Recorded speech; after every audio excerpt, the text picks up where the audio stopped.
Hi, this is Sam Barron, author of the book that you're about to listen to.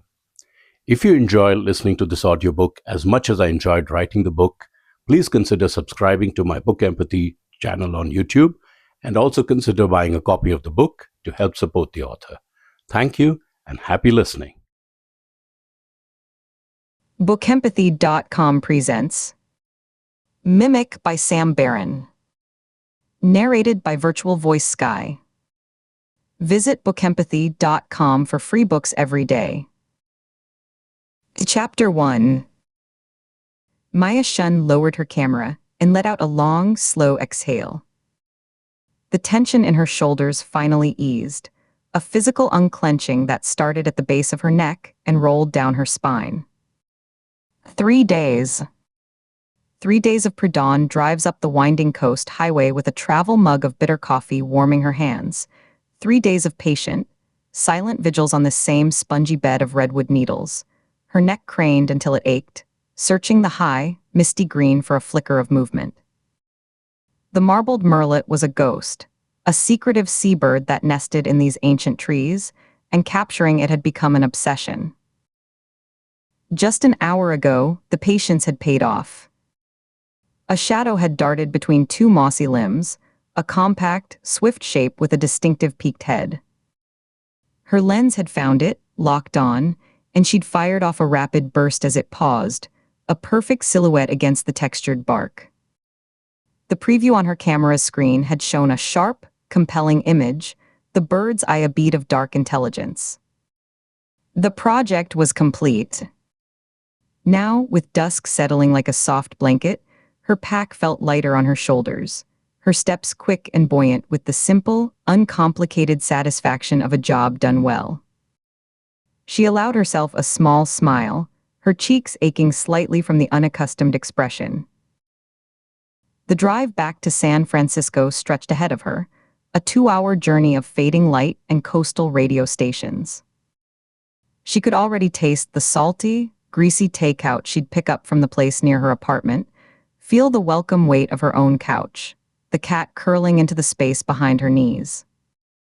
The main trail back to the parking lot was a well-groomed ribbon of dark earth, wide and reassuring, bisected by the long, thin shadows of the trees. She was maybe 10 minutes from the car. The air was cooling rapidly, carrying the rich, fungal scent of damp earth and decaying wood. Somewhere high above, an owl called once, a low, questioning sound. A sliver of unnatural color caught her eye 20 yards off the path to her left. A flash of faded yellow, stark and synthetic against the uniform brown of bark and the deep green of salal. Curiosity, that ingrained photographer's reflex to investigate the irregular, the out-of-place, pulled her feet from the packed earth. She hesitated, one boot hovering over a gnarled root.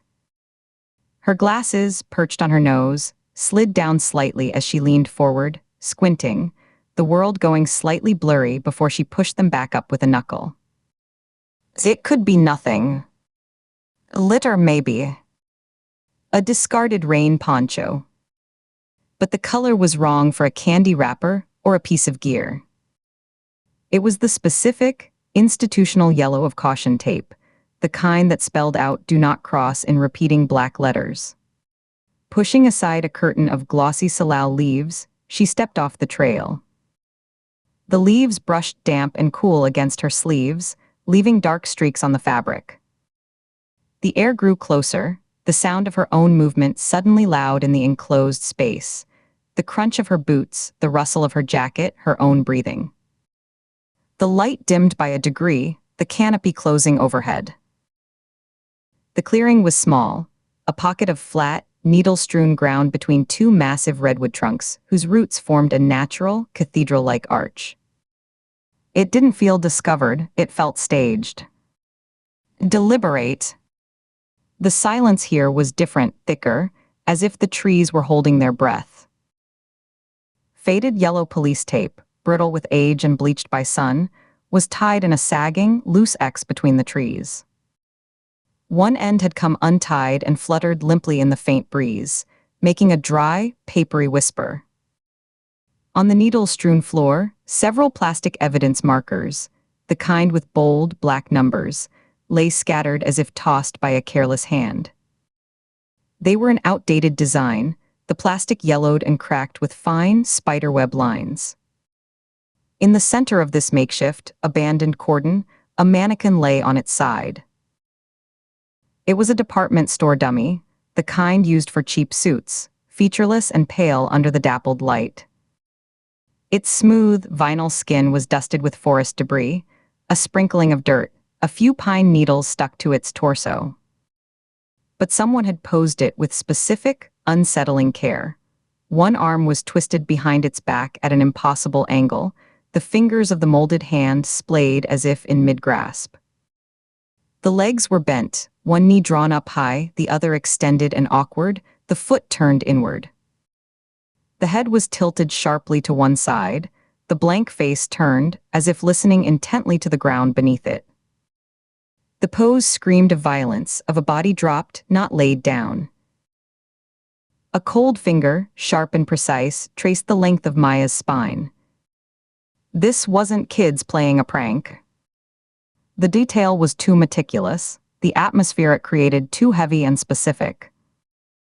It felt like a violation, a poison injected into the quiet woods. Her eyes scanned the small space, jumping from the tape to the markers, and landed on the trunk of the larger redwood.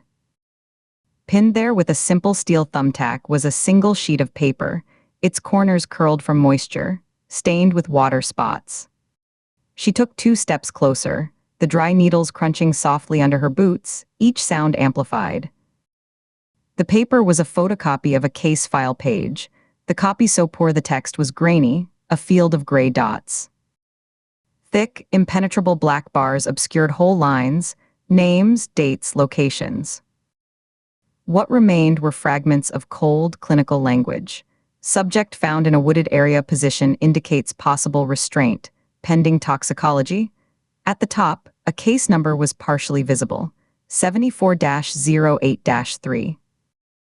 The last digit was a smudged mystery, a blob of ink.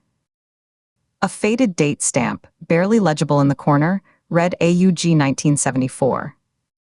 The paper felt old. It smelled of mildew and cheap toner. Her photographer's brain engaged, a familiar switch flipping that overrode the prickling dread crawling up her neck like insects. This was a story. A dark, bizarre, and inexplicable one. Who had done this? Why here? Why now? Her hands, acting on trained instinct, raised her camera. The weight of it was a comfort. She framed the pinned page with the mannequin in the blurred foreground, a ghostly witness. She took the shot. The electronic whir of the autofocus locking on was obscenely loud in the hushed clearing. The shutter click sounded like a bone snapping. She took another, leaning in for a close-up of the redacted lines, trying to force the lens to resolve the grainy text. The light was failing fast, the golden honey leaching to a flat, cool gray. The flash would ruin the atmosphere, make it look staged. She had to work with what was left. She took 3 more shots from different angles, her movements quick and efficient, her breathing shallow. Enough! The warm satisfaction of the Merlot shot had completely evaporated, replaced by a cold, pressing need for the car, for the phone in her cup holder, for the sound of a human voice on the other end of a line. She turned abruptly, the camera banging against her chest as she moved. Retracing her steps through the salal, the leaves seemed to grab at her now, their damp touch feeling clingy and invasive, snagging on the loops of her backpack.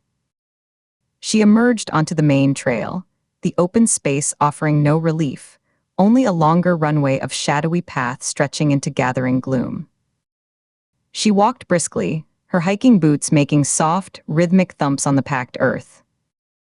She focused on the sound, a metronome to pace her breathing, in through the nose, out through the mouth. The trail curved ahead, vanishing behind a thicket of young firs. A twig snapped behind her. not the small, dry pop of a squirrel's weight. This was a sharper, cleaner break, like a pencil snapped in two. She froze mid-stride, one foot hovering above the ground. She listened, her ears straining, every sense dialed to its maximum. The forest was never truly silent. It was a tapestry of tiny scuttles in the underbrush, the distant, questioning call of a jay, the endless, sighing whisper of the wind moving through the highest branches hundreds of feet above. This sound had been different. Heavier. Deliberate. Placed. It came from where the clearing was. She started walking again, faster now, her strides lengthening, the muscles in her calves tightening. Her hand went to the strap of her camera bag, holding it steady against her hip to stop its bounce, her knuckles white where she gripped it. A few seconds later, she heard it again, the distinct, crushing compaction of a footfall on a bed of dry needles. One step. A pause. Then another. It was keeping pace with her own, a shadow rhythm just a half beat off from hers. Not an animal. The rhythm was all wrong, too even, too purposeful. 2 legs. Of a person. Don't look back. The advice surfaced from some primal, deep-seated corner of her mind, clear and cold. Just get to the car. She picked up her pace to a near jog, the thumping of her boots now a jarring staccato on the path, her backpack jostling with each step. The footsteps behind her matched the increase in tempo instantly, and she heard the distance close slightly. A louder crunch, closer than the last, maybe 30 feet back now. Panic, hot and liquid, flooded her veins. It was a physical wave, starting in her gut and rushing outwards, making her fingers tingle and her mouth go dry as dust. Her heart began to hammer against her ribs, a frantic drumbeat she could feel in her throat and hear in her ears. Her vision seemed to sharpen at the center but blur at the edges, tunneling on the path ahead. She broke into a full run, abandoning the trail entirely and plunging into the denser, darker forest to her right. The world narrowed to a tunnel of brown and green. She weaved between the colossal redwood trunks, her shoulders scraping against rough bark as she misjudged a turn, the fabric of her jacket catching and tearing with a rasp. A low-hanging branch whipped across her forehead, not hard enough to cut, but enough to sting and disorient her, sending a flash of white light across her vision. Ferns, waist-high and thick, tangled around her ankles, their fronds grabbing like cold, green fingers. She stumbled, her knee hitting the soft earth with a wet thud, and pushed herself up immediately, mud smearing her pants, the damp seeping through to her skin. Her camera bag swung wildly, the heavy lens inside slamming into her hip bone with a painful thud that made her gasp. She could hear him now, a heavier, faster crashing through the same undergrowth, no longer bothering with stealth. The sound was a relentless pursuit, a promise of collision. Twigs snapped like gunshots, leaves tore, breath was drawn in ragged gulps that weren't her own, a deep, rhythmic sawing of air. The trees thinned abruptly. She saw the dull gray gleam of asphalt through the last line of ferns, a beacon. With a final, desperate burst that burned in her lungs, she burst out of the tree line and into the gravel parking lot.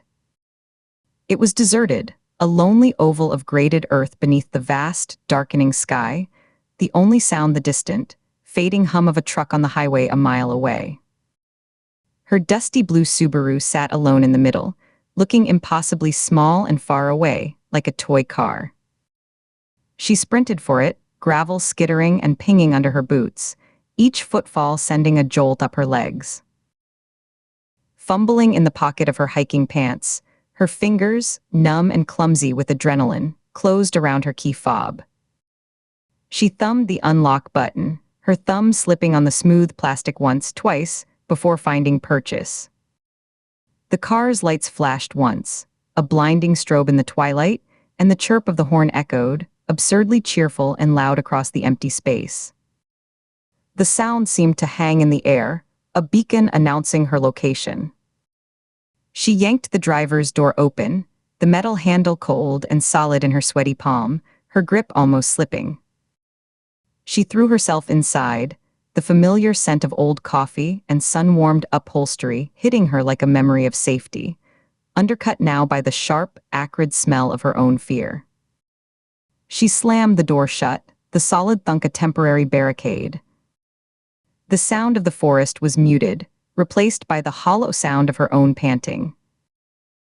Her thumb found the lock button on the armrest, pressing it down with frantic, repeated force. Click. Click, click. The solid, mechanical thunks of all four doors locking in succession was the sweetest, most definitive sound she'd ever heard. She sat there, gasping, the air in the car already feeling used and thin, too hot. Her chest heaved, her breath fogging the windshield slightly in quick, irregular patches. The keys were still in her hand, the metal teeth biting into her palm. She hadn't started the engine. The dashboard was dark. Move. Just move. Her brain was screaming at her limbs, which felt like they were made of wood, heavy and unresponsive. Her hands trembled violently, a fine, constant vibration that made her knuckles ache and the keys jingle a soft, frantic chime. She reached for her phone in the cup holder, her fingers brushing against a discarded gum wrapper and a cold, half-empty water bottle before closing around the smooth plastic case. She pulled it to her lap, her damp palm leaving a smear on the screen. She swiped it with her thumb. The screen lit up, the glow a cold blue rectangle in the darkening car, illuminating her pale, strained face in its reflection. One bar of signal. It flickered, died, then flickered back to life. Git held. It was enough. She swiped again to unlock, her thumbprint recognized after a heart-stuttering delay. Her mind was already composing the call, rehearsing the flat, calm tone she would force into her voice. 911. My location is the Redwood Creek parking lot. A man in the woods. He chased me. Her thumb hovered over the emergency call shortcut. Her eyes darted to the rearview mirror, scanning the tree line she'd just erupted from, a jagged black tear in the lesser gray of the sky. Nothing moved. No shape emerged. The ferns were still. A soft, metallic click came from the passenger side. The sound was small, precise.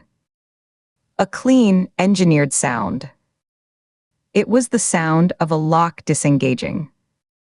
Her mind, fogged with adrenaline, tried to reject it. She'd just locked them. She heard the thunks, felt the button depress under her thumb. She stared at the lock pin on her own door. It was still down. Before the thought could fully form, the passenger door swung open. It moved smoothly, without resistance, without the groan of hinges she knew it had. The interior dome light didn't come on. It should have, a warm yellow glow to illuminate the empty seat, the crumbs, the folded map. It remained dark. Someone had disabled it, or known how to open the door without triggering it. The open doorway was filled by a broad, dark silhouette, blotting out the last faint smear of twilight from the forest beyond. He was just a shape, a cutout of deeper black against the gloom, but he was large, his head nearly brushing the roof of the car, and he was here, inside the space she had just locked. Maya's breath caught in her throat, a sharp, painful hitch that offered no air, locking her diaphragm. Her phone slipped from her paralyzed fingers, clattering against the floor mat and sliding with a whisper under the passenger seat, its glow extinguished. She stared, frozen, her eyes wide, her pupils dilated so far the world seemed made of shadows and faint outlines. She could see the shape of him, the bulk of shoulders filling the doorway, the outline of a head held level. The lock. She'd heard it disengage. From the outside, he had a key or a tool or something that had simply undone her only defense with a casual, practiced ease. The figure leaned in slowly, deliberately. One hand, large and pale in the darkness, braced on the roof of the car, the fingers splayed. The movement was calm, unhurried, which was more terrifying than any lunge. It spoke of absolute control. The smell of the forest entered with him, damp earth, crushed fern, the sweet rot of bark, and beneath it something else, a faint, coppery tang like old pennies or wet stone. He was close enough now that she could hear the quiet rasp of his clothing, a heavy jacket, maybe canvas, could see the faint gleam of his eyes in the near-total dark, fixed on her, unblinking. His other hand reached across the center console, not towards her throat, not towards her face, but towards the ignition. His fingers closed around her keys, which were still dangling from her trembling hand where it rested on her knee. His touch was dry and shockingly cold, the skin rough. He didn't wrench them away. He simply took them, his movements economical and sure, prying her numb fingers open with no more effort than one would open a child's hand. He straightened up slightly, pulling the keys with him, and turned them in the ignition.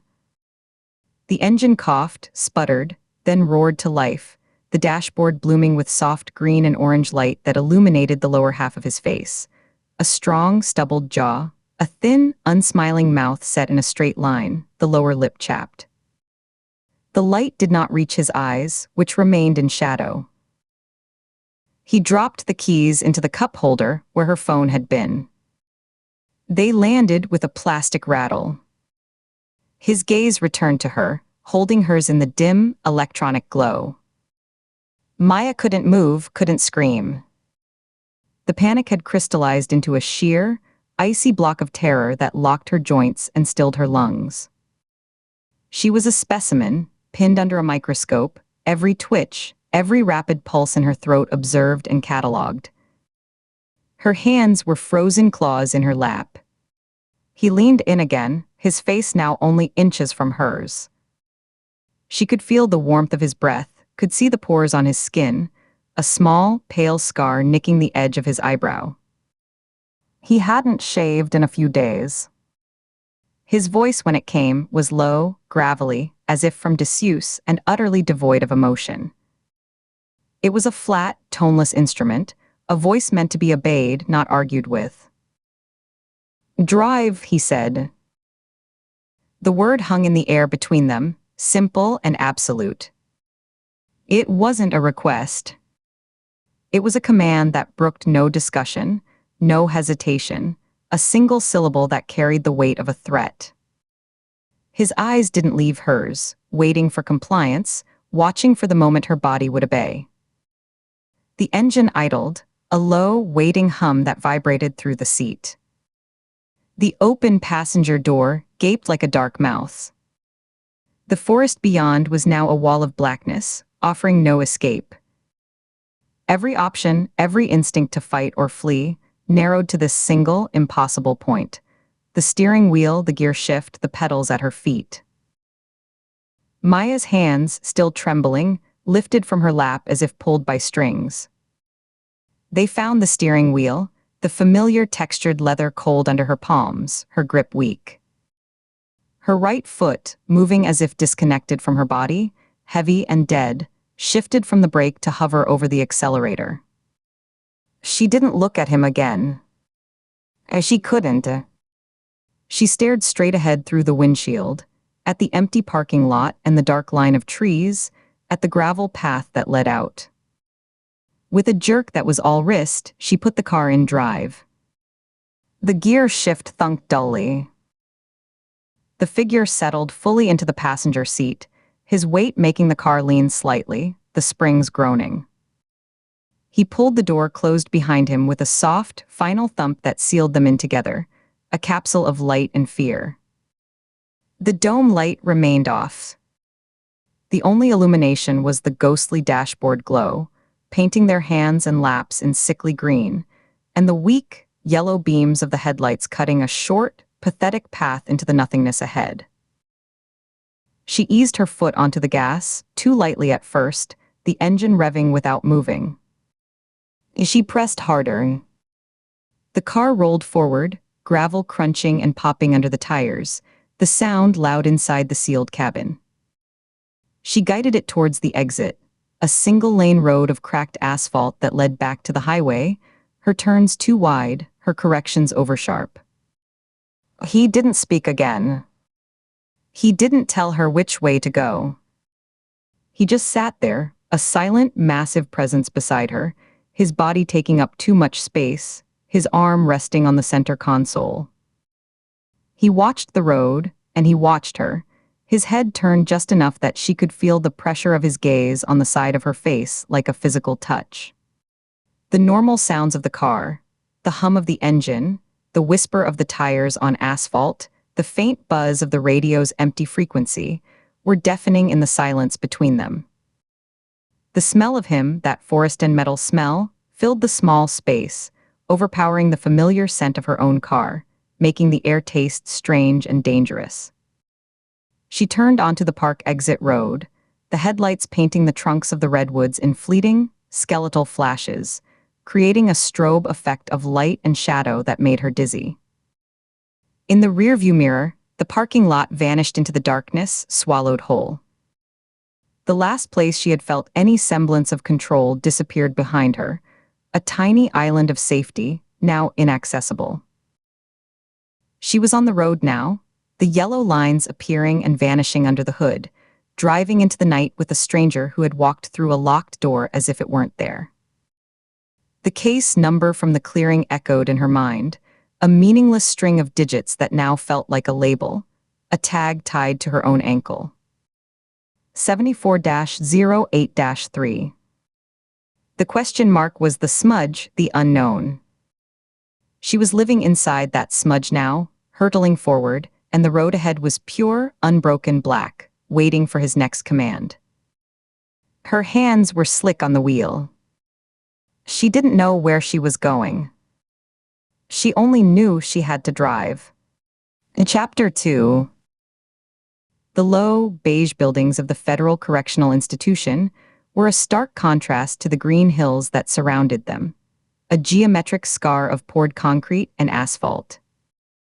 The only hint of its purpose was the double fence topped with gleaming coils of razor wire that caught the flat morning light. Katie Ford parked her sedan in the visitor lot between a minivan with booster seats and a dusty pickup, the engine ticking as it cooled. She sat for a moment, her hands resting on the steering wheel at 10 and 2. She hadn't told Nina. She hadn't told Director Vance. The lies were simple shields, protecting her from the professional reckoning that would follow if this was discovered. She'd rehearsed her cover story on the drive over, the words feeling like dry pebbles in her mouth, a follow-up on an old financial fraud case, a loose end from a closed file.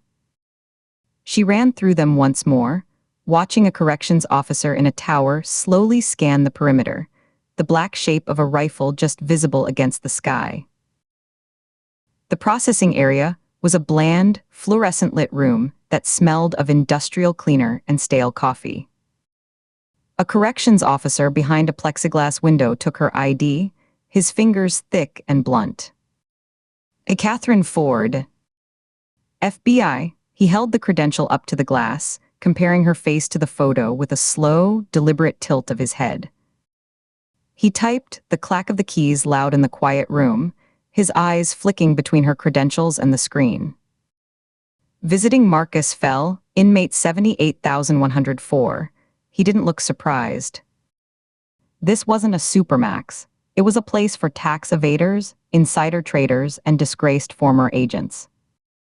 The routine here was bureaucratic, not confrontational. Weapon? He asked, his voice muffled by the barrier. In the lockbox in my vehicle, Katie said, her tone flat and procedural. She'd already surrendered her service weapon, the weight of its absence a constant, subtle wrongness at her hip. Any recording devices, cell phones, electronic equipment? No. He slid a clipboard through a metal tray. Sign here, initial here acknowledging the search and surveillance protocols. She signed, the pen dragging. Through the scanner, please. The arch of the metal detector was a cold blue. She emptied her pockets, keys, a single folded $20 bill, her FBI badge in its leather holder, into a small plastic tub. As she walked through, it beeped once, a sharp, accusing sound. She stopped, her body going still. Belt buckle, the officer said without looking up from his monitor. She unfastened it, the leather sliding through the loops with a whisper, and placed it in the tub. She walked through again. A silence. He nodded toward a door with a buzzing electronic lock. Wait by the red lines. An escort will take you through. Another officer, younger and quieter, with a close-shaven head and eyes that avoided direct contact, met her there. He didn't speak, just turned and led her down a short, tiled hallway. The air was cooler here, carrying a faint, damp concrete smell under the cleaner. Their footsteps echoed, his boots a firm clack, her flat-soled shoes a softer tap. He stopped at a solid steel door, marked with a stenciled 3. Attorney room 3, he said, his voice barely above a murmur. He unlocked it with a key from a large ring, the mechanism turning with a heavy, oiled thunk. He pushed the door open and stood aside. The room was small, utilitarian. A single rectangular table bolted to the floor, 2 chairs, one on each side, cinder block walls painted a pale, sickly green that reminded Katie of hospital corridors. A camera lens watched from a high corner where the walls met the ceiling, its red light a steady, unblinking eye. It was a room for legal consultations, not for family visits with partitioned phones. She took the chair facing the door, her back to the wall, a habit so ingrained it was autonomic. The vinyl seat was cool through her trousers. The table's surface was scratched and gouged, stained with old coffee rings and the ghostly impressions of frantic handwriting. The officer left, pulling the door shut. The latch didn't catch. It remained closed but not secured, a standard protocol. The sound of his footsteps receded. As she waited, the air was still and cool, carrying a low, persistent hum from the fluorescent lights overhead. The silence was a physical presence, thick and waiting. Her own investigation, the one she was running parallel to the official task force and hidden from her partner, had led her here. The murder of her father, Ken Ford, a retired police detective, was a cold case buried in a small-town filing cabinet. The evidence was scant. A single, ambiguous partial print on the frame of his own patrol car, no murder weapon recovered, no witnesses to the gunshot heard in the rain-slicked gas station parking lot after midnight. The motive was unclear. A robbery gone wrong. A personal grudge. The local PD had settled on the former after 6 months, the case sinking into the mud of other priorities. But in her obsessive review, a pattern of suppressed files and redirected inquiries had emerged, a ghostly fingerprint. A witness statement that vanished from the digital log. A request for ballistics cross-referencing that was marked completed but had no attached report. A detective who transferred out of state 2 weeks after the case went cold. It pointed toward a network, one that her father might have stumbled into during his years on the force, something his meticulous nature wouldn't let him ignore. And at the edges of that network, according to the whispers she'd chased down in dark corners of databases, and through cautious conversations with retired cops who remembered Ken Ford fondly, was Marcus Fell. Nina's former partner. The one who'd been caught. Not for violence, but for the paper crimes, evidence tampering, obstruction of justice, making false official statements. A fall from grace so complete, It had barely made the news beyond the law enforcement trade journals. He'd taken a plea, named no names, and vanished into the system. A quiet disposal. Katie believed he knew more. He had to. He was a link, a pressure point. The only one she could reach. A series of sounds broke the silence.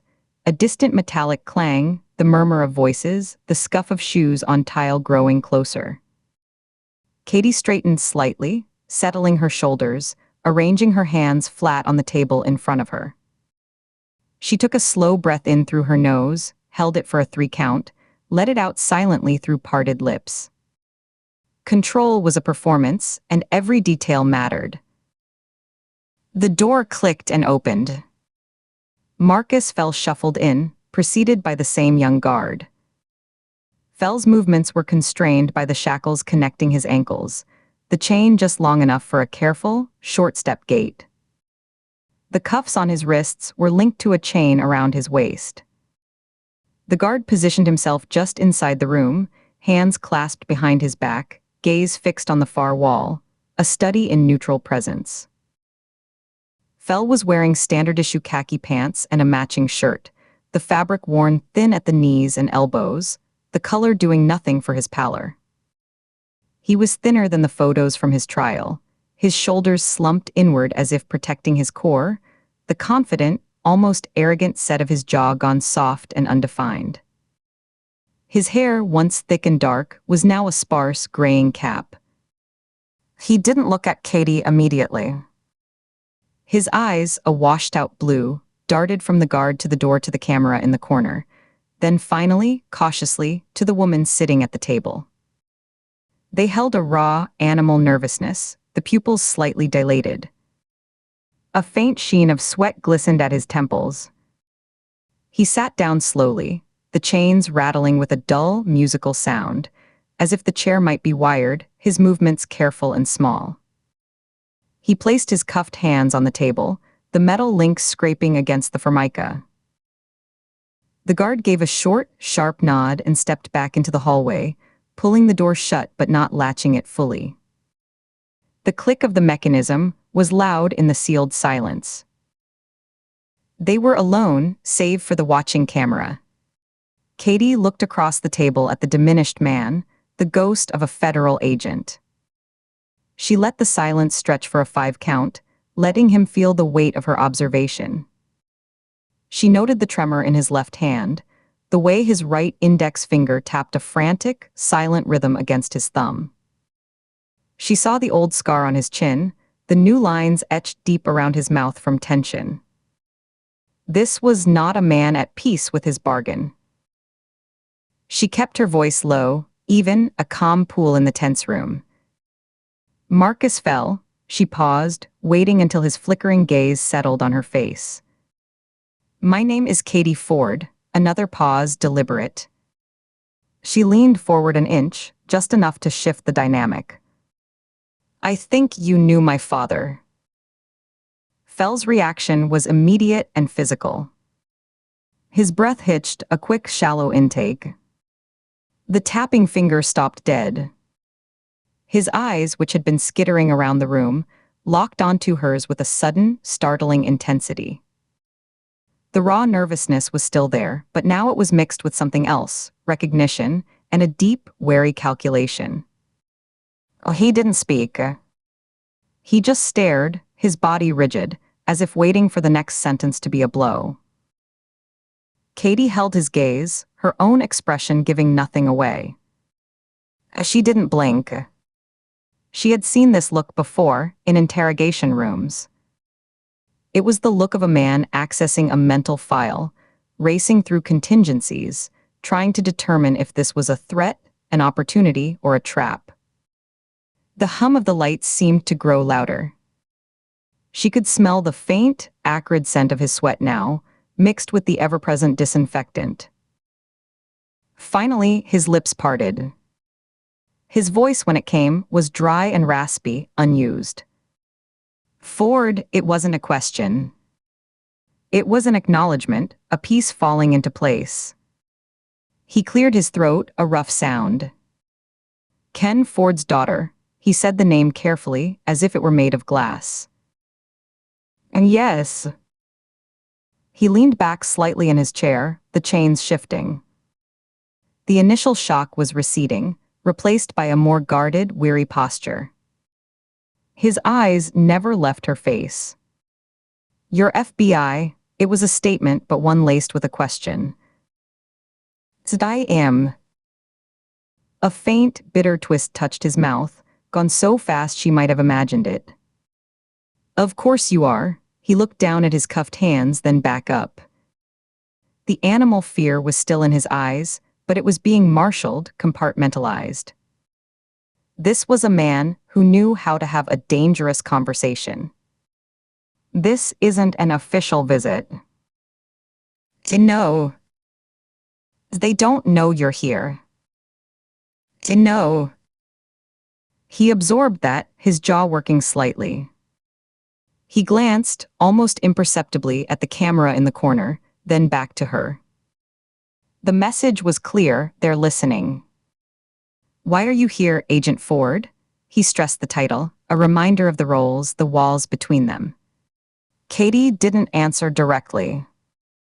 She shifted her own hands on the table, a small, deliberate movement. You took a plea deal.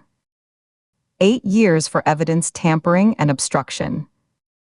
You gave them paperwork. You didn't give them people. Fell's face closed down. The wary calculation intensified. My case is closed. I did my time. I'm doing my time. He gestured vaguely at the room with his chin.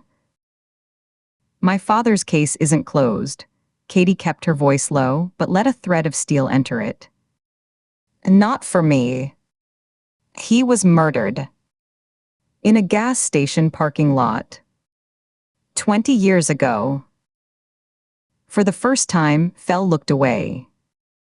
His gaze dropped to the scarred tabletop, focusing on a deep gouge near the edge. His breathing changed, becoming more controlled, shallower. I heard about that, he said, the words barely audible. I'm sorry for your loss. What did you hear? He shook his head, a tight minute movement. Just that he was gone. A break-in. It was a shame. He was a good cop. He was a retired cop, Katie corrected, her eyes boring into the top of his bowed head. Walking back to his car after a late shift. What kind of network targets a retired cop, Marcus? His head snapped up. The use of his first name was a deliberate needle, an attempt to pierce the formality. The fear was back in his eyes, bright and sharp. I don't know what you're talking about. I think you do. She leaned forward again, reducing the space between them. The table was a narrow continent. I've seen the ghost in the machine. The redirected requests. The missing files. The whispers that don't make it into reports. It points to a system. A system you worked for. A system you protected when you took that plea and kept your mouth shut about everything except which forms you falsified. Fell's face had gone ashen. A muscle ticked in his cheek. He looked like a man balancing on a crumbling ledge. He opened his mouth, closed it, then whispered, You have no idea what you're poking at. Then tell me, her own voice was a whisper now, fierce and urgent. Tell me what my father found. Tell me who he threatened. He let out a long, shaky breath. He looked at the camera again, a longer, more meaningful look. When he spoke, his words were measured, deliberate, chosen for an audience. Agent Ford, I was prosecuted for mishandling evidence in a racketeering case. I admitted my guilt. I have no information pertaining to any other investigation, especially not a tragic local crime from years ago. My condolences are personal, not professional. The speech had a rehearsed quality, a wall of official-sounding nothing. Katie didn't move. She heard the subtext screaming underneath the words, "I can't talk here. It's not safe." She gave a slow, almost imperceptible nod. She had expected this. The first visit was never about answers. It was about establishing contact, applying pressure, and seeing the cracks form. She had seen them. The sweat, the terror, the careful, camera-aware denial. She reached into the inner pocket of her blazer, moving slowly so the guard outside wouldn't be alerted by sudden motion. She pulled out a plain, white business card. On it was only her name and a phone number, a secure, encrypted line, a burner. She slid it across the table. It came to rest against the knuckle of his cuffed right hand. Fell stared at it as if it were a live scorpion. He didn't touch it. The official inquest into your case noted some inconsistencies in the evidence log, Katie said, her voice returning to a normal, conversational level, playing along with the charade for the microphone. I'm reviewing it as part of a procedural audit. You may be contacted for clarification. She held his eyes, willing him to understand. Take the card. The number is safe. His hand trembled. Slowly, with immense effort, he uncurled his fingers. The chain between his wrists clinked. He placed his palm flat on the card, covering it completely. Then, in one smooth motion, he slid his hand back toward the edge of the table, the card disappearing into the loose cuff of his khaki shirt. It was a practiced move, one that spoke of a man who had learned how to handle contraband. I've answered all my questions, he said, his voice hollow. Under oath. Sometimes new questions come up, Katie said. She pushed her chair back, the legs scraping against the floor. The meeting was over. She had planted the seed. She had seen his fear. She had made contact. She stood up, looking down at him. He seemed smaller now, folded in on himself around the secret he was clutching to his wrist. Thank you for your time, Mr. Fell. He didn't reply. He just looked at the table, his shoulders hunched, a man waiting for a storm to hit. Katie walked to the door and knocked twice. It was immediately opened by the young guard, who had evidently been standing right outside. She stepped into the hallway without a backward glance. The walk back through the tiled corridor, the retrieval of her belt and badge and keys from the plastic tub, the processing officer's indifferent nod. It all passed in a blur of routine. The buzzing door released her back into the visitor lobby, and then out into the flat, gray light of the parking lot. She got into her car, the interior already warming in the morning sun. She didn't start the engine immediately. She sat, watching the razor wire on the fence gleam. She replayed every micro-expression on Fell's face, every tremor, every guarded word. The raw, animal fear had been real. The denial had been a performance. He knew something, and he was terrified of it. She had come here looking for a thread to pull. She had found one, thin and frayed and possibly booby-trapped, but a thread nonetheless. It was connected to her father's death. It was connected to Nina's past. And it was buried deep inside a man who looked like he was already living in his own grave. She finally turned the key, the engine coming to life with a subdued purr. The lies were still her shield. The investigation was still hidden. But now, for the first time in years, she had a direction. It led into the dark, but it led somewhere. She put the car in gear and drove away from the low, beige buildings, the green hills swallowing the sight of the razor wire in her rearview mirror. In Chapter 3, the door to the visitation room clicked shut behind her, sealing her back into the same sterile, fluorescent-lit space. The sound was final, a heavy metallic snick that cut off the murmur of the corridor and left only the low, persistent hum of the lights overhead.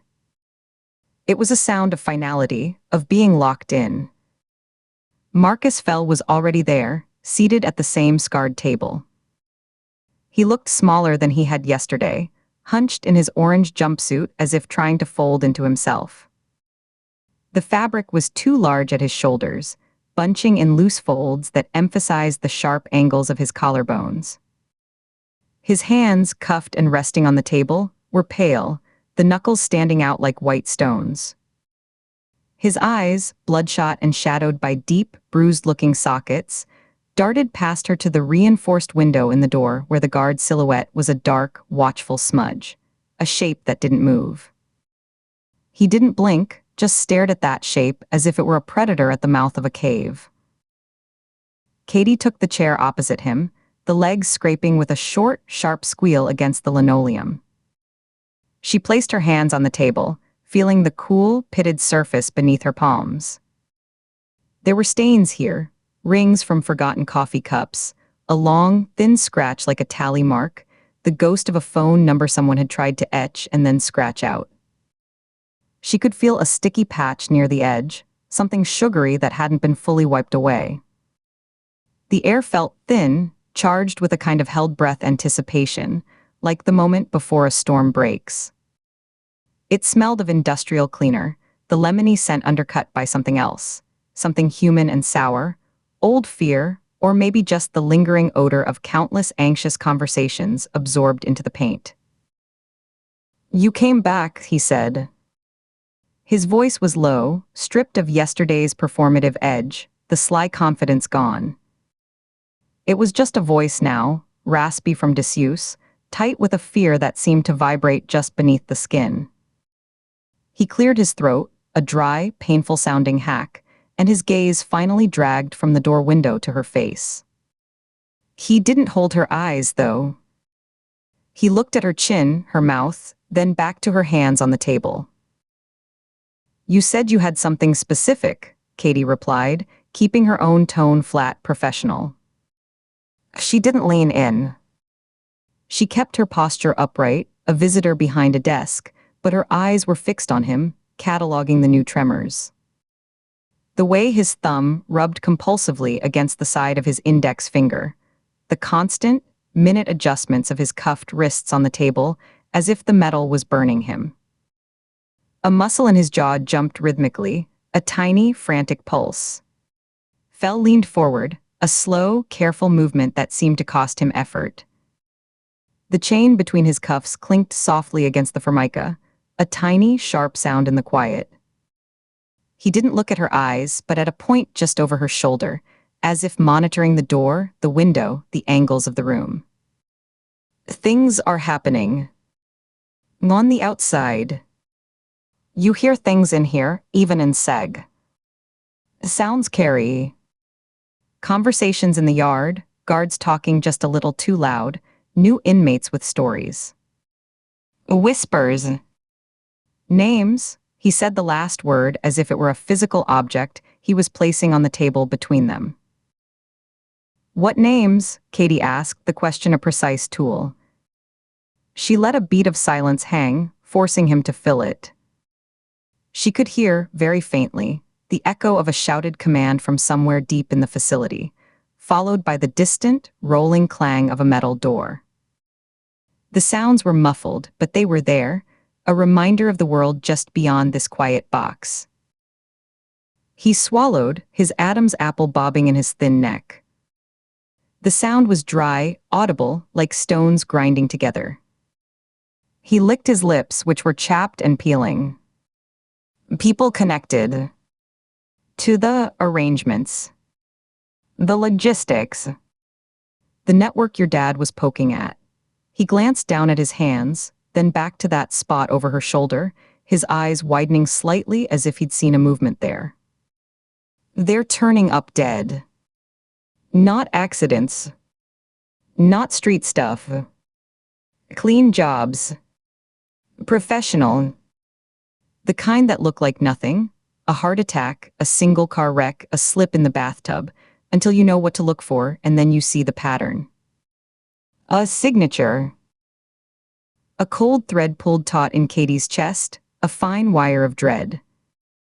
She kept her breathing even, in through the nose, out through the mouth, the way she'd been trained for a firing range. She felt the cool air of the ventilation ducked above wash over the back of her neck. Who? Give me specifics. She kept her voice low, matching his pitch, drawing him into the conspiracy. I don't have police reports, Ford. I have echoes. He leaned in another inch, his voice dropping. A fixer who used to handle transport logistics out of Reno. Gone. A bookkeeper, very discreet, operated a shell game out of a Chicago import-export firm. Vanished. His office cleaned out, landlord said he moved to Florida, but no one's heard from him. Not a postcard, not a forwarded piece of mail. His gaze finally snapped to hers, and the fear in them was raw, unmediated, the pupils wide and dark. It's a pruning. Someone's cutting away loose ends, trimming the branches back to the trunk. And I'm a very loose end sitting in a very accessible box. He gave a short, jerky nod towards the door. This isn't a country club. A shiv, a bag over the head in the shower. A suicide where the note is in handwriting you, never use, it's not hard to arrange if the money's right and the will is there. They have people in here. They have people working in here. You think you're a target, she stated it, watching for the flinch. She saw it, a quick, involuntary twitch at the corner of his left eye, a tightening of the skin around his mouth. A harsh, breathy sound escaped him, not a laugh but a release of tension, almost a sob caught in his throat. Oh, thank you. I know I am. They put me in here to bury me, but stone walls don't stop whispers. I can still talk. I haven't, but I could. Now someone's making sure the people who can talk don't.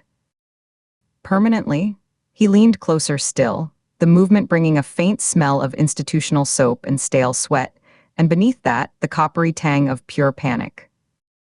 His voice dropped to a whisper, so low she had to tilt her head forward, straining to catch the words.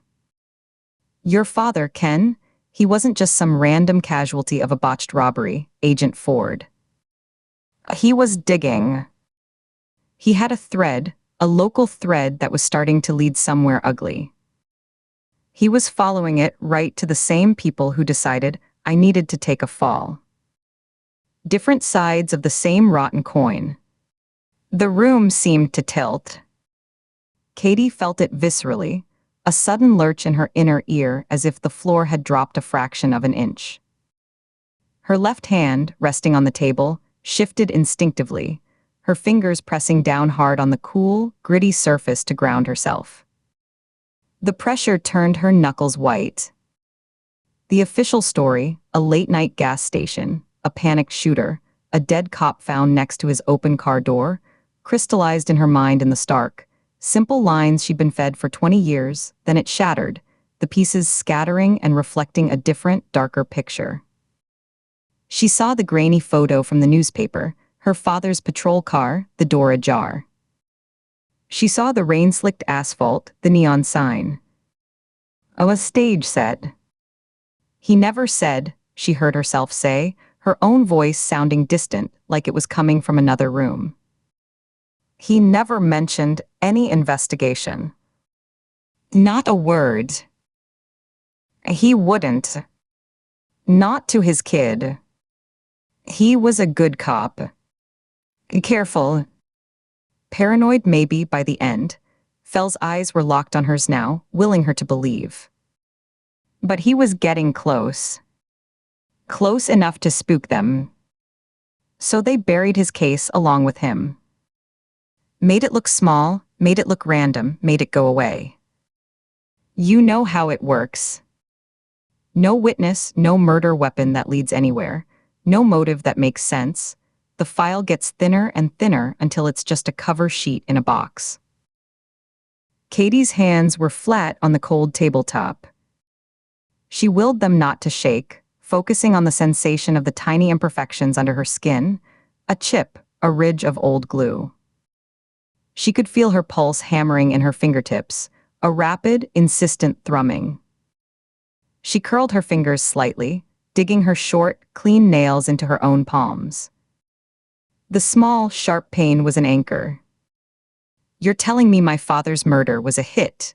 Saying the words aloud made them more real, more terrible.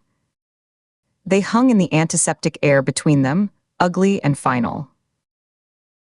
"I'm telling you, it was orchestrated to look like street crime." And it worked. Flawlessly, he nodded slowly, his head moving like a rusty hinge. "Case went cold, within 6 months? No serious leads, no viable suspects, just the usual dead ends and maybes." Sound familiar? Oh, it did. It was the hollow, echoing fact of her life. The unanswered phone call of that night, the closed casket, the slow dimming of the spotlight on the tragedy until it was just her and her mother in the quiet, gnawing dark. She remembered the detectives, their kind, tired faces growing more apologetic with each visit, their notebooks eventually staying closed. She forced a breath into her lungs, held it for a 3 count, felt her ribs expand against the stiff fabric of her blazer, let it out slowly through her nose. The exhale fogged the air faintly in the chill of the room. "What do you want, Fel?" The question was a concession, and they both knew it. She heard the slight change in her own voice, the professional detachment giving way to something more personal, more urgent. A flicker of desperate hope lit his eyes, a brief, bright spark in the dimness. His shoulders, which had been hunched nearly to his ears, lowered a fraction. "A trade. You want a name. A real one, from your dad's case file, from his own jurisdiction. Someone he was talking to, someone who might know why he was in that gas station, lot at 11:30 on a Tuesday. I give you that, you get me transferred. Not just any transfer. Protective custody.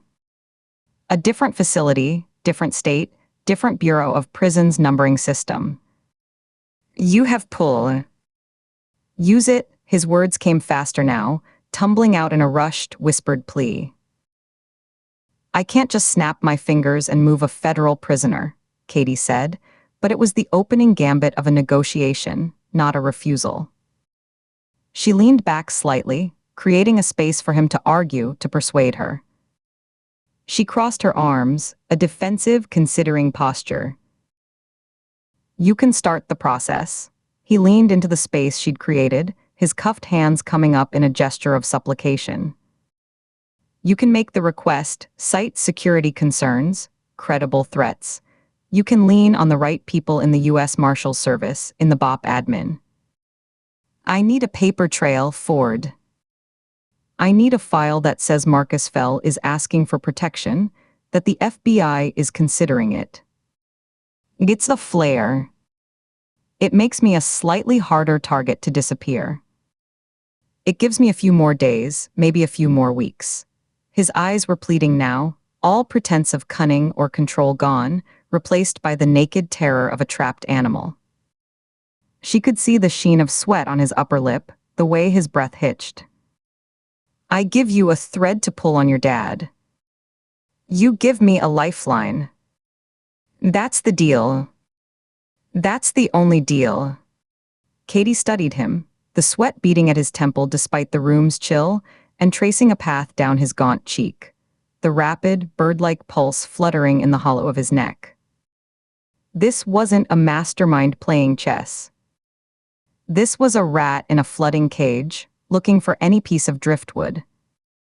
Her mind raced, weighing the ethical breach against the sheer, gravitational pull of the possibility he was offering. Of a name. A real name. It was a door, cracked open after 2 decades of a solid, impenetrable wall. She uncrossed her arms and placed her hands back on the table, a signal she was engaging. "Prove it," she said, her voice low and measured. "Give me the name. If it checks out, if this person exists and had any documented contact with my father, I'll file the paperwork for the transfer request. I'll get it into the system. That's all I can promise. No guarantees on outcome. No promises beyond the request." He hesitated, his jaw working, teeth grinding audibly. She could see the calculation warring with the panic, the risk of giving up his only leverage against the immediate, suffocating fear. His eyes darted to the door, to the camera in the upper corner, then back to her. "The fear won. It always does." He nodded, a quick, jerky motion that made the cords in his neck stand out like ropes. "I'm okay." "Okay?" He leaned in again, his whisper barely a breath of sound, so faint she could hear the faint whistle of air through his constricted throat.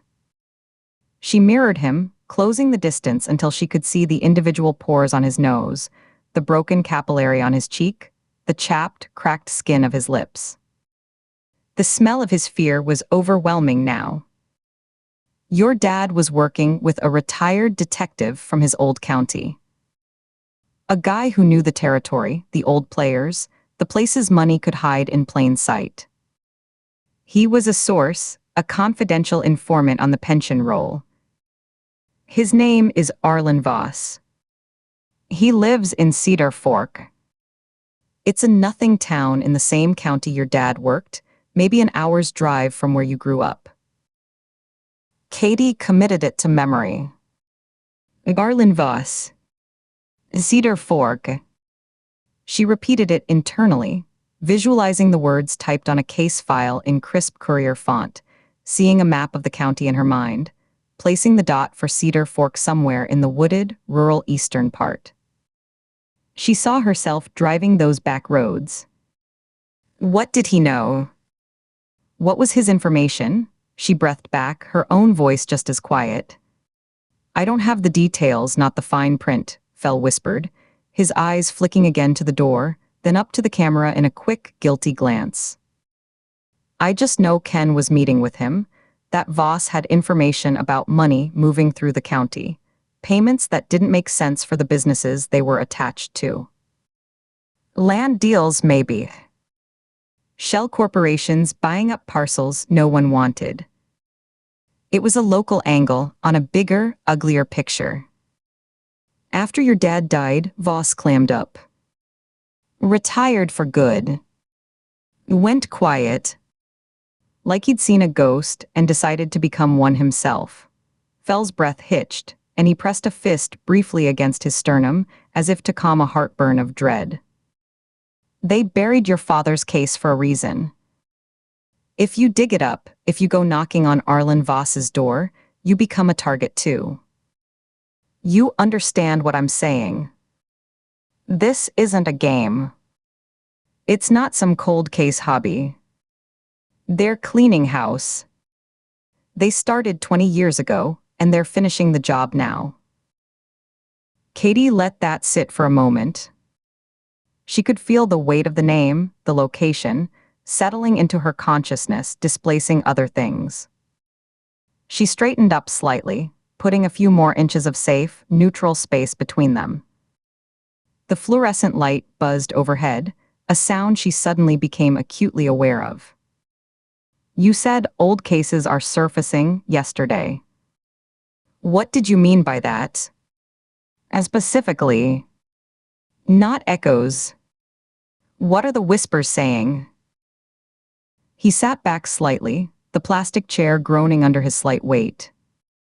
The movement broke their conspiratorial huddle, and his voice returned to its low, raspy normal pitch, though it still trembled. "Just more rumors. Whispers in the pipe that things from back then, documents, evidence logs, witness statements people thought were lost or buried, are being found. More are coming to light. I don't know the mechanism. I don't know if it's a leak, a hack, someone with a conscience and a death wish. He rubbed his thumb over his knuckle again, a frantic, polishing motion. But it's got people nervous. When old bones surface, it means the ground is shifting. And when the ground shifts, people on unstable footing, he trailed off, letting the implication hang in the air between them, as tangible as the table. He spread his hands as far as the cuffs would allow, a gesture of empty surrender. The chain rattled. That's it. That's all I have. Garland Voss. Cedar Fork. Now you hold up your end. Start the transfer. Please, the please was cracked, desperate. The clock isn't just ticking, it's in the last 60 seconds. You think I'm paranoid. I haven't slept in 48 hours. Every time that slot in the door opens, I jump. Every footstep outside. Katie stood. The motion felt deliberate, heavy, as if she were pushing up against increased gravity. The weight of the name was solid in her mind, an anchor point dropped into the 20-year fog that had shrouded her father's death. It was something. It was concrete. It was actionable. A destination. A person. She looked down at him, at the man swimming in his orange jumpsuit, and felt a complex knot of revulsion and pity. He was a corrupt agent, a man who had betrayed his badge. He was also, right now, just a terrified human being. I'll file the request, she said. The words felt like a vow, heavy with consequence. Today. Relief washed over his face. It was a physical transformation. The tight muscles around his eyes and mouth loosened, his shoulders dropped a full inch, and he released a long, shuddering exhale he seemed to have been holding for days. His head bowed forward for a second, his chin nearly touching his chest. But immediately, as if the relief itself was a threat, the anxiety rushed back in, tightening his expression once more. His head snapped up, eyes wide.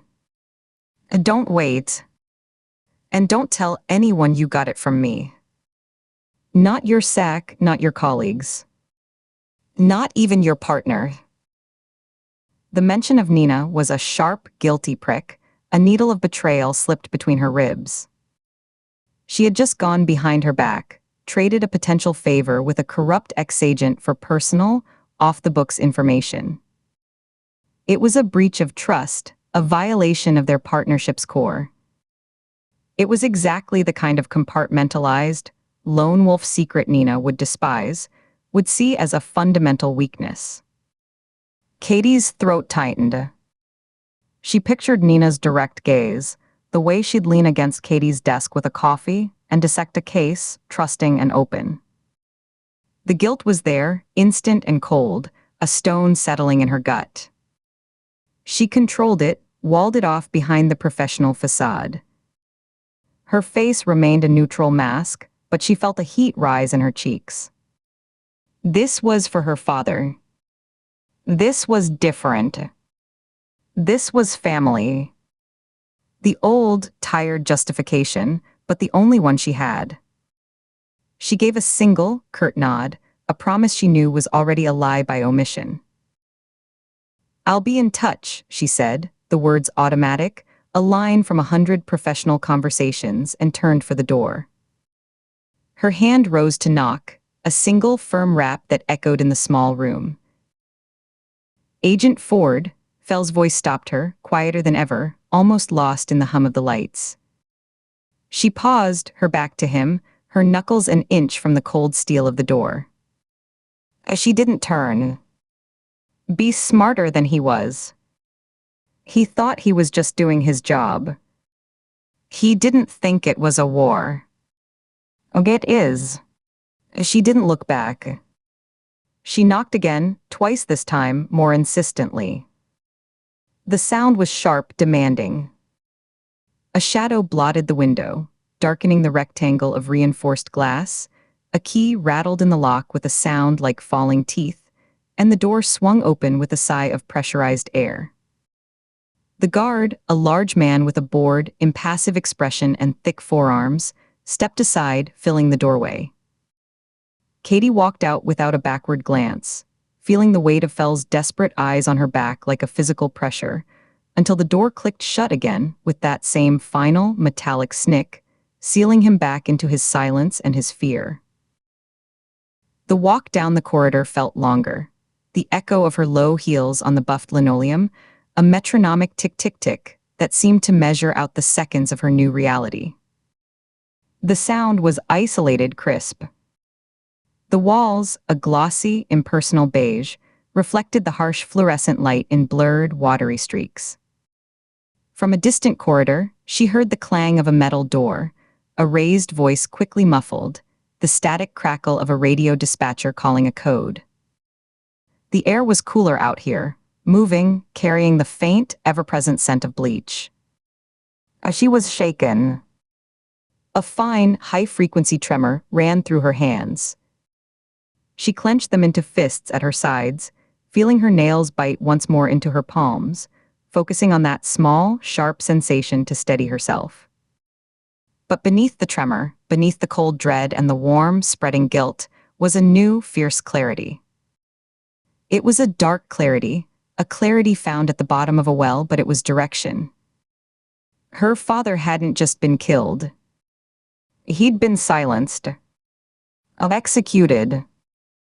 And Marcus Fell, a broken, frightened man drowning in his own consequences, had just thrown her a line, not to save her, but to save himself.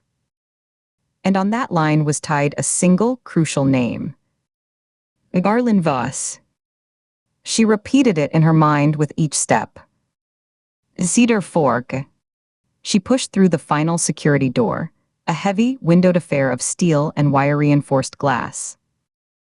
It buzzed loudly, a jarring electronic sound, and released with a heavy thunk as the magnetic lock disengaged.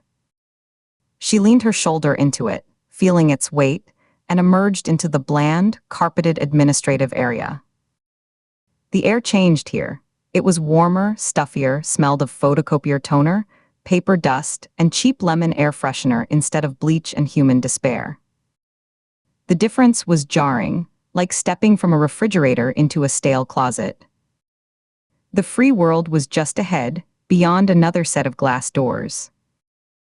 The guilt about Nina was a shadow at her heels, a presence she could feel with every step, keeping pace.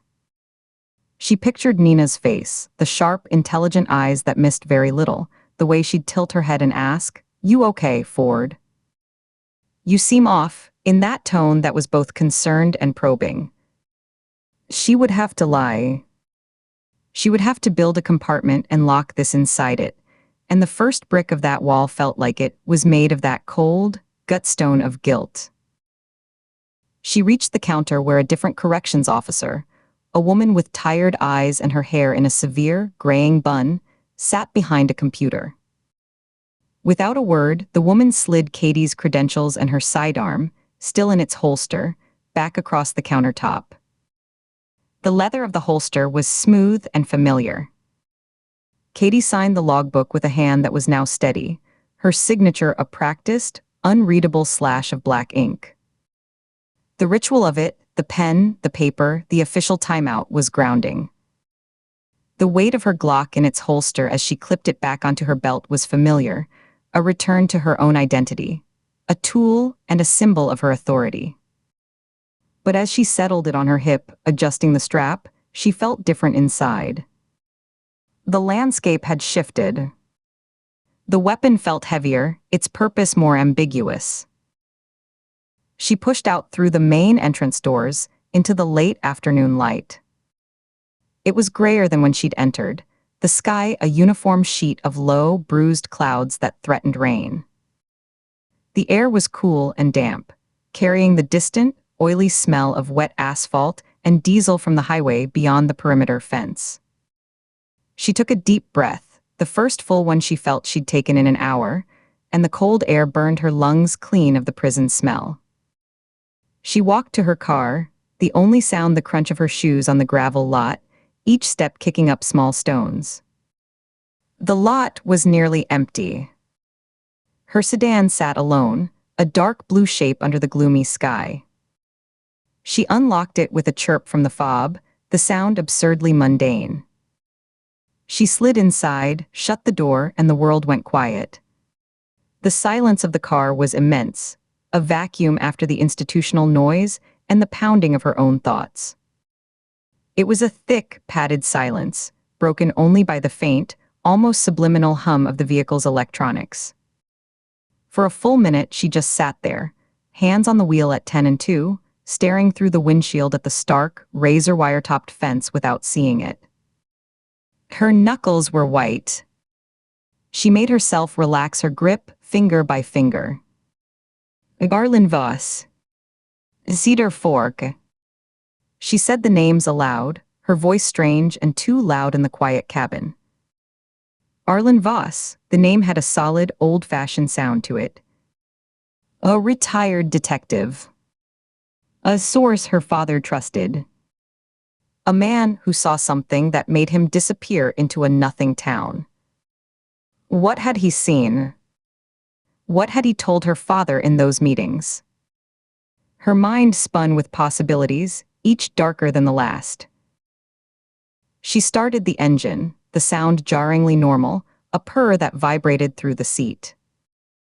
The dashboard lights glowed softly in the dim interior. She had a name. She had a town. It was a start. It was the only start she'd ever had. And as she pulled out of the lot, the tires crunching over the gravel, turning away from the grim, concrete geometry of the prison, she knew the first thing she had to do was not go to Cedar Fork. It was to go back to the office, to her cubicle with its government-issue desk and her computer, and open a bureaucratic file. She had to start a paper trail for a terrified man, to uphold her end of a dirty, necessary bargain. The work of the day was just beginning. The real work, the work for her father, was now waiting in the wings, and it would require a different kind of preparation, a different kind of silence. It would require lies of omission to her partner, to her superiors. It would require digging into a case file that was supposed to stay closed. Chapter 4. The boxes were still stacked against the wall, their flaps taped shut, a silent testament to a life perpetually on hold. Katie sat at her kitchen table, the laptop's glow the only light in the sparse DC. Apartment, carving her face out of the surrounding dimness. The pothos on the windowsill was a splash of green in the monochrome room, the only thing that felt settled, its vines trailing over the edge toward the scuffed floorboards. Her go-bag, zipped and ready, leaned against the doorframe like a silent sentinel, its dark nylon a familiar silhouette against the off-white paint. Outside, a steady November rain streaked the window, distorting the amber streetlights into long, weeping smears. Marcus Fell's voice was a loop in her head, a scratchy, fearful recording. Professional hit. Disguised as a robbery. The words had the cold, hard shape of truth, a shape that fit perfectly into the jagged hole her father's death had left. She could still smell the sterile, antiseptic odor of the visitation room, feel the chill of the bolted table under her palms, the ghost ache of it now under her own fingertips as she rested them on her kitchen table. On her screen, the search results for Arlen Voss scrolled by in a monotonous parade of digital dead ends. She started with the basics, her fingers flying over the keys with a rhythm born of countless late nights. Retired. Sonoma County Sheriff's Office, Cold Case Unit. A few grainy news photos from the late 90s, a man with a thick mustache and tired eyes that looked straight through the camera.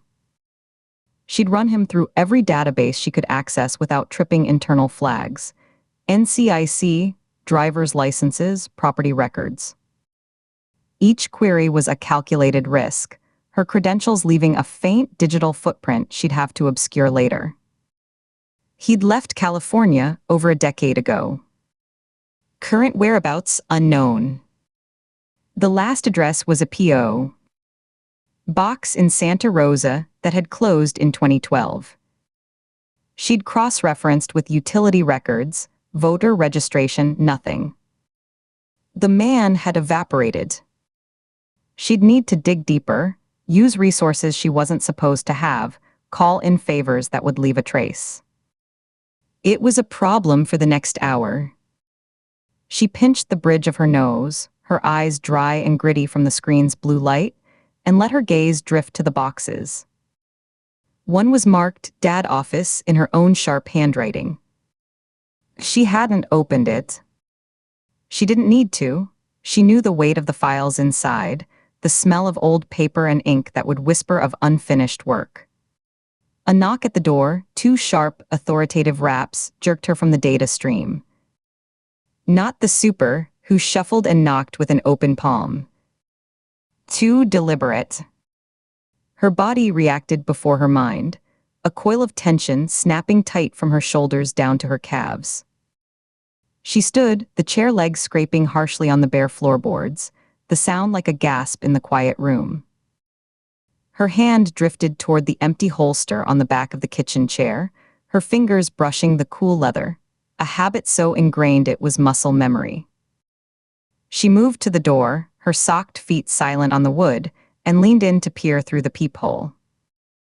The distorted fisheye view showed an empty hallway, the worn beige carpet, the facing apartment door shut tight, a flyer for a pizza place still wedged in the handle.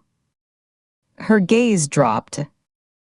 On the mat lay a standard manila mailer envelope, legal-sized, pristine, and untouched by the damp hallway air. She listened, her ear almost touching the cool wood of the door, her own breathing loud in her ears. No retreating footsteps, no elevator chime, no rustle of clothing. Just the distant hum of the building's furnace and the patter of rain against the hallway window at the far end. A silence. She flipped the deadbolt, the metallic clunk loud in the quiet apartment, and turned the knob, her grip firm. The door opened inward a cautious 8 inches. She scanned the hall again, left then right, seeing no one, her eyes cataloging the empty space, the scuff mark on the baseboard, the dust motes dancing in the fluorescent light. A quick glance upward, a paranoid check for anything out of place, a camera, a wire. Nothing.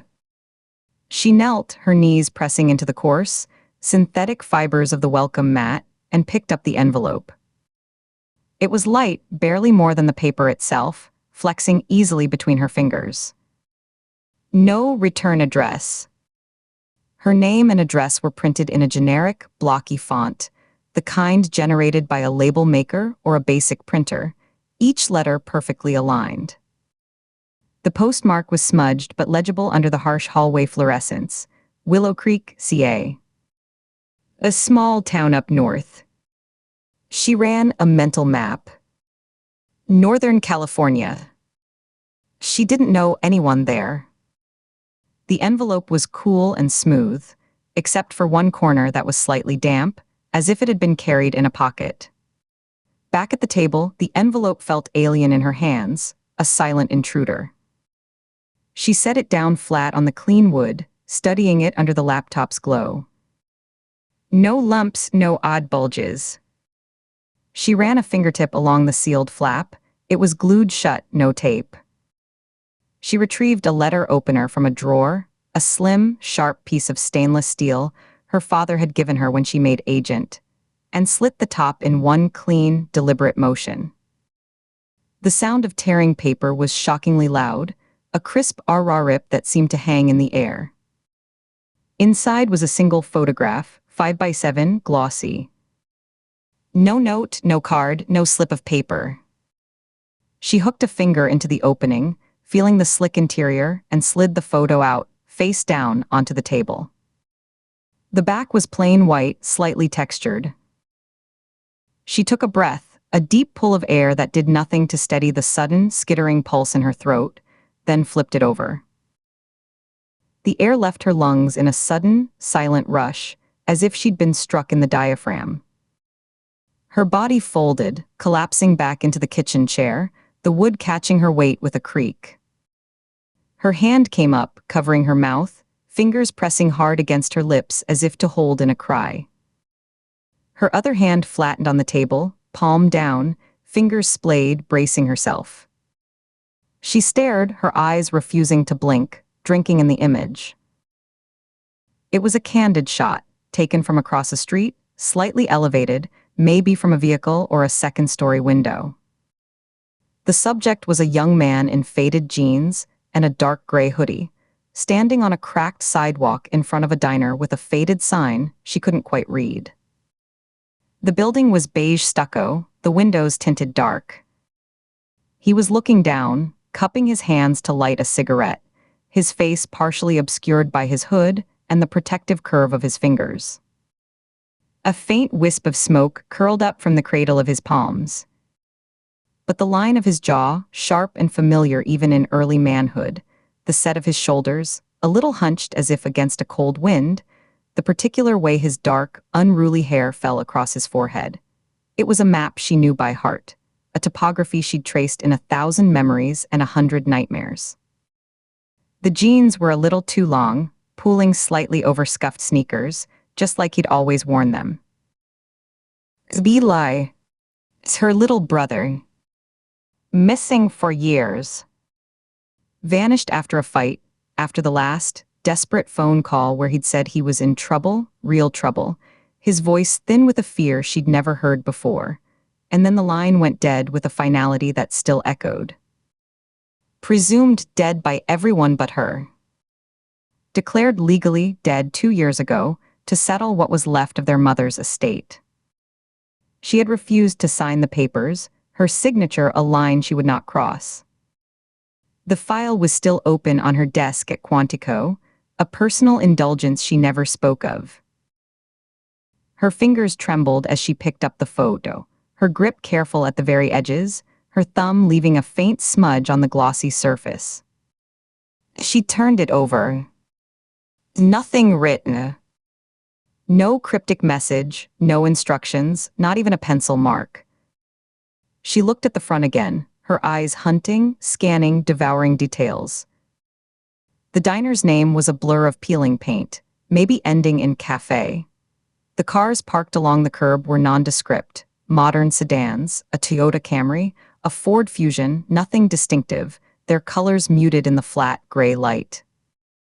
The trees in the background were deciduous, bare-branched against a gray sky, a few stubborn brown leaves clinging to the twigs. Late autumn or winter somewhere. And in the bottom right corner, digitally stamped in white sans serif font, a date. 11/18. A last month. A raw, soundless gasp broke from her, a convulsion of her chest that didn't make a noise, just a hitching shudder that racked her frame. Her vision blurred instantly, hot tears welling and spilling over, tracking fast down her cheeks. She hadn't seen him, hadn't had a single credible sighting in over 4 years. The hope she'd forcibly buried, the one that felt like a sickness, a weakness she could not afford, erupted, hot and dizzying and terrifying. It was a physical sensation, a flush of heat up her neck followed by a cold, nauseating plunge in her stomach. Her breath came in short, ragged pulls. He was alive. This was proof. Tangible. In her shaking hands. The paper itself was a miracle. But who sent it? And why? A threat. A taunt. We have him. Or a message. He's here. Come and see. Her mind raced, a frantic engine trying to gain traction on ice, thoughts spinning and sliding. She tried to connect the postmark to the image. Willow Creek. She knew that name. It nagged at her, a tickle at the back of her memory. She swiveled to her laptop, her movements jerky, the chair legs scraping again, and typed with unsteady fingers, hitting the wrong keys, backspacing, trying again. of a search. Willow Creek, California. The results populated. It was in the same county, Sonoma, as Arlen Voss's old jurisdiction. A small, unincorporated town in the coastal mountains, population under 1,000. That couldn't be a coincidence. Nothing was. Not in her life. The photograph, Voss, her father's case, Marcus Fell's whispers.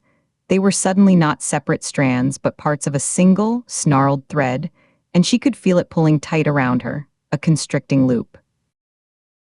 She held the photo up to the light from the laptop screen, tilting it, looking for watermarks, patterns in the grain, any sign of digital manipulation or a printing artifact. The paper was standard glossy photo stock, slightly cool to the touch, the edges perfectly cut. It smelled faintly of chemicals and ink, a generic photolab smell. She laid it flat again on the table and used her thumb and forefinger to measure the distance between Eli and the diner window, a useless, frantic gesture to somehow quantify the unreachable space between them. Her breathing was shallow, fast, her ribs feeling tight.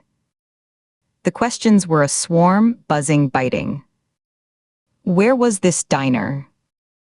Who took it? Was he alone? Was he hurt, thinner than he should be?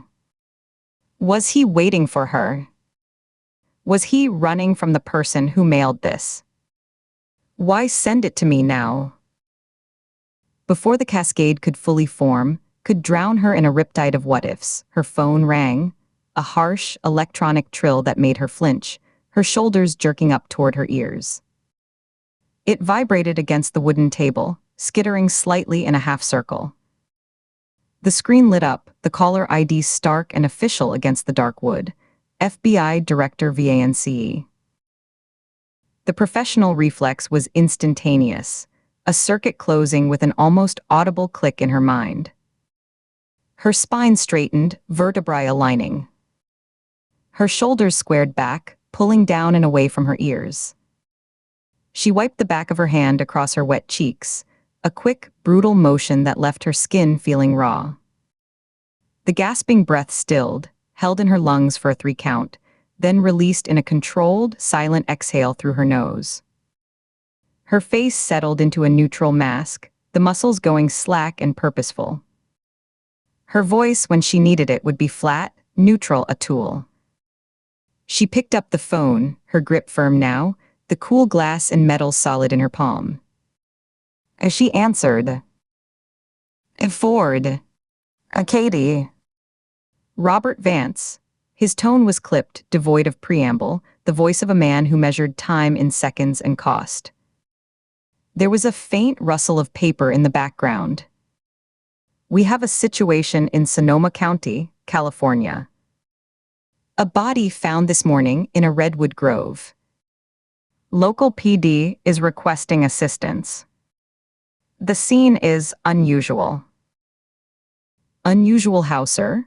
She kept her eyes on the photograph of Eli, but it was like looking at it through a pane of thick glass. The emotional connection was severed, stored away in a locked compartment behind her sternum.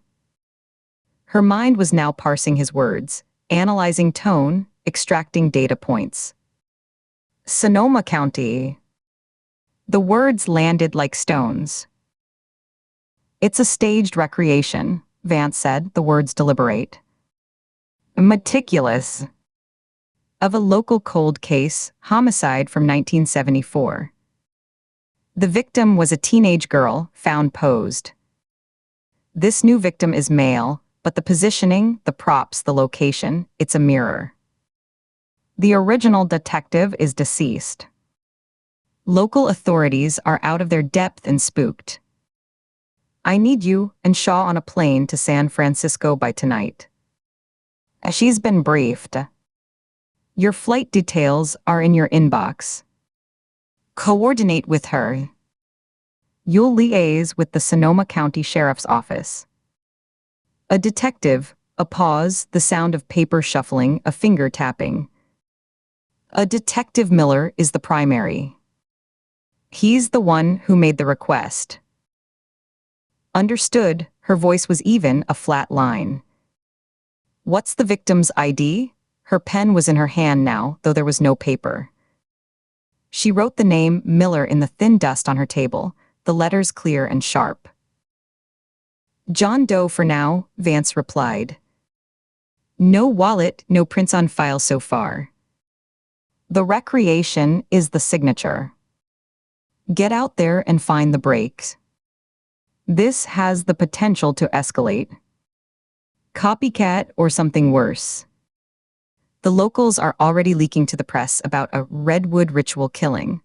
I want it contained, understood? No spectacles. Yes, sir. Her mind was already layering the new geography. A redwood grove. Sonoma County. The same county that held Willow Creek and Arlen Voss's ghost. The coincidence was no longer a tickle, it was a fist in her gut. Keep me updated. Daily, the line went dead with a soft click.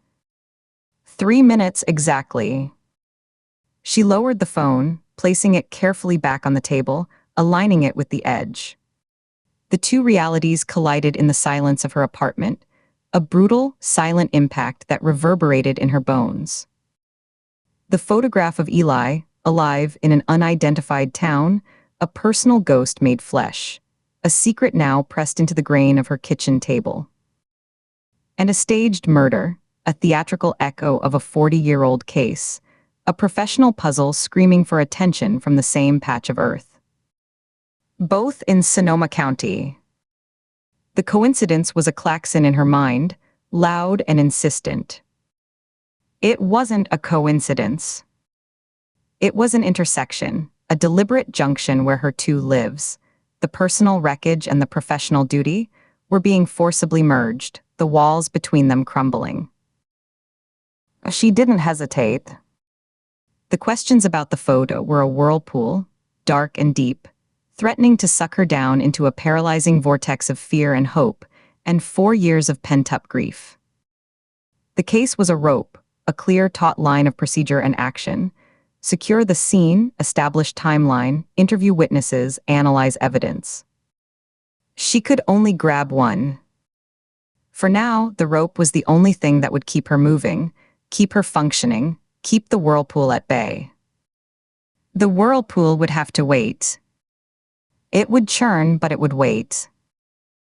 She picked up the photograph again, her movements deliberate now, measured. She studied Eli's face, the sliver of profile she could see, the curve of his ear, the way his hoodie strings hung limp. She committed every pixel to a deeper, more protected memory, a vault she could access later. Then she slipped the photograph into the inner pocket of her jacket, which hung over the back of the chair. It settled against the lining, a secret pressed flat and close to her heart, a hidden weight that shifted as she moved. She patted the pocket once, a quick, firm touch. Action was the antidote to the storm inside. She stood, the chair scraping again, a familiar sound of departure. She snapped her laptop closed, the screen winking out and plunging that side of the room into deeper shadow, and slid it into its padded sleeve, zipping it shut with a decisive pull. She walked to the go bag, her steps measured, heel to toe on the floorboards. She unzipped the main compartment and did a mental inventory, her hands checking by touch in the dim light.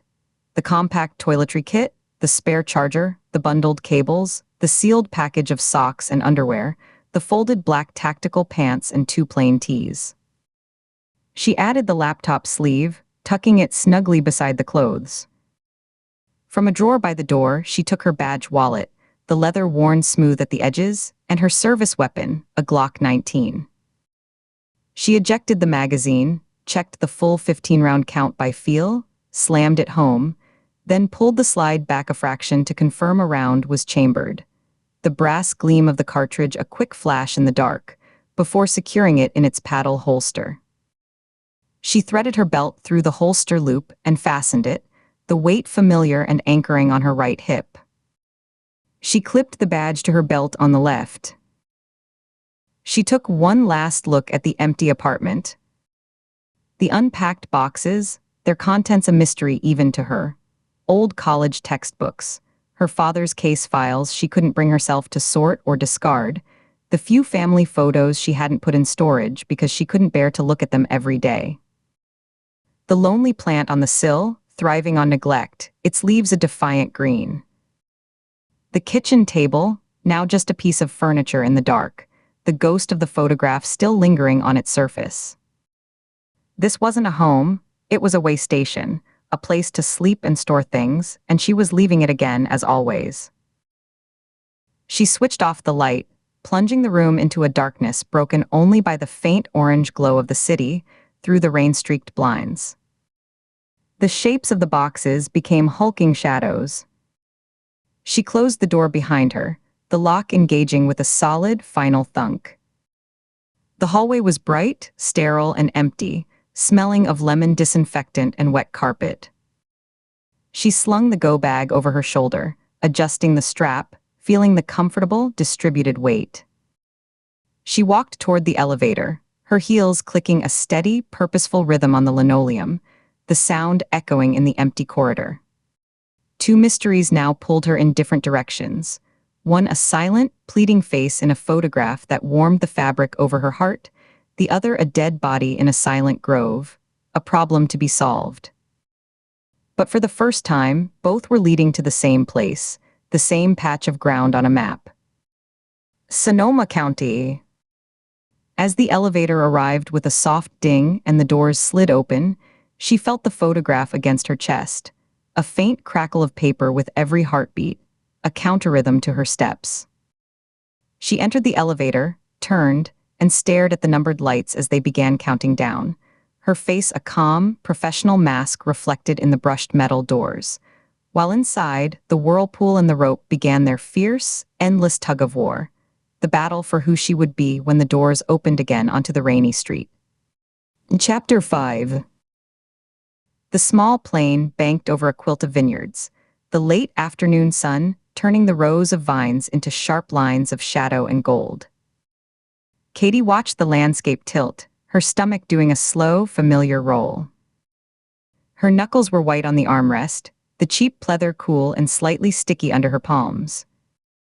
The engine's drone shifted in pitch as the pilot made his final approach, the wing dipping to show a sudden, dizzying view of the ground rushing up, a blur of dry grass, a fence line, a lone tractor looking like a child's toy.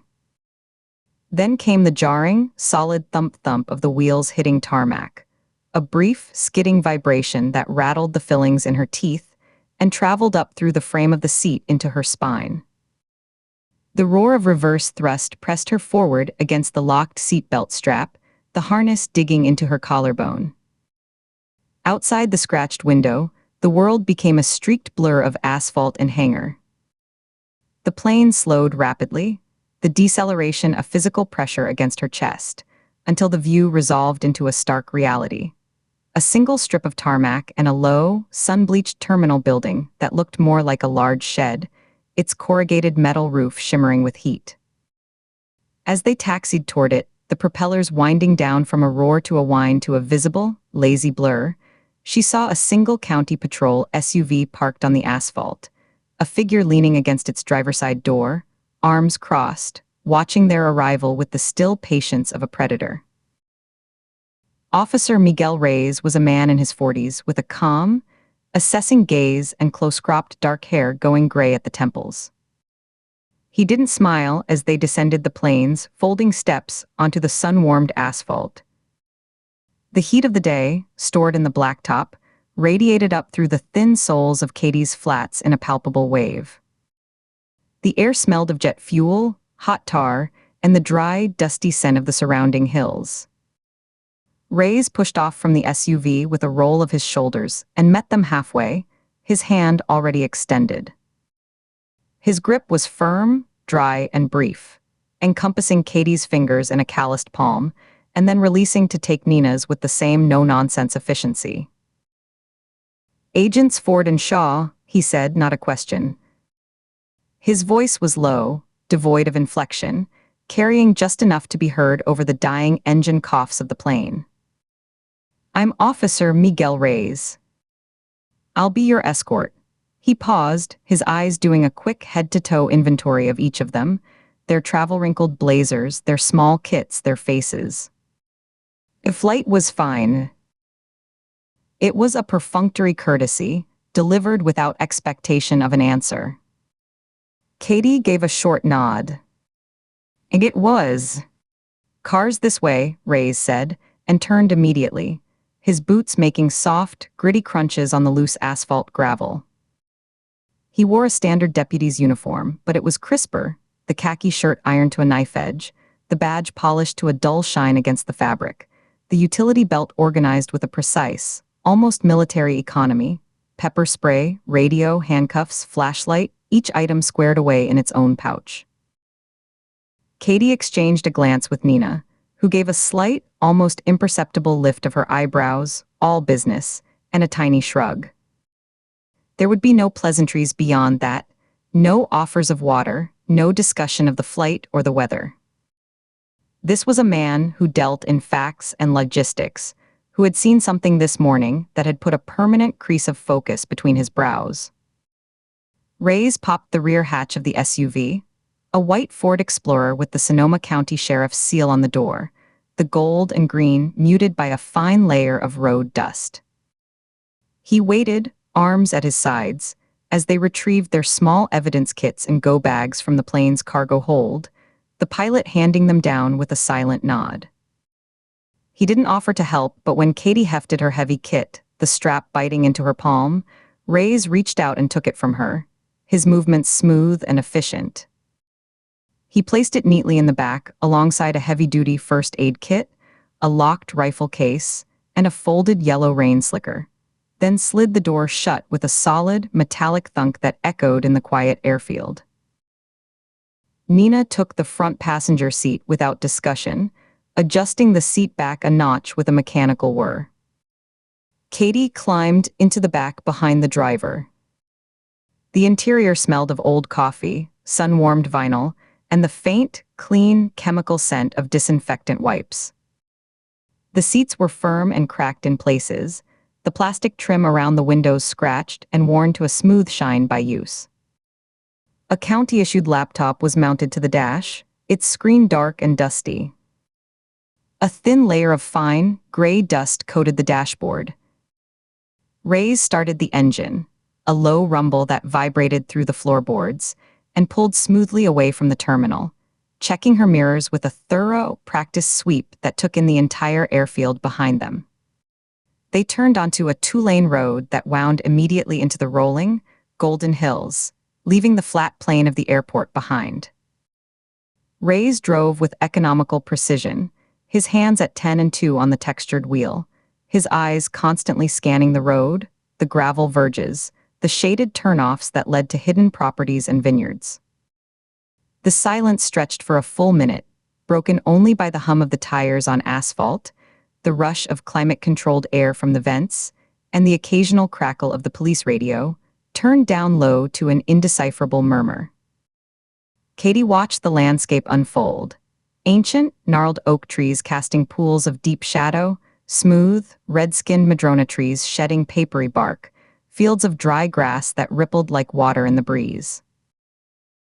"Victim is Dorothy Brennan," Reyes began, his voice even and clear, a report delivered to the vehicle at large. He didn't look away from the road. A 67. Retired county clerk. Worked in the records office for 31 years. Lived alone in a cottage off Bennett Valley Road. Body was discovered at 0900 this morning by a park ranger on routine patrol. Location is off the Vista Trail in Jack London State Park, approximately half a mile from the nearest trailhead. Ranger called it in as an apparent unattended death. First deputy on scene recognized it was a homicide within 30 seconds of viewing the body. Cause of death? Nina asked, turning her head slightly to look at Reyes. His profile was sharp against the passing scenery, the afternoon light catching the fine lines at the corner of his eye.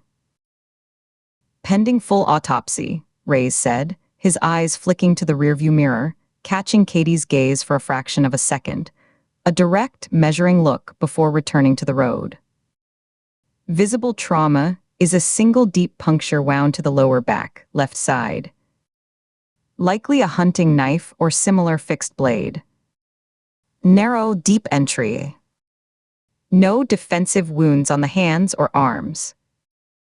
No signs of sexual assault. Her purse was found beside her, wallet intact, credit cards and $42 in cash present.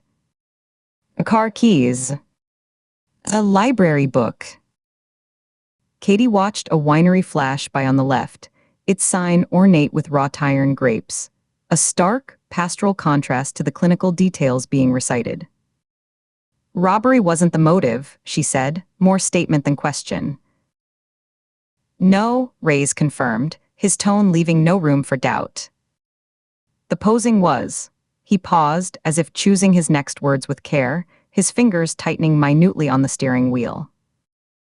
She was placed in a clearing on her left side, knees slightly bent, one arm outstretched, palm down. Very specific. Deliberate. Not just dumped. Arranged, he took a breath. Our crime scene unit ran a preliminary check against our internal database. It matched a case from our files. 1994. The air in the car seemed to still grow heavier. The hum of the engine and the road noise felt suddenly louder, more intrusive. Nina turned fully in her seat, her forearm resting on the center console, her body angled toward Reyes. It matched how? Generally or specifically? Photograph for photograph, Reyes's voice was flat, devoid of emotion, which made the statement more chilling. Our CSU overlaid the digital images from this morning's scene with the scanned photos from the Whitmore file. The body position is identical. The angle of the limbs, the tilt of the head, the placement of the feet. The nature and approximate location of the wound is identical. The original victim was a woman named Carol Whitmore, 56. A local school teacher. Found at the bottom of a shallow ravine on state land near Glen Ellen. Her death was ruled accidental, a fall while hiking, with the puncture wound attributed to impalement on a broken branch.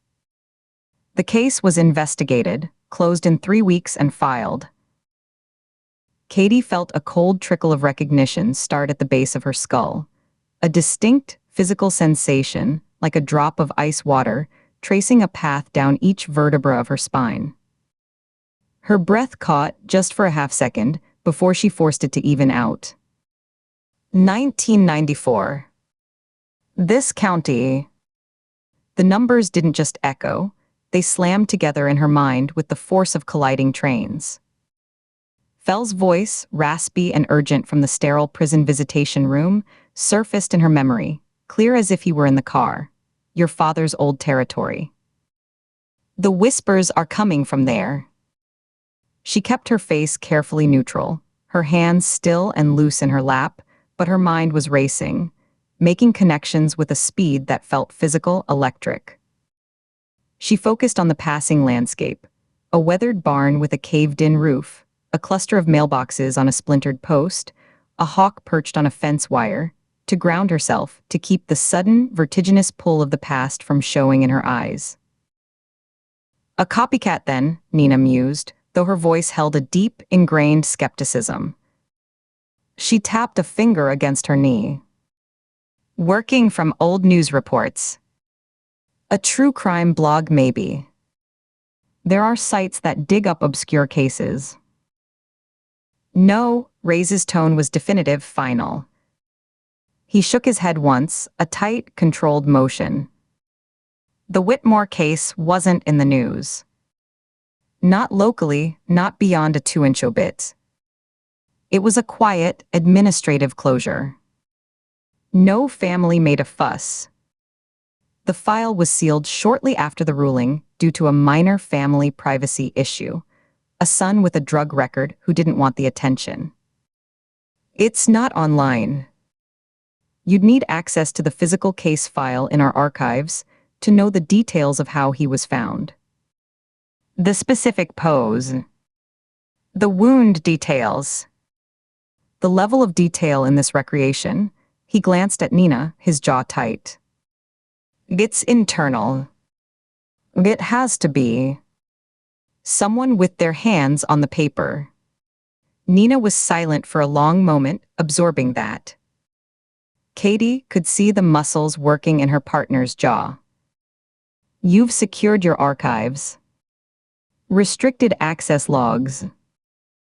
Started that process 2 hours ago, Reyes said. But if it's been copied, it was copied a while ago. This wasn't a rush job. The page he left, she trailed off as the SUV slowed.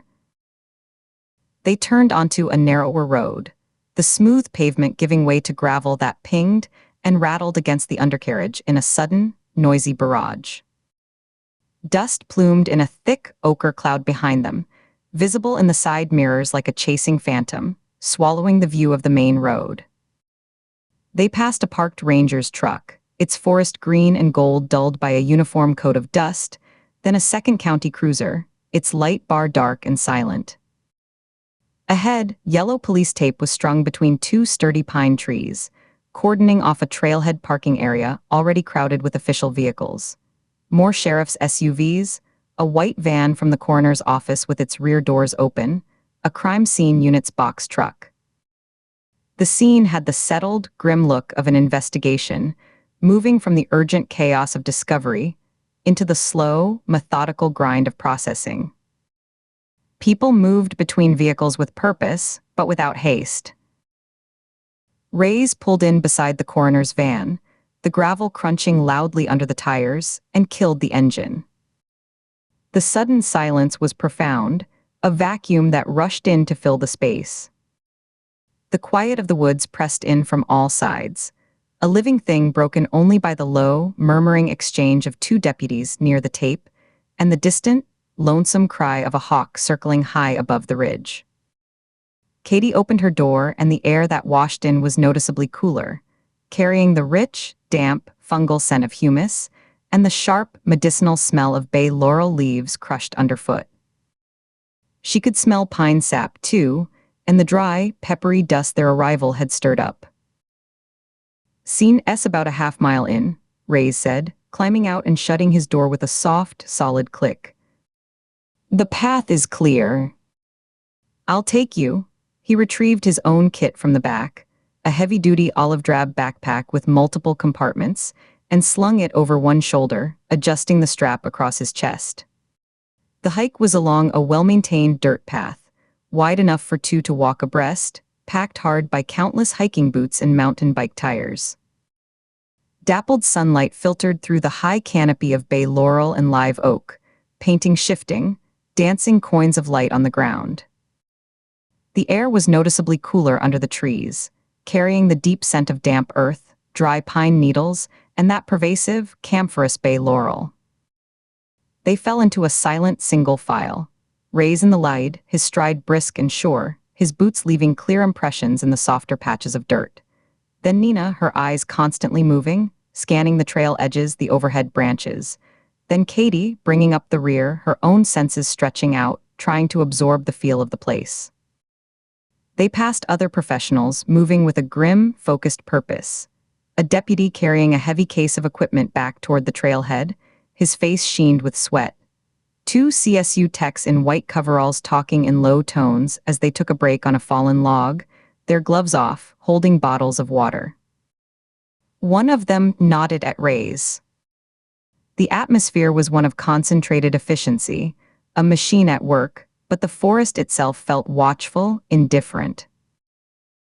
The path began a gentle, uphill slope. Katie's calves started to burn slightly, a reminder of the hours spent sitting on planes and in cars. The sound of their breathing, the crunch of their footsteps, the rustle of their clothing became the only sounds in their immediate bubble. As they rounded a gentle bend, where the path was edged by a large, moss-covered boulder, the trail opened up.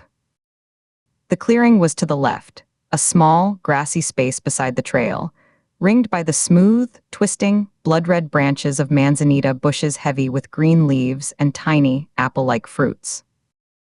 The body of Dorothy Brennan lay in the center, a small, human-shaped mound now covered by a dull gray plastic sheet, weighted at the corners with smooth, river-washed stones. What arrested Katie's attention, what made her step slow and then stop completely, were the little plastic, numbered evidence markers. They were bright, fluorescent yellow, stark and artificial against the muted green and brown of the forest floor.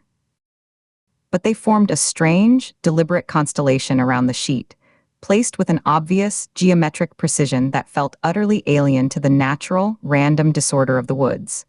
A cluster here, a lone marker there, a line of 3 leading toward a specific bush. It was a map of a different scene, superimposed on this one. Ray stopped at the edge of the clearing where the trail met the grass, his arms crossed over his chest. He pointed with his chin, not needing to gesture. Those markers. They're placed exactly where evidence was noted and photographed in the Whitmore scene photos. A discarded plastic water bottle here. He indicated marker number 3, a yellow 3 on a black tab. A scuff mark on that exposed root there. A broken branch on that manzanita, about 4 feet up. He paused, letting them look. There was no actual corresponding evidence there today. Our people fingerprinted, swabbed, photographed. Nothing. The markers themselves are ours from a kit. But they were placed by him. For the comparison. So we'd see the match immediately. So we'd pull the old file. Nina moved forward slowly, her eyes sweeping the scene with a predatory, cataloging intensity. She didn't step past the initial perimeter tape strung around the clearing's edge on thin metal stakes, but her gaze missed nothing. The specific pattern of the trampled grass where many feet had worked, the exact placement of each yellow flag, the way the late afternoon light fell in a long, golden shaft across the covered form, leaving the head in shadow. "He's not just copying a murder," she said, her voice low but carrying clearly in the hushed quiet. She shook her head slowly. "He's recreating a closed crime scene, down to the irrelevant details. He's staging a reference. It's a display. A demonstration of knowledge."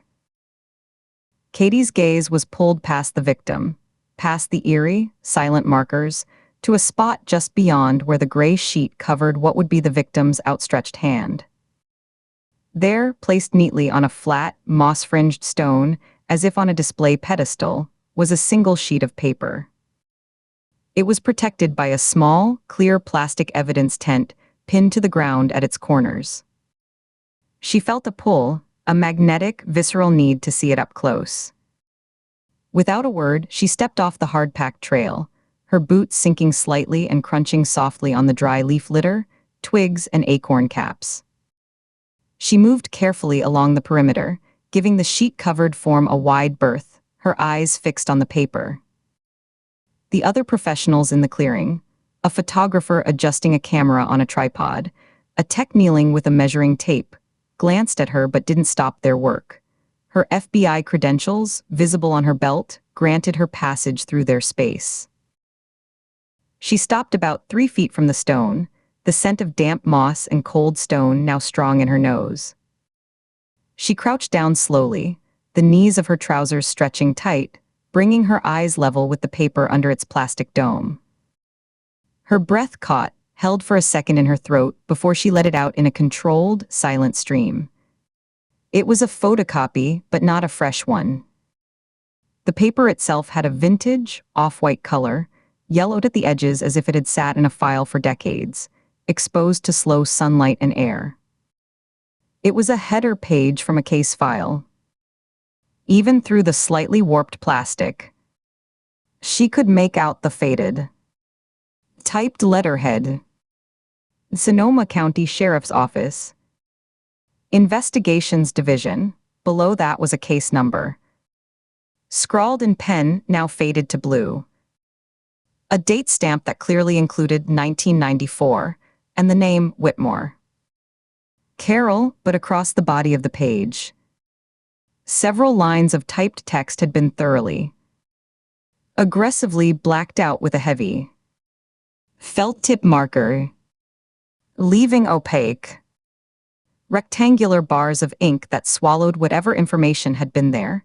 Names, notes, locations. The black was so total, it seemed to suck the light from the page around it.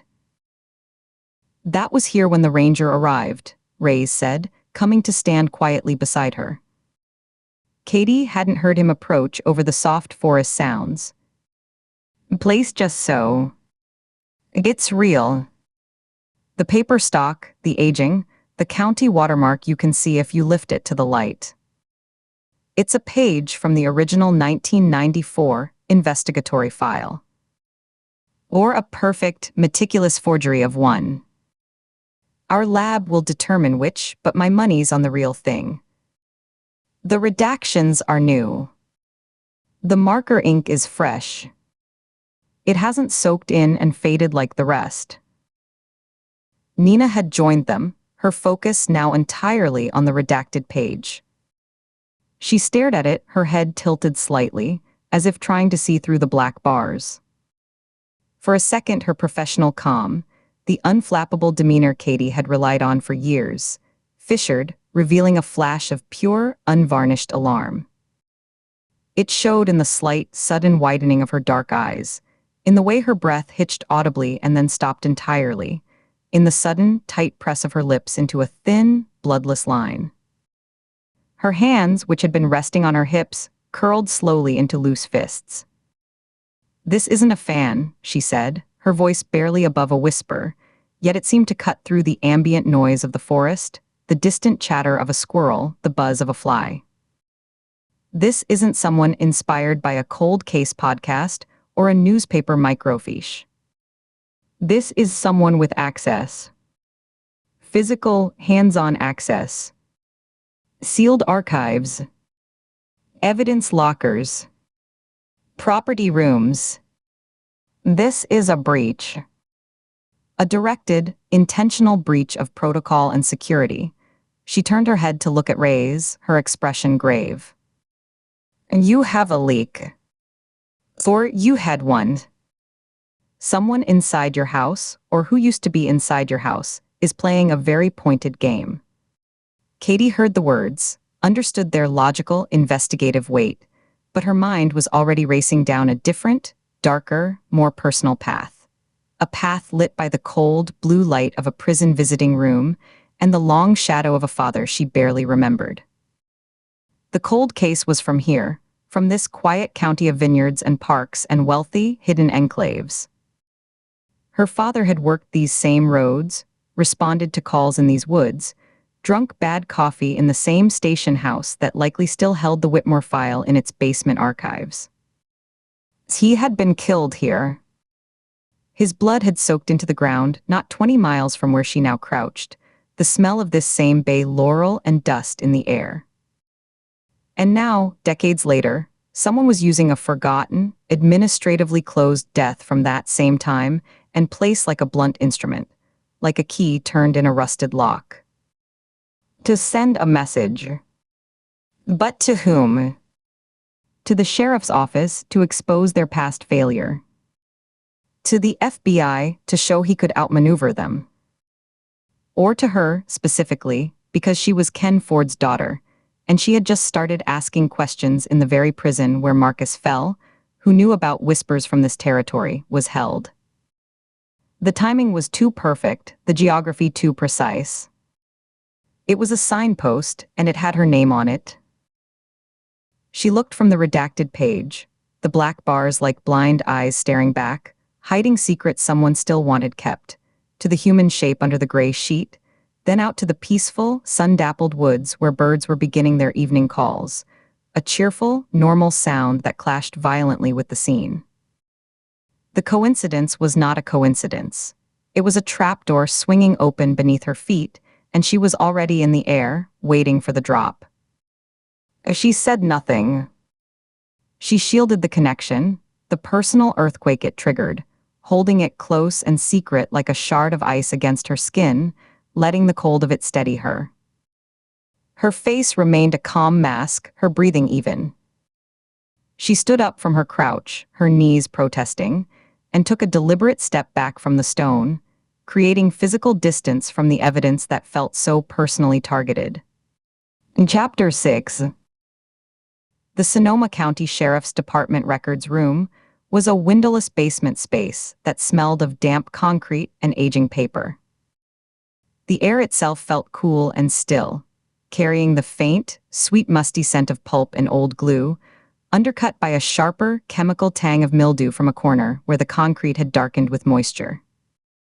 Overhead, two long fluorescent tubes buzzed and hummed, their harsh light flattening the color out of everything and casting sharp, black shadows behind the rows of gray steel filing cabinets. A bulky microfiche reader sat on a metal desk like a relic, its screen dark and dust-filmed. Against the far wall, stacks of bankers' boxes formed a cardboard cityscape, each labeled in black marker with years and case types. Burglary, 8991, traffic 98, assault 9597. The floor was bare, sealed concrete, and their footsteps echoed with a hollow, institutional sound that seemed to get swallowed by the sheer volume of paper. Officer Reyes led them to a cleared table, a scarred, laminate-topped rectangle that felt cold and slightly sticky to the touch. A single, thick case file lay waiting in the center, a manila folder gone stiff and slightly discolored with age, its corners softened from handling. Reyes didn't sit. He flipped open the cardboard cover with a practiced flick of his wrist. The sound was a dry crackle in the quiet room, a sound that seemed to release a puff of dust, motes into the beam of light above the table. "This is it," Reyes said, his voice matter-of-fact, devoid of ceremony. He placed his palm flat on the open cover to keep it from springing shut. The original 1994 case. Carol Whitmore. I pulled it as soon as we saw the scene, before the state guys even finished their walk. He stepped back, ceding the space to the agents, his hands coming to rest on his duty belt, his thumbs hooking into the leather. His posture was that of a guide who had delivered them to the edge of something, but would not lead the way in. Katie and Nina moved in unison, a practiced dance of proximity, leaning over the table from opposite sides. The top sheet was a standard incident report, the typed letters slightly faded, the blue ink of the carbon copy smudged in places. Case number 9408357. Date, August 12, 1994. Reporting Officer, Deputy M. Ruiz. Investigating Officer, Det. Ray Hollies. Katie's eyes scanned the form, taking in the bureaucratic skeleton of a woman's death. Name, date of birth, address, next of kin. The blanks were filled with the neat, impersonal type of an old electric machine. Without a word, Nina pulled on a pair of black nitrile gloves from her pocket. The snap of the latex against her wrists was a sharp, clinical sound that made Reyes blink. She began methodically laying out the contents, her movements precise and economical. She didn't just dump the file, she organized it, creating a chronological and categorical spread on the table's surface. First, the administrative front matter, the incident report, evidence logs, chain of custody sheets, each placed with a corner aligned to the table's edge. Then, she fanned out the crime scene photos like a grim hand of cards, arranging them in a semicircle so all three of them could see without touching. The photographs were the stark, color-saturated prints of the 90s, the edges white and glossy. They showed a woman's body, clad in a blue windbreaker and hiking pants, lying at the base of a steep, wooded ravine in a regional park. The angles were dispassionate, documenting the scene from above, from the side, close-ups of the body in situ. Dorothy Brennan, 38. In one photo, her face was turned partly away, her hair matted with dark leaf litter and something darker that had dried in the strands. In another, the awkward, broken angle of her neck was clearly visible against the mossy ground, the skin of her throat pale and waxy in the camera's flash. Nina placed the medical examiner's report next, a thicker sheaf of papers stapled at the corner. Katie picked it up, the paper feeling dry and lightweight like a dead leaf. The cause of death was listed as blunt force trauma consistent with a fall. A list of injuries followed in bullet point detail: cranial fracture, C2 vertebra dislocation, multiple rib fractures with associated hemothorax. Time of death was estimated between 6 and 8 p.m. She had been reported missing by her husband when she didn't return from a solo afternoon hike. The final sentence was a model of bureaucratic closure. Ruled accidental, Nina said, her voice flat, giving the words no inflection. Her gloved finger traced the final disposition sheet, stopping at the typed date and the scrawled signature, a looping, hurried mark. Case closed in 3 weeks. September 2nd. She looked up, first at Ray's, then at Katie, her eyebrows lifted just a fraction, a silent question hanging in the air between them. Fast work for a death investigation, Katie murmured, her eyes leaving the report to scan the other documents Nina had laid out. Too fast for a healthy adult found dead in a remote location, with no witnesses. Protocol alone would have demanded more: a deeper dive into the victim's background, a more thorough canvass, a review of similar incidents. Her own training whispered that 3 weeks was the timeline for a case where the answer was obvious from the first hour, where no one was asking hard questions. Too fast, Ray's agreed from his post near the end of the table. He uncrossed his arms and leaned forward, bracing his knuckles on the laminate. The fabric of his uniform shirt pulled taut across his shoulders. Look at the investigator's notes. It's all very tidy. Like he knew what the conclusion was before he finished writing the first supplement. Nina found the typed supplement reports from Detective Holly's, several pages clipped together with a rusting metal binder clip. She slid them to the center of the table, the paper whispering against the laminate. Katie leaned closer, reading over her shoulder, catching the faint scent of Nina's shampoo, something clean and herbal, mingling with the room's dust. The narrative was straightforward, the language bureaucratic and dry, a recitation of facts that led inexorably to a single point. Brennan had likely lost her footing on the unstable trail edge. Weather that evening had been foggy, conditions slippery. No signs of a struggle were found at the top of the ravine. No witnesses came forward. An unfortunate accident. The conclusion was reached by the middle of the second page. The rest was procedural filler, interview summaries boiled down to a single, non-incriminating sentence each. But the attached forensic reports, tucked behind the neat narrative like an inconvenient secret, told a subtler, more complicated story. Katie extracted the autopsy summary, a longer document with handwritten notes in the margins, in a tight, angular script that was Holly's signature loop. No defensive wounds on her hands or arms, she read aloud, her finger under the line, the nitrile of her own glove squeaking faintly against the paper. The skin was unbroken, no abrasions on the knuckles or palms, no skin or blood under the fingernails. Nothing to suggest she had fought, clawed, or grabbed at an assailant, or at the ground as she fell. But here, she pointed to a line lower down in the body diagram notes, where someone had circled 2 words in blue pen. The ink had bled slightly into the paper fibers. Contusions, upper arms bilateral. Pattern suggests forceful gripping prior to death. Size and spacing consistent with adult male hands. Nina looked up from the crime scene photos, her dark eyes sharp, moving from the report to Katie's face. And she was grabbed. Held. Someone was facing her before she went over. She said it not as a question, but as a forensic fact pulled from the data, her tone leaving no room for alternative interpretation. She tapped one of the photos, a wider shot of the body in the ravine. Look at the scatter of the leaf litter around her.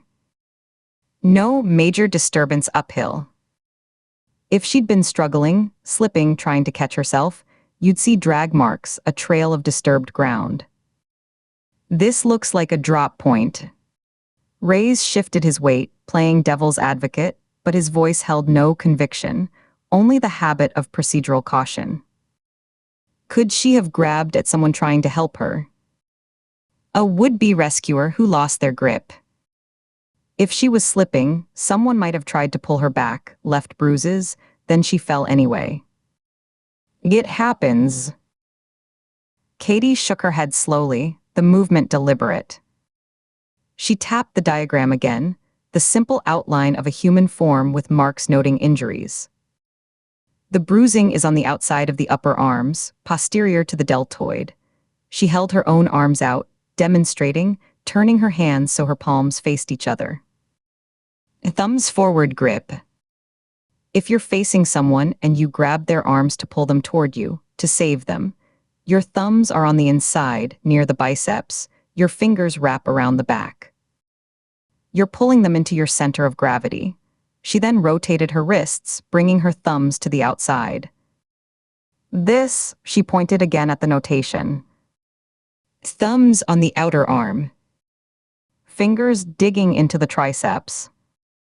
That's not how you grab someone to pull them back from a ledge. That's how you push someone away from you. She let her hands drop to her sides, the slap of her palms against her thighs a soft sound in the quiet. She met Nina's gaze squarely. Or how you steady someone, get a firm, controlling hold before you shove them. It's a bracing grip. It was set up. The room was quiet save for the persistent, low hum of the fluorescent lights, which seemed to grow louder in the absence of speech.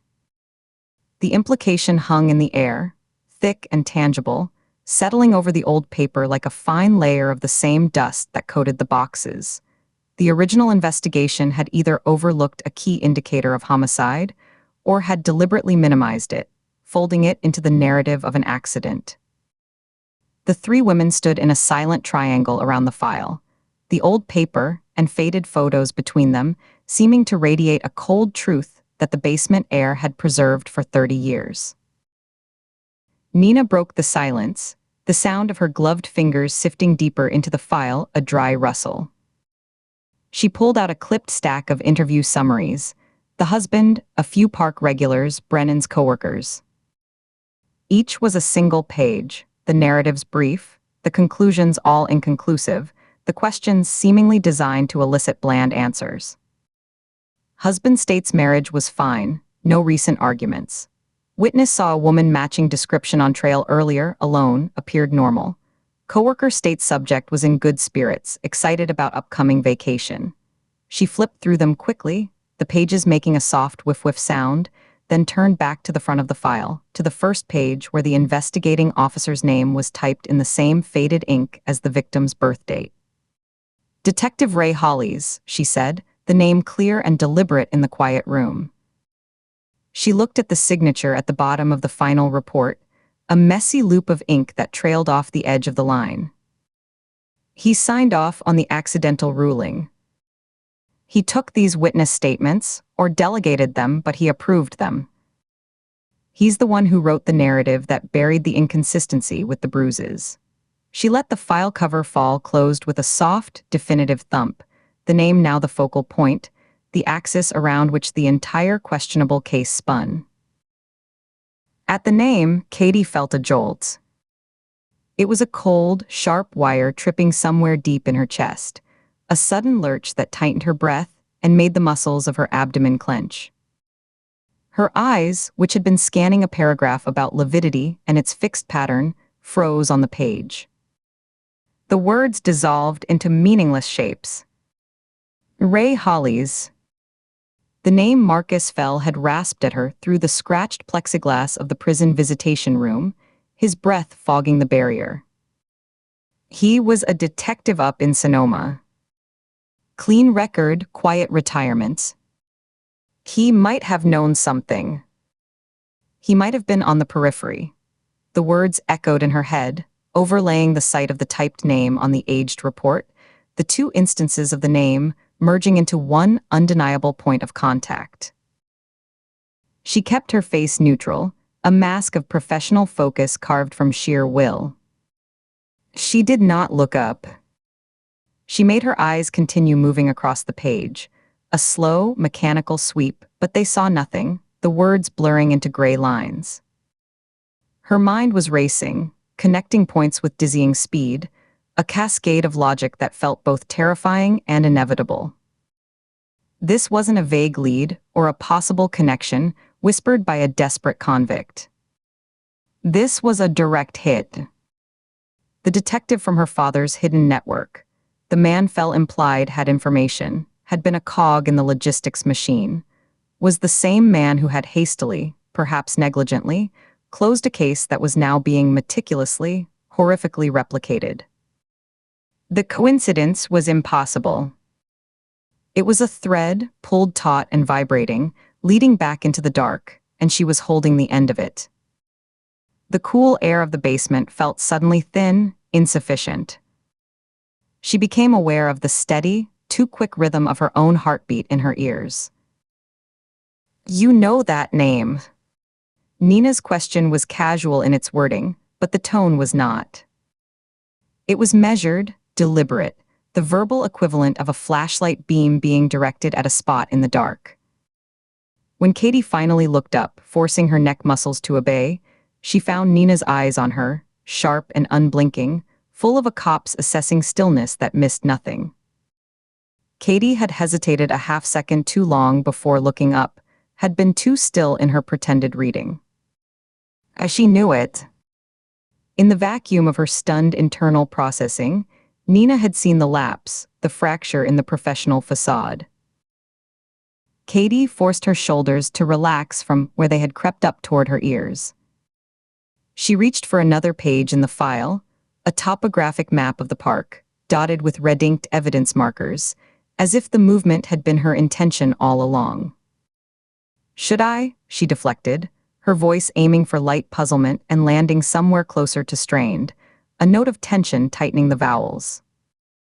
"It's just a name from a 30-year-old file." "Why?" She kept her eyes on the map, tracing a contour line with her fingertip, feeling the slight rays of the printed ink. "You flinched," Nina said, her voice low, almost conversational, but it cut through the hum of the lights. She didn't move, didn't gesture. She just held Katie's gaze, her own face a calm, impassive mask. She wasn't pushing, not outright accusing, but she was planting a flag, marking the moment, establishing a datum. When she said the name, I saw it. A micro-expression. Your eyes changed. They got still, then they flickered. Like you were accessing a file, she tilted her head a fraction, a bird-like gesture of scrutiny. Recognition isn't always conscious, but it's always visible. Katie felt a flush of heat at the back of her neck, a prickling sensation that crept up into her scalp. She manufactured a dismissive shake of her head, a quick side-to-side motion, and forced a small, tired smile that felt like a crack in dry clay. Tired. Long day, long flight. This basement lighting is giving me a headache. It's nothing. She looked down at the map again, pretending to study the contour lines, the blue hash of a creek bed. She could feel Nina's skepticism like a physical pressure in the space between them, a weight against her skin, a silent, persistent interrogation. Her partner was a human lie detector, trained to read the minuscule tells of stress and deception, and the machine had just pinged, loud and clear. Nina wouldn't forget this. She would file it away, a piece of anomalous data to be cross-referenced later. Officer Reyes, who had been watching the exchange with a neutral but attentively still expression, cleared his throat softly, the sound rough in the quiet. He looked between the two federal agents, his eyes moving from Katie's deliberately lowered head to Nina's unwavering stare, sensing the professional tension that had suddenly spiked from collaborative to combative. "Holly's is still around, I think," he interjected, his tone pragmatic, a deliberate return to facts breaking the stare down. He shifted, the gear on his belt jingling softly. "Retired about 10, 12 years back. Lives somewhere in the county, last I heard. He keeps to himself. Doesn't come to retiree barbecues or anything." "We'll need to speak with him," Nina stated, her gaze finally releasing Katie and returning to the closed file as if it were the only safe focal point. She closed the cover with finality, her gloved hand resting on it. "He's the logical next step. He can explain his original findings, walk us through his reasoning on the bruising evidence. And he might have insight now, with fresh eyes on what looks like a copycat. He might remember details that didn't seem relevant then, a person on the periphery, a vehicle in the lot, something that seemed innocuous in '94. "Agreed," Katie said, her voice even, controlled, a perfect mimicry of professional concurrence. She nodded once, the picture of focused efficiency. But internally, a decision crystallized with the hard, cold clarity of panic. She could not interview Ray Hollies with Nina Shaw standing beside her. Not with Nina's radar already actively scanning, her sensors tuned to Katie's frequency after that momentary slip. If Hollies was connected to whatever her father had stumbled into, if he was a part of the hidden logistics network Fell alluded to, any conversation would be a minefield of subtext, loaded pauses, and unasked questions hanging in the air between the spoken ones. Nina would detect it instantly. She would see the flicker of recognition in Hollies' eyes when Katie introduced herself not just as Agent Ford, but as Ken Ford's daughter. She would hear the careful phrasing, the avoidance of certain topics, and she would know Katie was operating a parallel, private investigation, using federal resources for a personal vendetta. It would be the end of her credibility, possibly the end of her career, and certainly the end of her chance to find the truth. Katie needed to get to him first. Alone. She needed to stand in front of him without a witness, without a partner's evaluating gaze. She needed to ask the questions she couldn't ask on the record. What did you know about Ken Ford? Who gave the orders? Who else was involved? Why did you close the Whitmore case so neatly? She needed to see his face, the set of his mouth, the look in his eyes when she said her father's name, to judge if it was fear or guilt or regret that surfaced. She straightened up, leaning back from the table as if to physically create space for the new plan forming in her mind, the edge of the laminate pressing into her hips. "We should split up the initial legwork," she suggested, fabricating the rationale as she spoke, layering logic over her urgent, desperate need. She kept her eyes on the file, not on Nina, speaking to the tabletop as if thinking aloud. "We're spinning plates here. The copycat scene is fresh, this old case is a puzzle, and we have a living original investigator to locate. You're better with the forensic reanalysis, Nina. Your eye for detail is sharper, you see the patterns in the data I might miss. It was a concession of skill, a tactical compliment to grease the wheels, and it was also true, which made it more effective." She finally glanced up, meeting Nina's eyes briefly, hoping to convey pure pragmatism. She paused, glancing at Reyes, drawing him into the plan, making it a team effort. "Officer Reyes can facilitate access to your new victim's effects and the fresh scene photos, the prelim ME report. You two can work that angle here, where the evidence is." Reyes gave a short, confirming nod, his expression still neutral but engaged. Katie continued, her tone all business, a steady stream of procedural logic. I'll start the witness trail from this old case. See if any of the original people interviewed are still reachable. The husband, the coworkers. People move, die, forget. That's a phone and database grind, chasing down 30 years of life changes. And I'll track down Holly's current contact info and address. Verify it, run a quiet background check, see if he's had any contact with law enforcement since retirement before we just show up on his doorstep. Basic, tedious legwork. She spread her hands slightly, a makes sense gesture, palms up. We cover more ground faster. We can reconvene tonight, compare notes, and plan the interview with Holly's for tomorrow with a full deck. Nina was silent. She didn't immediately agree. She studied Katie's face, her eyes tracing the line of Katie's jaw, the set of her mouth, the slight tension at the corners of her eyes that the tired smile hadn't erased. The fluorescent light gleamed on Nina's dark, pulled back hair, highlighting a few fine, escaped strands near her temple. The moment stretched, filled only by the relentless hum of the lights and the distant, muffled sound of a door closing somewhere upstairs, a thud that echoed faintly down the stairwell. Katie held her breath, her intercostal muscles taut beneath her calm exterior, her fingers curled loosely at her sides to hide any tremor. Finally, Nina gave a slow, single nod. It was not a nod of warmth or agreement, but of tactical acceptance. Efficient, she echoed, her voice giving nothing away, a flat mirror of Katie's own professional tone. Do it. She began gathering the forensic documents she had selected, the autopsy report, the photo logs, the body diagrams, the evidence inventory, stacking them neatly, edges aligned.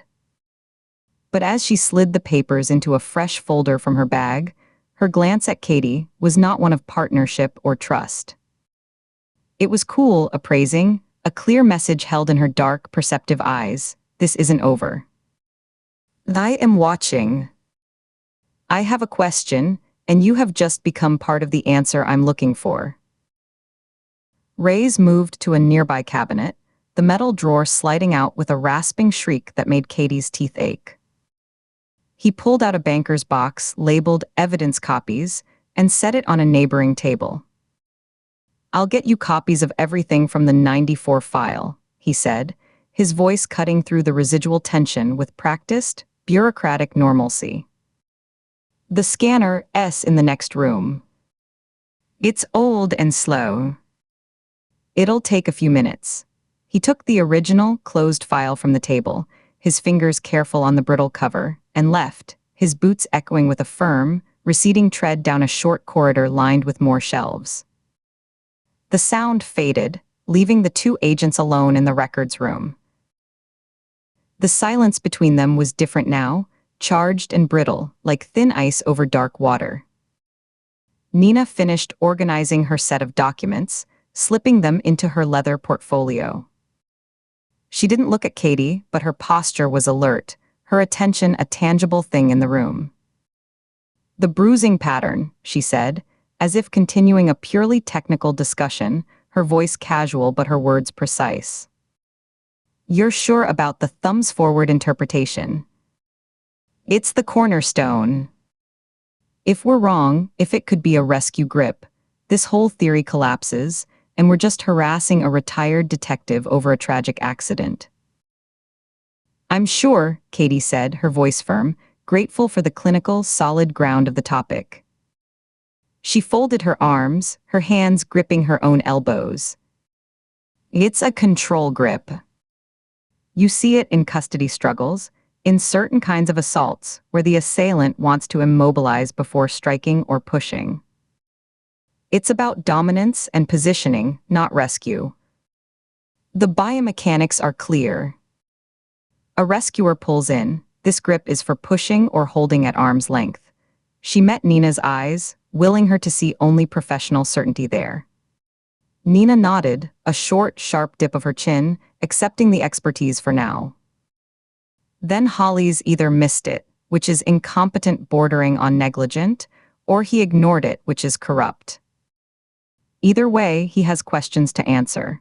She zipped her portfolio closed with a decisive, rasping sound. Get me a confirmed location on him by end of day.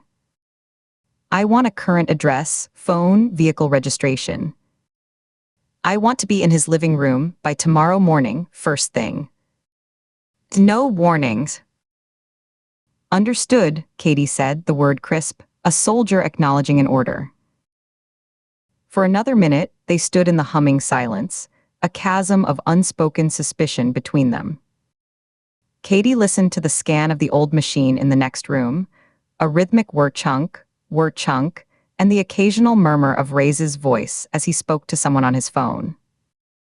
The dust motes danced in the sterile light above the now empty table.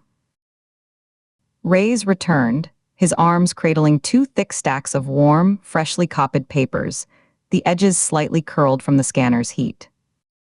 He handed one to each agent. Full set, he said to Katie. And the forensic packet, he said to Nina, nodding at the specific order of the pages. The transaction was silent, professional. The passing of batons in a relay Katie was already planning to run off course. Chapter 7. The Brennan house was a modest ranch in a working-class neighborhood, its white paint peeling in long, curling strips along the window frames, the lawn beneath it neatly mowed but patchy in the late afternoon shade. A faded plastic tricycle, one wheel slowly spinning in the faint breeze, lay on its side in the yard near a hydrangea bush whose blue blooms had browned at the edges.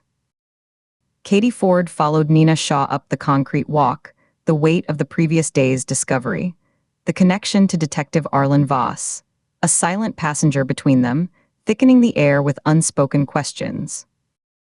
The flight back, the sterile hotel room with its hum of climate control and the smell of industrial cleaner.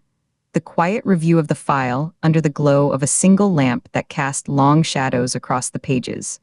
All of it had led here, to this ordinary doorstep. Katie adjusted the strap of her shoulder bag, feeling the solid weight of her notebook inside, the leather smooth against her fingertips.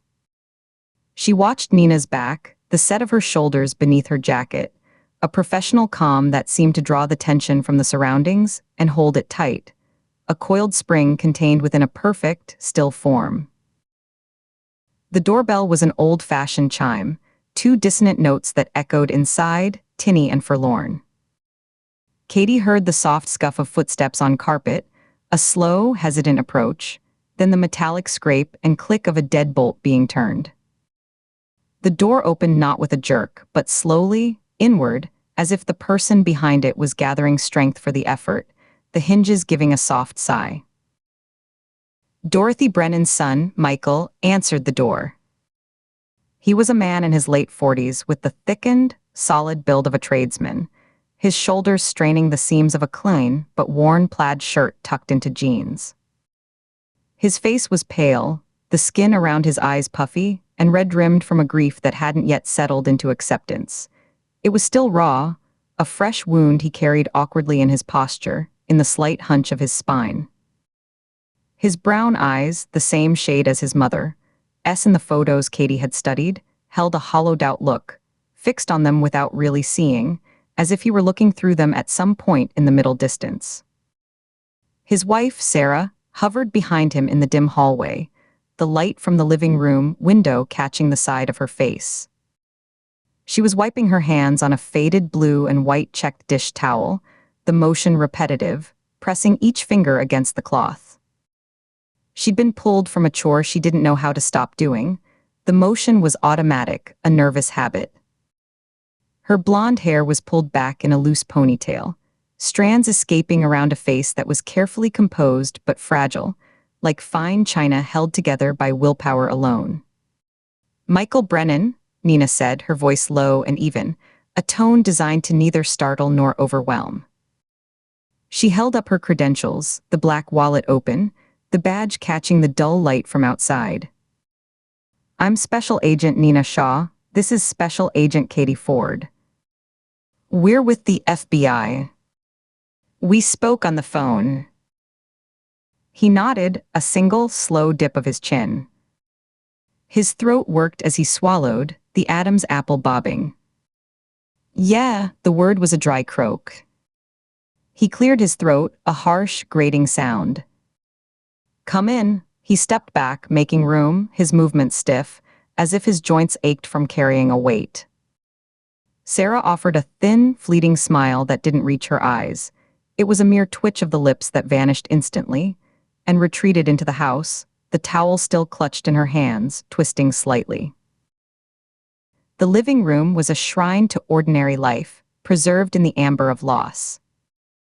A worn floral sofa, its pattern faded to soft blues and roses, faced a large television perched on a particle board entertainment center. The shelves of the unit were crammed with family photos in mismatched frames. A younger Michael in a high school football uniform, helmet tucked under his arm. A wedding photo, the colors slightly too bright, Sarah's veil caught in a breeze. Several pictures of a smiling, gray-haired woman, Dorothy, holding bouquets of roses, standing beside a younger version of the man now sinking into a recliner, her arm linked through his. The air held the faint, clean smell of lemon polish overlaid on the deeper, permanent scent of yesterday's coffee, of a house where meals were still cooked out of routine rather than hunger. A digital clock on the cable box glowed green numbers in the dim light, and from the kitchen came the steady, low hum of a refrigerator, a constant bass note to the silence. A faint trace of rose-scented potpourri lingered in a bowl on the coffee table, next to a remote control and a folded section of newspaper. Michael sat heavily in a brown recliner, its leather cracked like a dry riverbed along the arms. He didn't lean back. He sat on the edge, his forearms resting on his knees, his large hands dangling between them, the fingers slightly curled. Sarah perched on the sofa arm beside him, close but not touching, her body angled toward him. After a moment, as if seeking or offering anchor, she reached out and placed her hand on his shoulder. Her fingers pressed into the fabric of his shirt, a point of contact, the knuckles pale. We told the local officers everything, Michael began, his voice rough, unused. He cleared it again, but the roughness remained. Twice. The sheriff's people, then the town police when they found her. He looked from Nina to Katie, his gaze pleading for something they couldn't give, an answer, a reason, a different reality. She was quiet. The homebodies. She gardened. Watched her shows. Paid her bills on time. He shook his head slowly, a gesture of profound confusion. Who would do this? Why? The last word cracked, splitting open, and he looked down at the beige carpet, his jaw clenching so tightly the muscle bulged at the hinge. We're trying to understand that, Mr. Brennan, Nina said.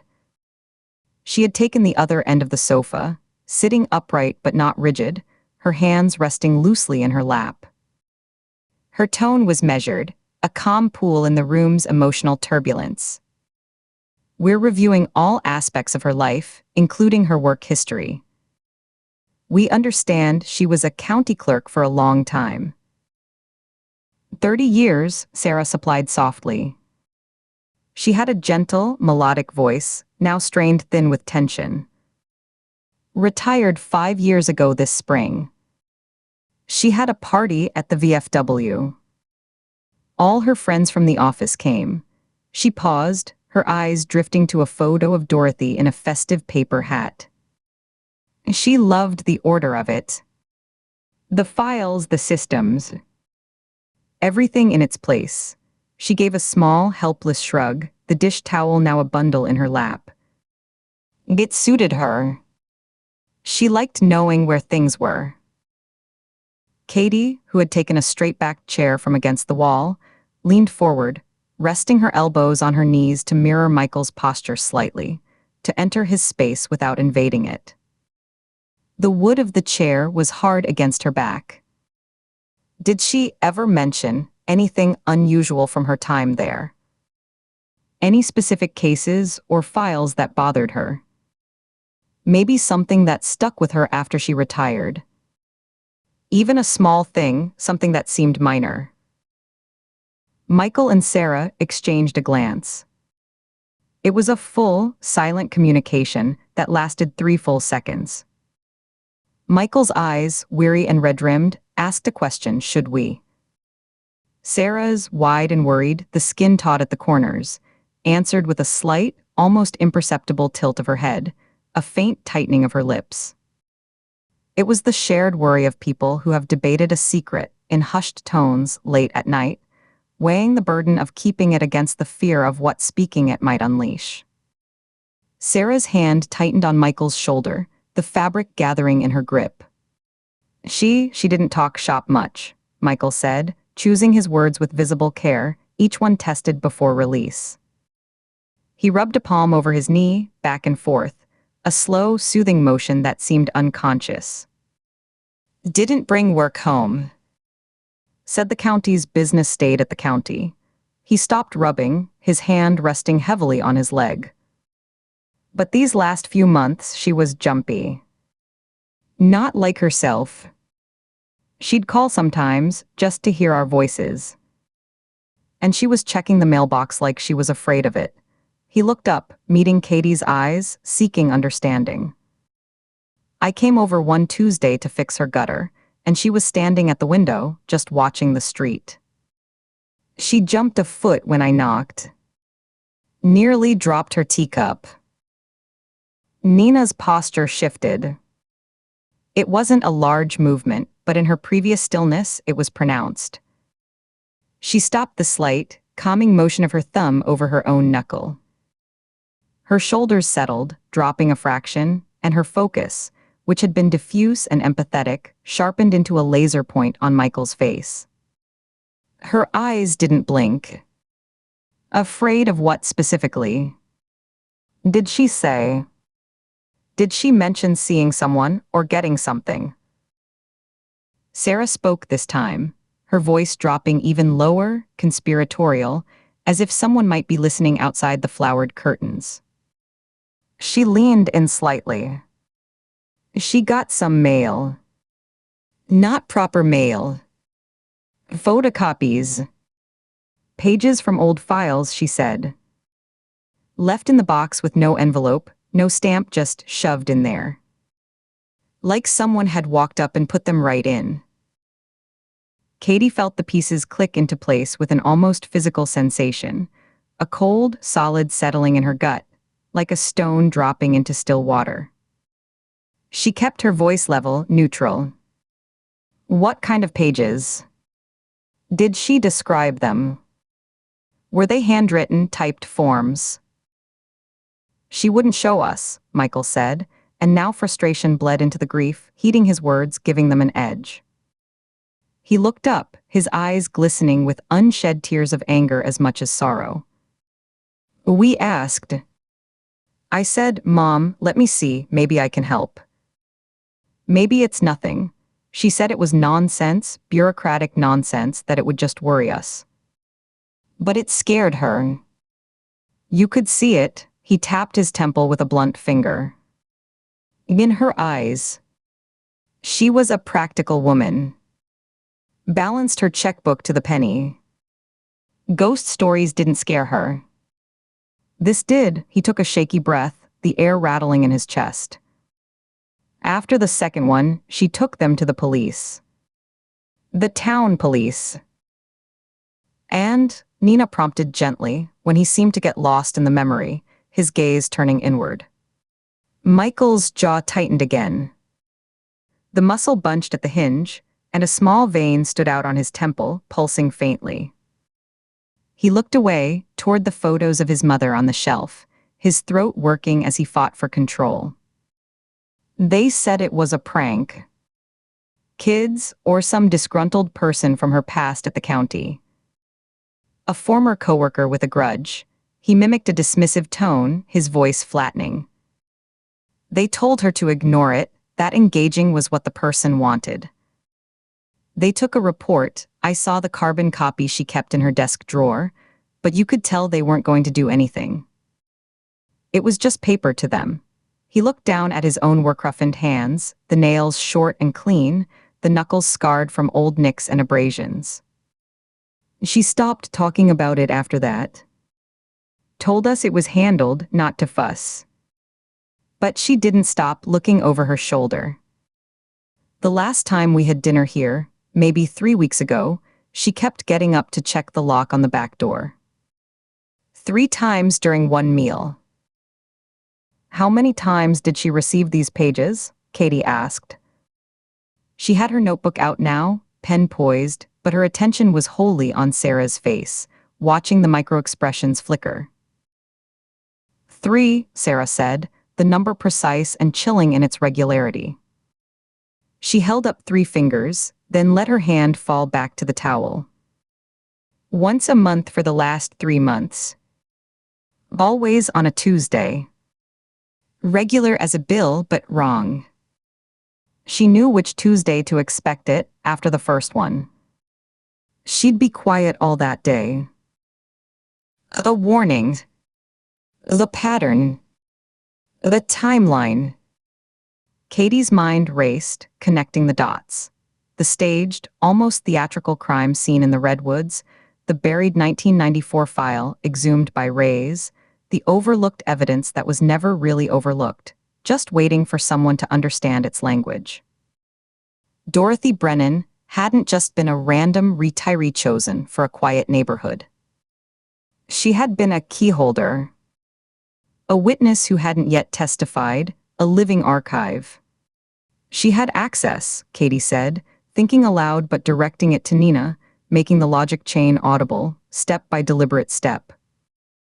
She turned slightly in her chair to face her partner more fully, the wood creaking under her. She worked in records administration for 30 years. She wouldn't just file things, she would know the systems inside out, know how to retrieve archived case files, know what should be where, what was sealed, what was public. She looked back at Michael and Sarah, including them in the grim deduction. Someone didn't just want a name or a date from an old case. They wanted corroboration. Authentication, she paused, letting the words hang. They wanted someone who could look at a recreated scene or a specific detail from a file and say, yes, that's exactly how the original file read. Or maybe, more importantly, no, that detail was never in the public record. Only someone with access to the case file would know that. She was a threat because she could call out a forgery or confirm an accuracy. She was a quality control check. Nina gave a slow, deliberate nod, her dark eyes tracking the same path, her head tilting a degree as she considered. The killer gave her a chance. Sent the warnings. Gave her months to come forward, to go to the proper authorities with what she knew, to connect the dots herself. She glanced at Michael. The photocopies were a test. Oh, a nudge. Do you remember this? Do you see what this is? But she didn't, Katie said, the theory solidifying, gaining weight and grim shape as she spoke it into the quiet, lemon-scented room. She reported the threats, but she didn't give the context. Maybe she didn't fully understand it herself. Or she was too afraid, hoping if she ignored it, it would go away. So the killer moved from warning to judgment. She met Michael's anguished gaze and held it, not cruelly, but with the full gravity of the conclusion, forcing herself not to look away from the pain her words were causing. The killer sees this as righteous. They're not just murdering, they're executing a sentence for silence. For failing to act when you had the key knowledge. For being part of the system that buried the truth in the first place. The room was quiet save for the relentless hum of the refrigerator from the kitchen and the faint, insistent tick of a clock from the hallway. A steady, metronomic beat marking the passage of a time that had lost all meaning for the people in the room. Michael Brennan stared at the carpet between his feet, his breath coming in slow, controlled draws, his shoulders rising and falling with deliberate effort. Sarah's grip on his shoulder was now white-knuckled, her fingers digging into the plaid fabric, her own face pale as parchment. A single tear escaped her right eye and traced a slow path down her cheek, but she didn't move to wipe it away. The ordinary sounds of the house, the clock, the appliance, the faint sigh of the furnace kicking on, seemed to amplify the horror, anchoring it in this domestic space, making it inescapable. After a long moment, the green numbers on the cable box clicking forward one digit, Nina leaned forward, gently steering back to the practical, to the questions that could maybe, possibly, lead to a person, a face, a name. Her voice was soft but clear, cutting through the heavy air. Did your mother ever describe anyone suspicious in the neighborhood? A strange car parked repeatedly, maybe one she didn't recognize. Anyone asking about her, or her past work, even in a casual way? At the grocery store, the library. They both shook their heads, a synchronized movement of helplessness. Michael S. was a slow, weary side-to-side motion. Sarah S. was quicker, more frantic. She didn't have enemies, Michael said, the words hollow, defeated, empty of hope. She balanced the books for the county. She grew roses. She made the best peach cobbler at the church social. That's all. He spread his hands, a gesture of emptiness, showing his palms as if to prove there was nothing hidden there.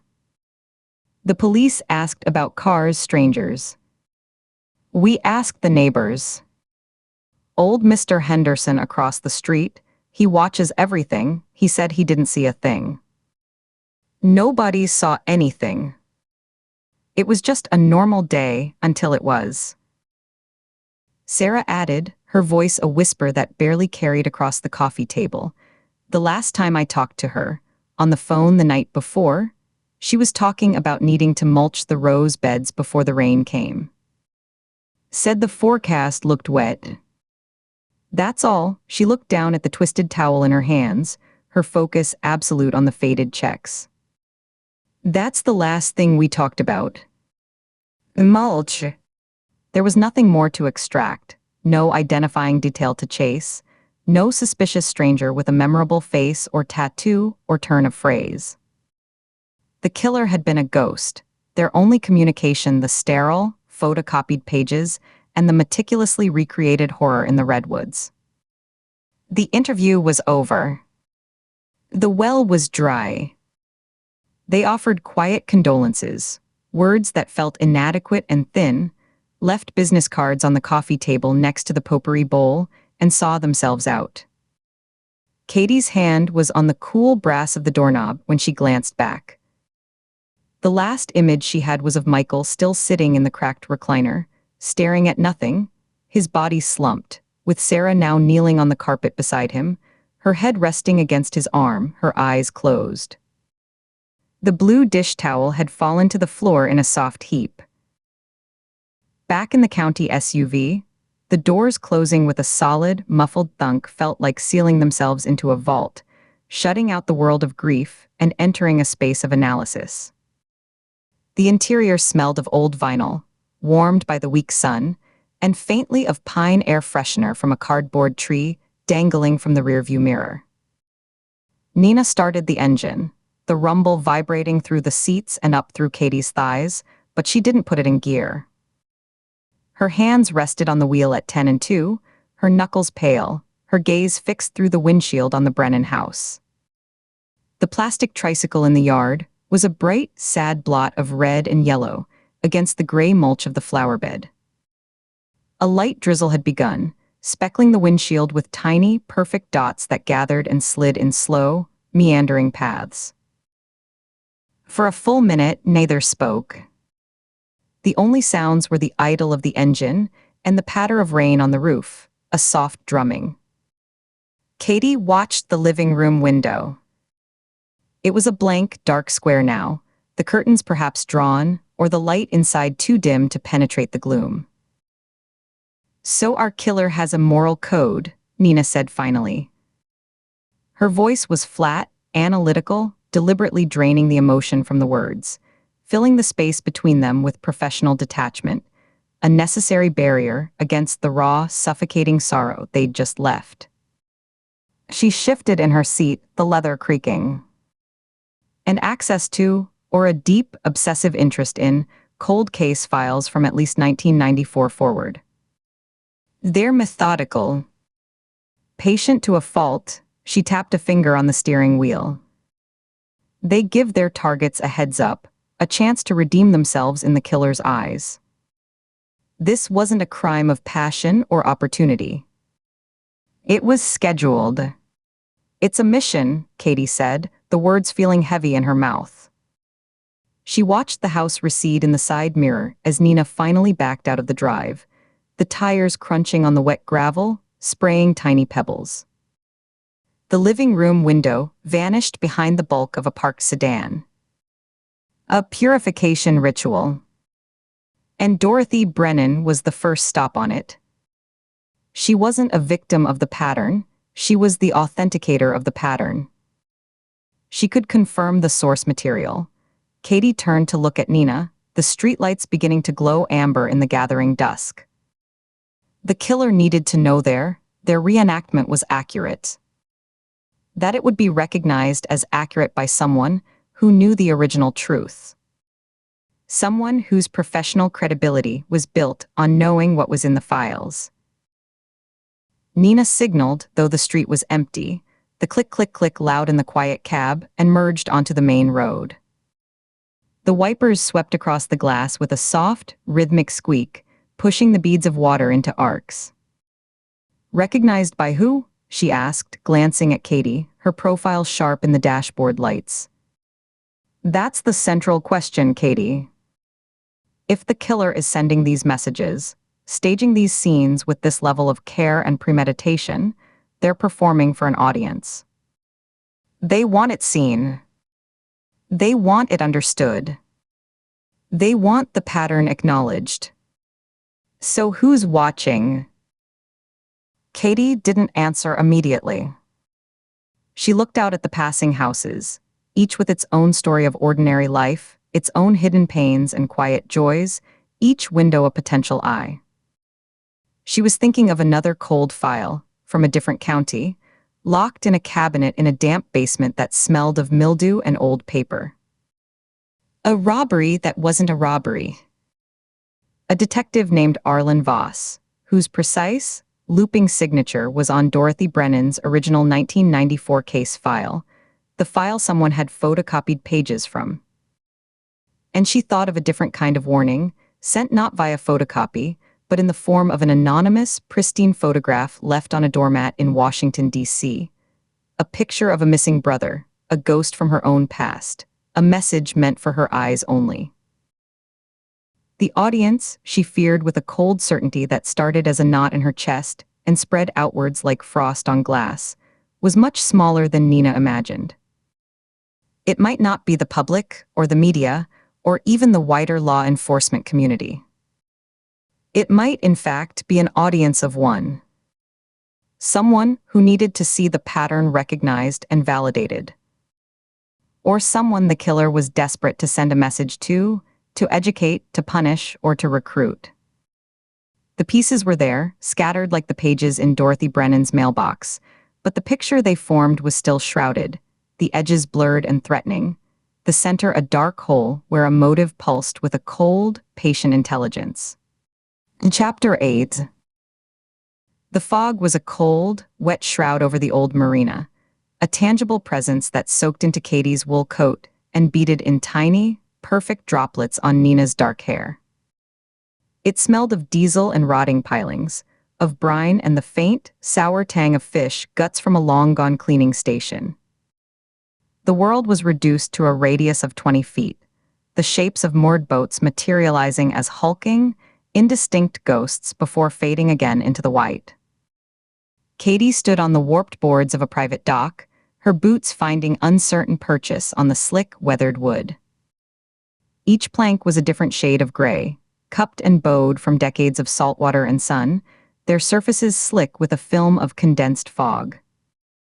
The early morning silence was profound, broken only by the hollow, rhythmic knock of a buoy somewhere out in the gray, and the low, professional murmur of the forensics team who moved like shadows in their white Tyvek suits, their footsteps a soft, shuffling percussion on the damp wood.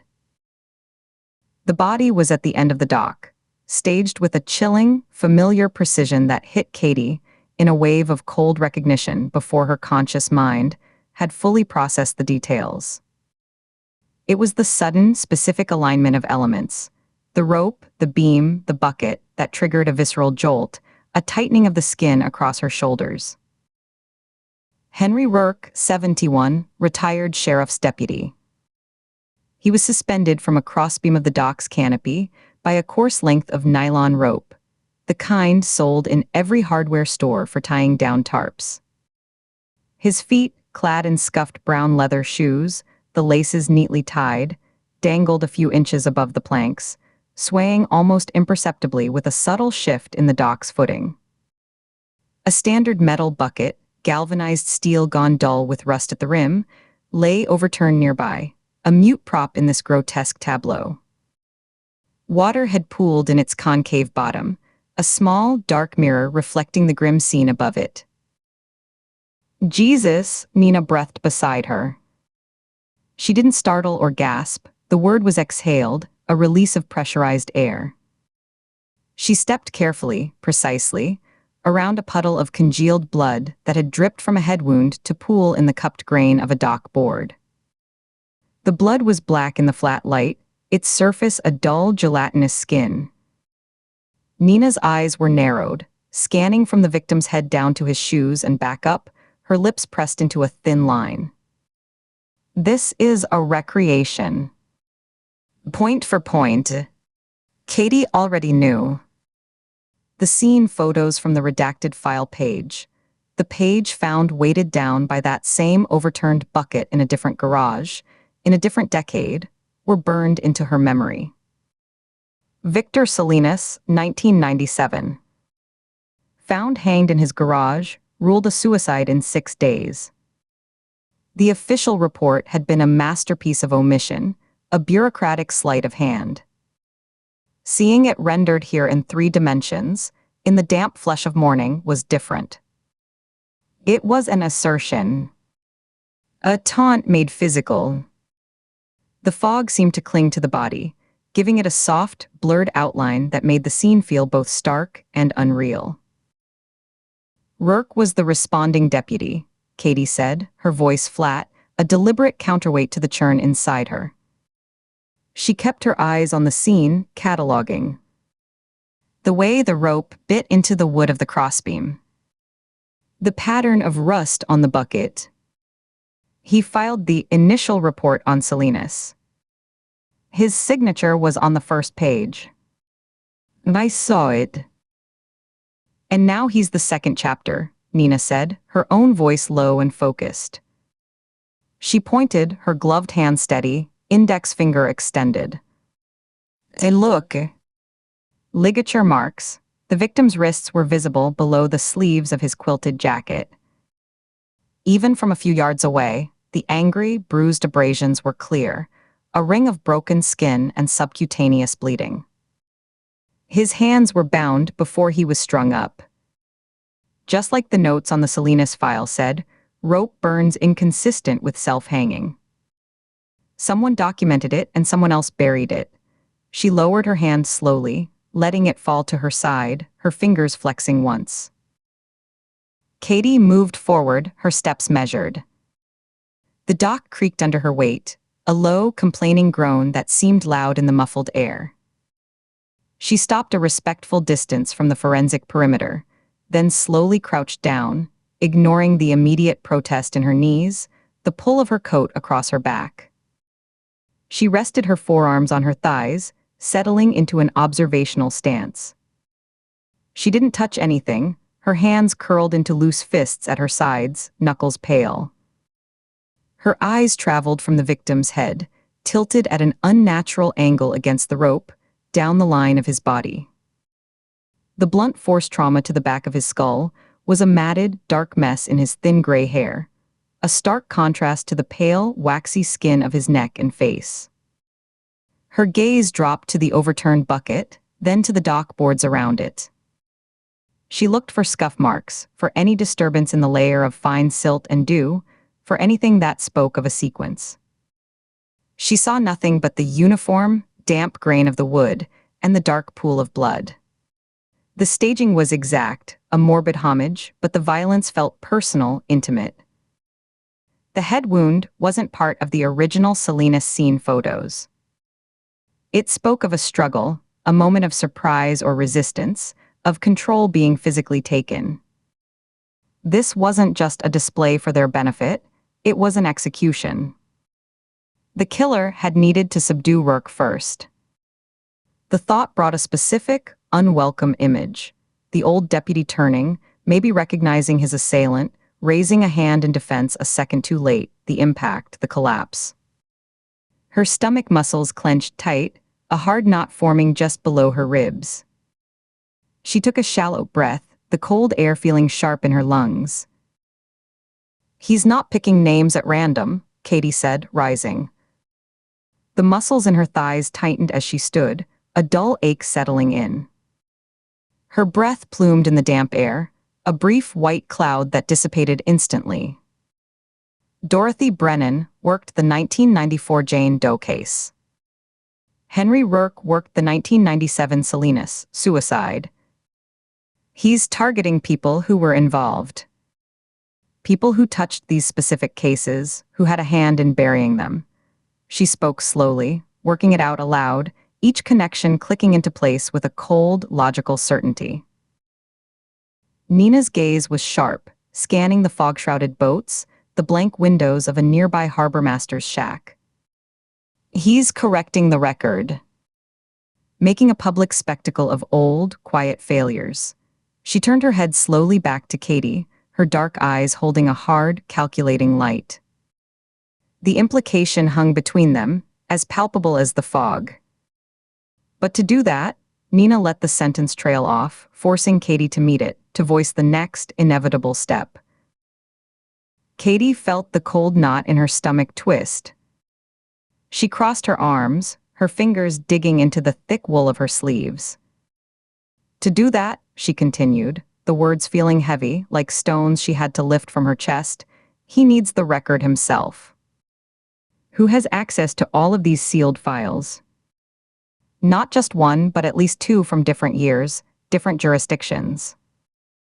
The redactions, the specific details of the inconsistencies, this isn't guesswork. This is inside knowledge. Privileged access." She looked past Nina, at the forensic tech dusting the dock railing for prints. "It's someone with a badge.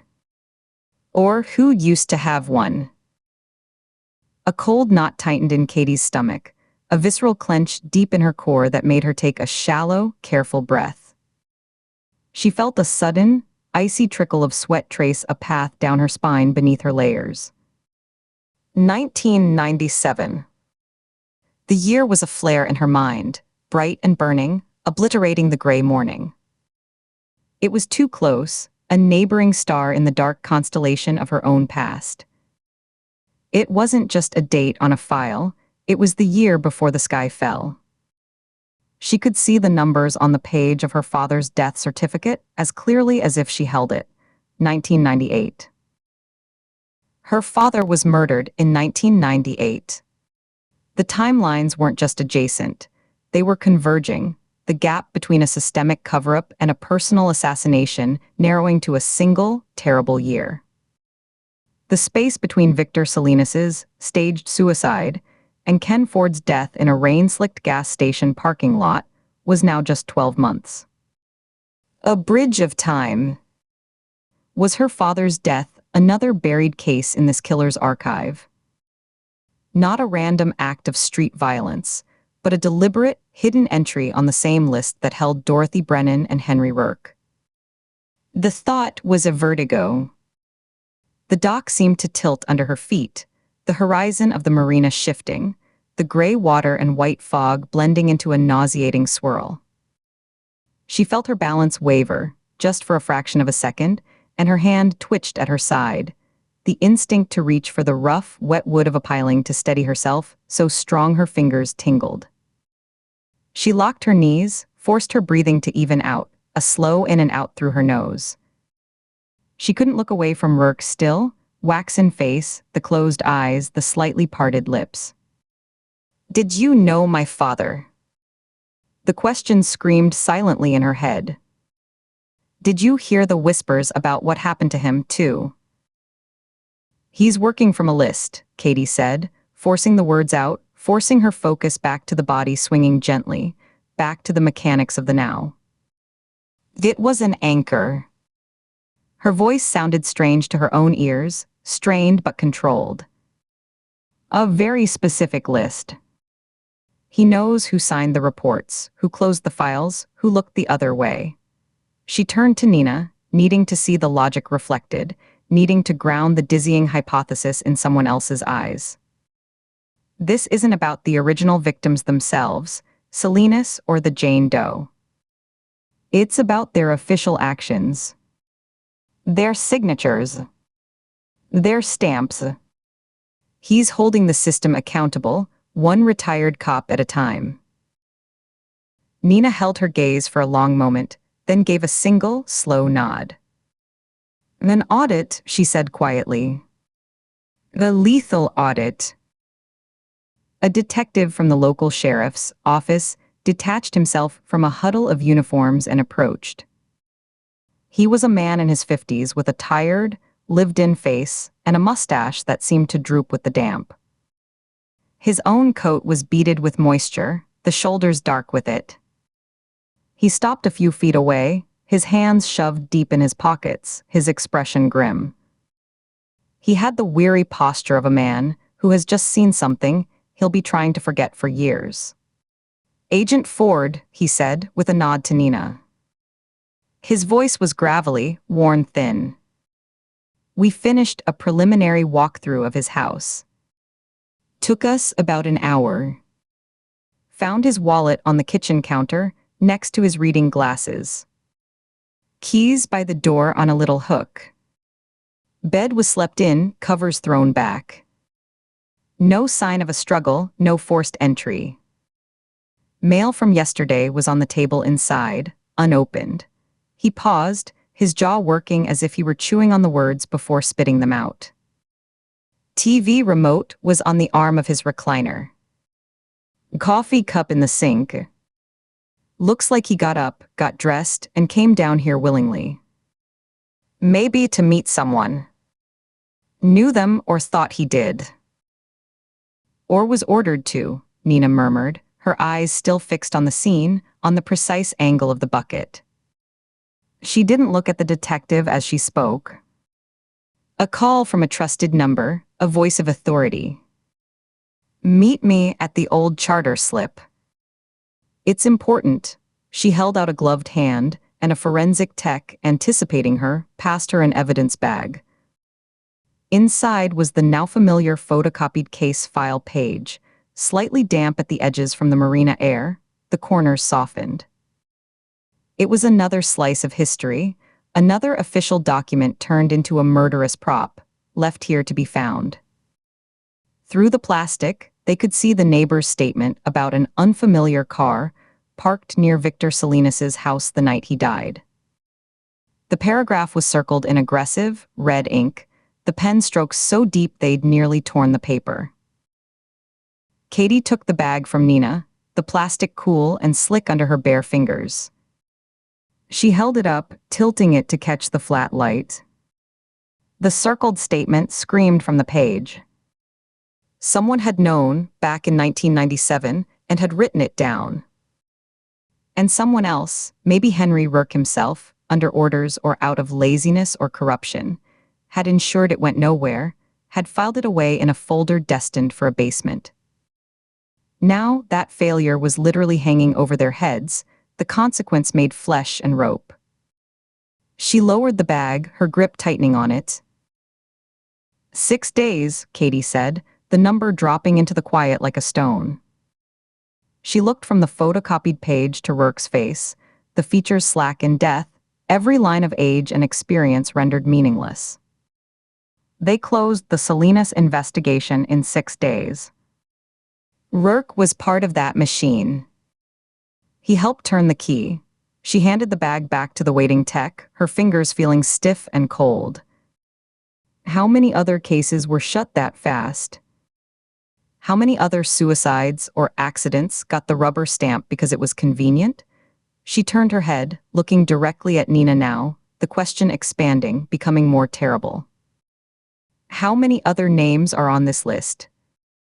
And how far back does it go? The fog around them began to thin, not lifting so much as fraying at the edges, dissolving from the top down. A pale, watery sun tried to bleed through the high overcast, transforming the uniform white into a shifting tapestry of grays and dull silvers. The change in light was subtle but profound. It illuminated the scene in a sickly, revealing glow, the details becoming harder, clearer, more inescapable. The deliberate, practiced knot of the rope, a proper hangman's knot, not a slip knot, the coils neat and tight.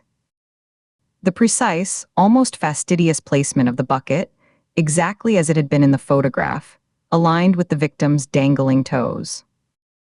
The file page, sealed in plastic, waiting to be found and read like a grim epilogue. The light caught the rust on the bucket's rim, making it look like a smear of dried blood. The sounds of the marina, previously muffled into a uniform hum, began to separate and clarify. The slap of small waves against barnacled pilings became a distinct, wet percussion. The distant cry of a gull, sharp and lonely, pierced the air. The creak of boat lines, the gentle clinking of a halyard against an aluminum mast. The low, technical conversation of the crime scene unit as they photographed the ligature marks on Rourke's wrists from every angle, the mechanical click and whir of their cameras. The world was waking up, but the scene at the end of the dock remained a pocket of awful, frozen time, a diorama of consequence. Katie took a few steps back, the heels of her boots making a soft, solid sound on the wood. She gave the forensic photographer space, needing to put the immediate horror of the body into a wider context. She looked down the length of the dock toward the shore. It was a private slip, belonging to a fishing charter business that had gone under years ago, according to the local detective. As secluded, the kind of place you'd come for a private meeting, or to be taken to without drawing attention.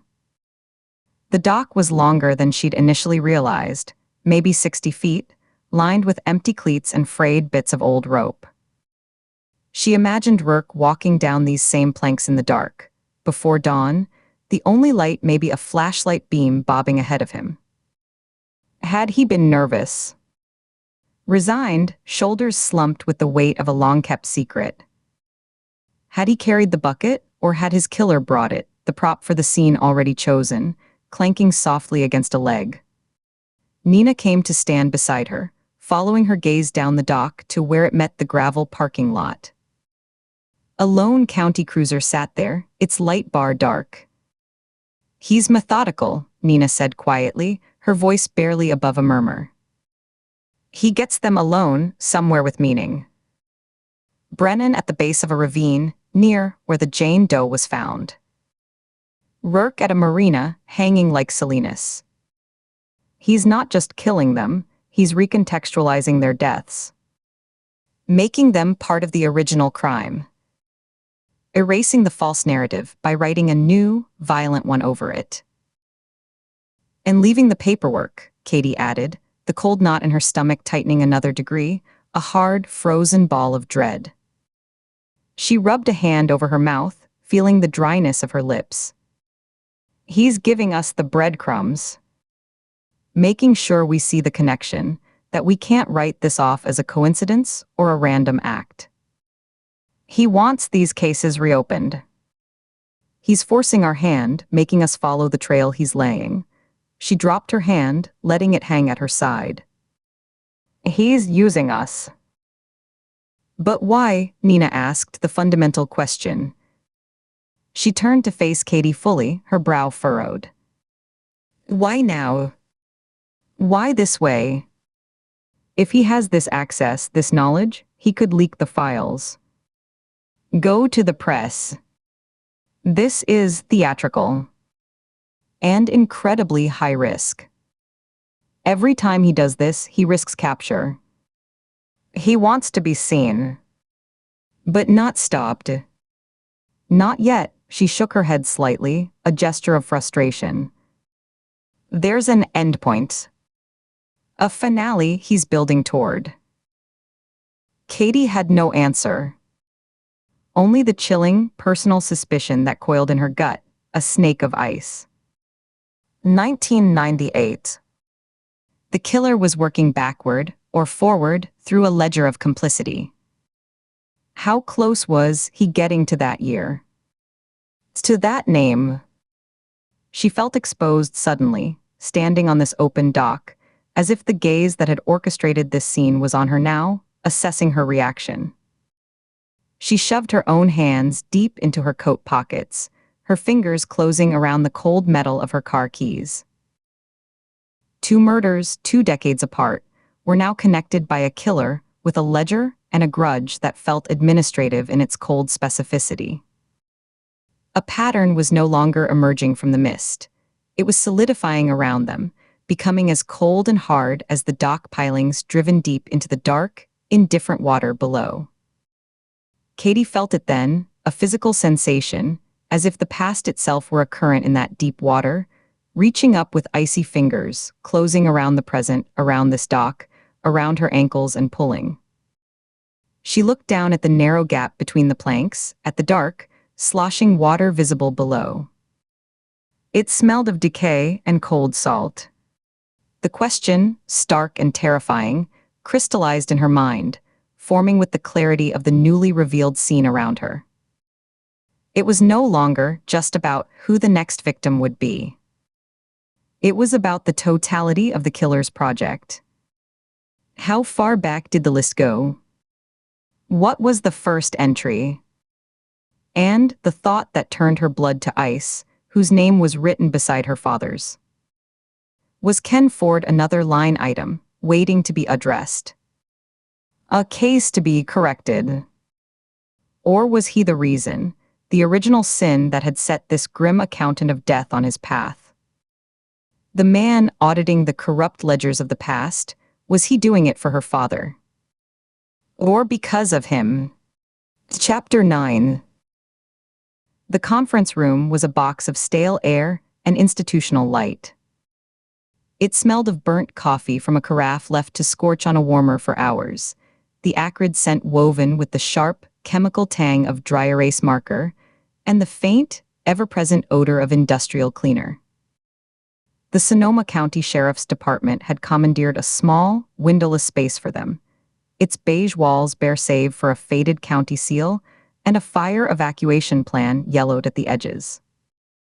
The sole table, a laminate rectangle scarred with white cup rings and deep pen digs, was buried under uneven stacks of printouts, manila folders, and a few clear evidence bags containing nothing more dramatic than old, leather-bound logbooks.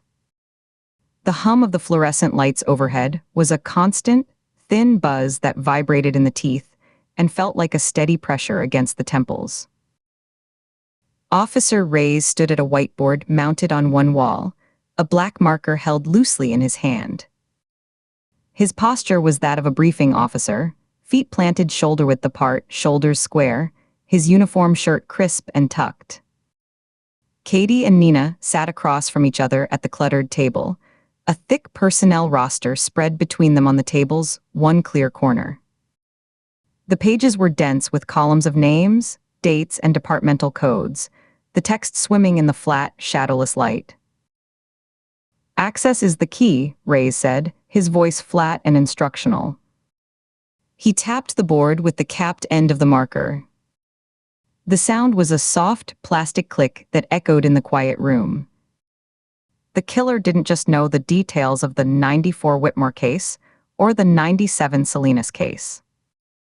They had the sealed files. The ones with the photos, the original detective's notes, the evidence logs that never made the public docket. That's a short list. A very short list. Katie leaned forward, her elbows pressing into the cool, slightly sticky laminate.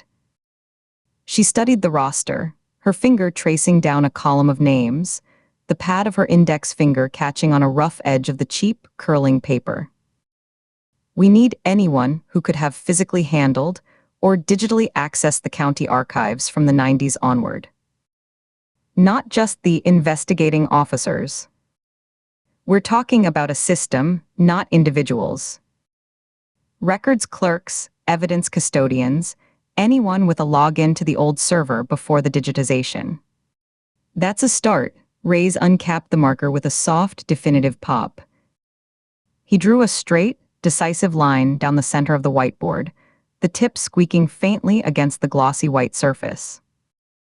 On the left, he began writing in a neat, blocky print, the letters forming with deliberate slowness. Category 1, current and former law enforcement with case access. That includes the original detectives on the Brennan and Salinas cases, Detective Ray Hollies, retired, and the late Henry Rourke, obviously. He wrote the names, the black ink standing out starkly against the white. But also anyone in records management, evidence lockup, the DA's office from that era. Prosecutors, paralegals, clerks who routed the paperwork. The chain of custody is a chain of people. Nina flipped through a separate file, her gloved fingers making a soft shuff-shuff sound against the paper.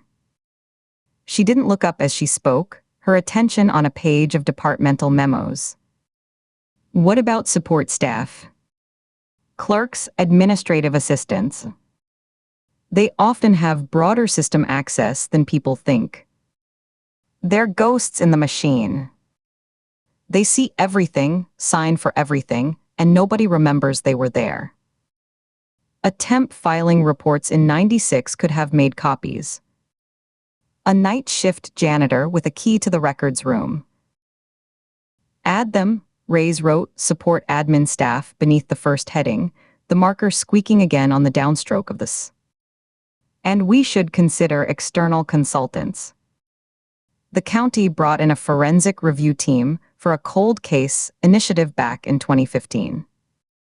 A forensic psychologist from Sacramento and a retired evidence tech from Marin. They would have had full, unfettered access for a limited time. And 6 weeks. Their names and the final report should be in the system. He added external consultants, 2015, to the list, underlining it twice. Katie's pen, which had been jotting notes in the margin of the roster. Digital Migration 2008, Physical Archive Rec. Form stilled. Her gaze had locked on the name, Ray Hollies, where Reyes had written it, the black letters seeming to pulse slightly in her vision. The detective from the Whitmore case. The same name Marcus Fell had given her in prison, whispered across a bolted table like a past secret, his breath smelling of stale coffee and fear. I heard a name. Ray Hollies. Sonoma County. Her pulse gave a dull, heavy thud, a single deep knock she felt in her throat and behind her eyes. The air in the room felt suddenly thicker, harder to pull into her lungs. She kept her head down, her eyes fixed on the list as if committing it to memory, but she saw none of the other names. She felt the weight of the envelope from her apartment door, now locked in the trunk of her car, as if it were in the room with them, a silent, accusing presence on the empty chair beside her. She forced her pen to move again, making a meaningless, tight squiggle next to evidence lockup, her knuckles turning pale where she gripped the plastic barrel. There's also the press, Reyes said, turning back to face them. He recapped the marker with a click, then uncapped it again almost immediately, a habitual, restless gesture. He began a new column on the right side of the dividing line. Not the national guys, but local. The Sonoma County Gazette had a courts reporter, Diane Polk. She covered both the Brennan and Salinas cases when they were fresh. She was a pit bull. Filed endless records requests, sued the county twice for access. It's possible she obtained sealed material through a judge's order, or had a source inside who leaked it to her. She cultivated them. Knew secretaries by their first names, bought drinks for deputies. Where is she now? Nina asked, looking up. She closed the file in her hands with a soft thump. Her dark eyes were sharp, focused, tracking Ray's movements. Retired. Lives in a cottage in Sebastopol. She's on the list.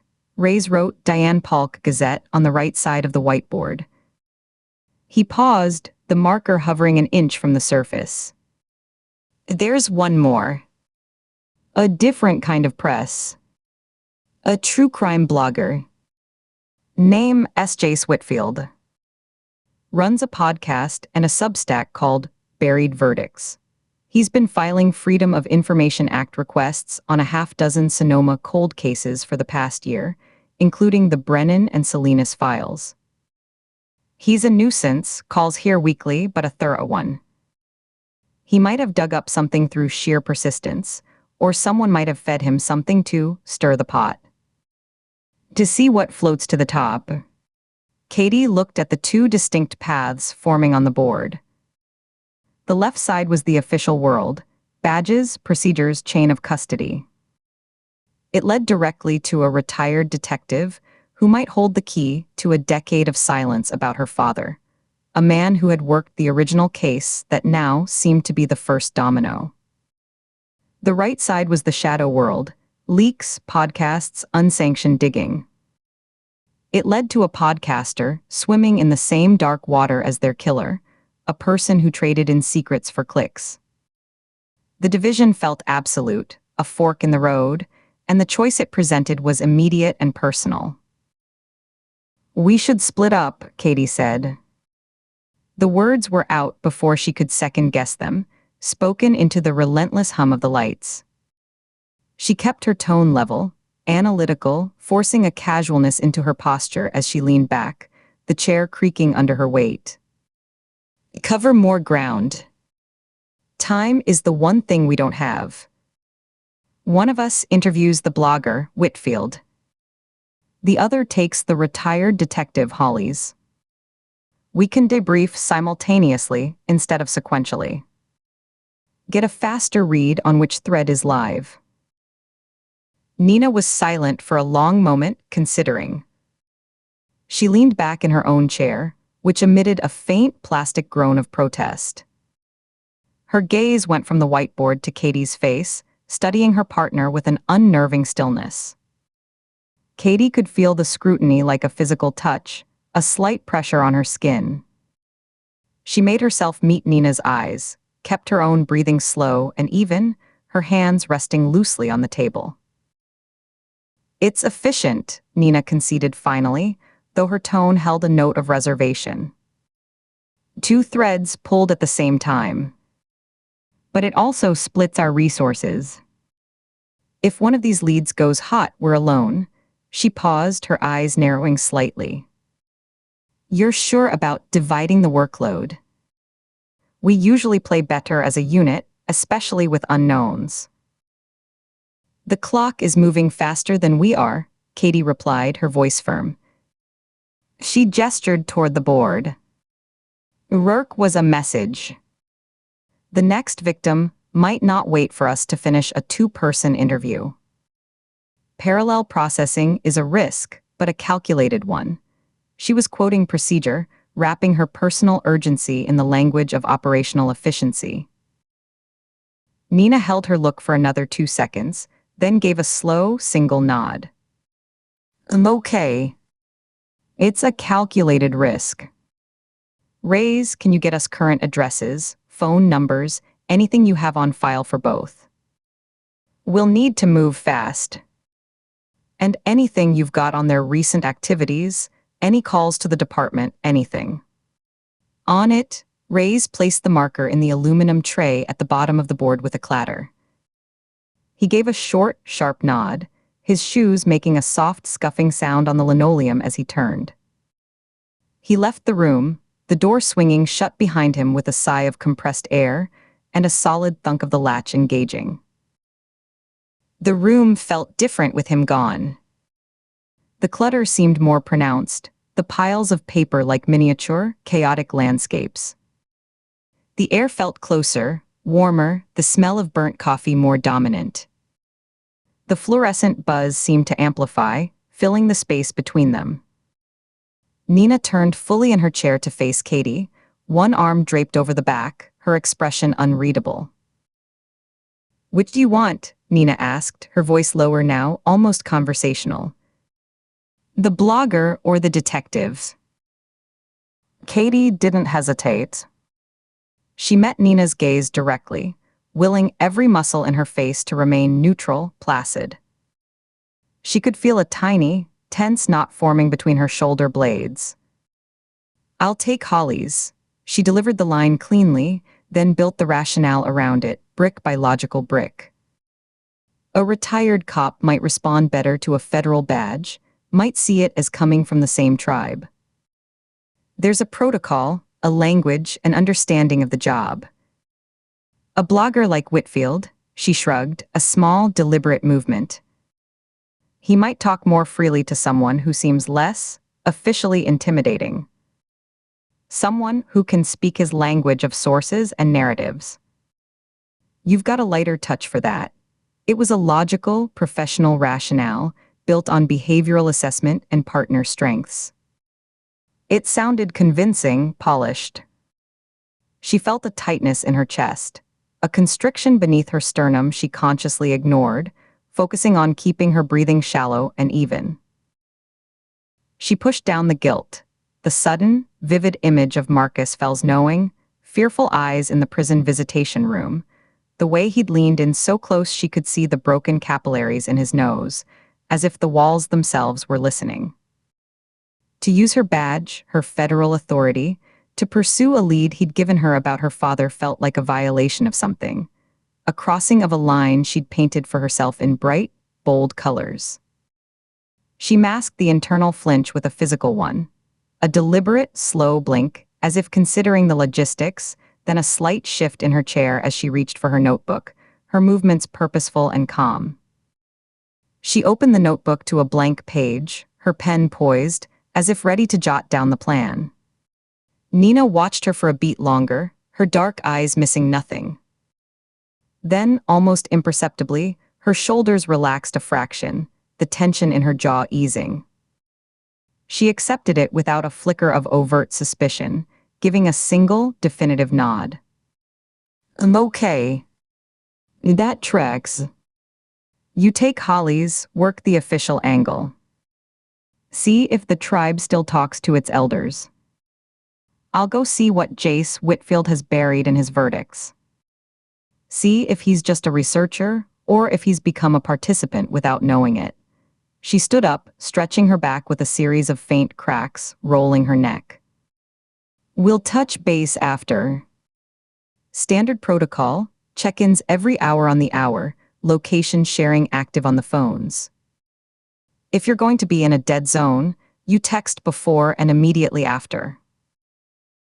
"Understood," Katie said, also rising. The chair legs scraped loudly on the linoleum. She began gathering her scattered notes, stacking them into a neat, squared-off pile, aligning the edges with meticulous care.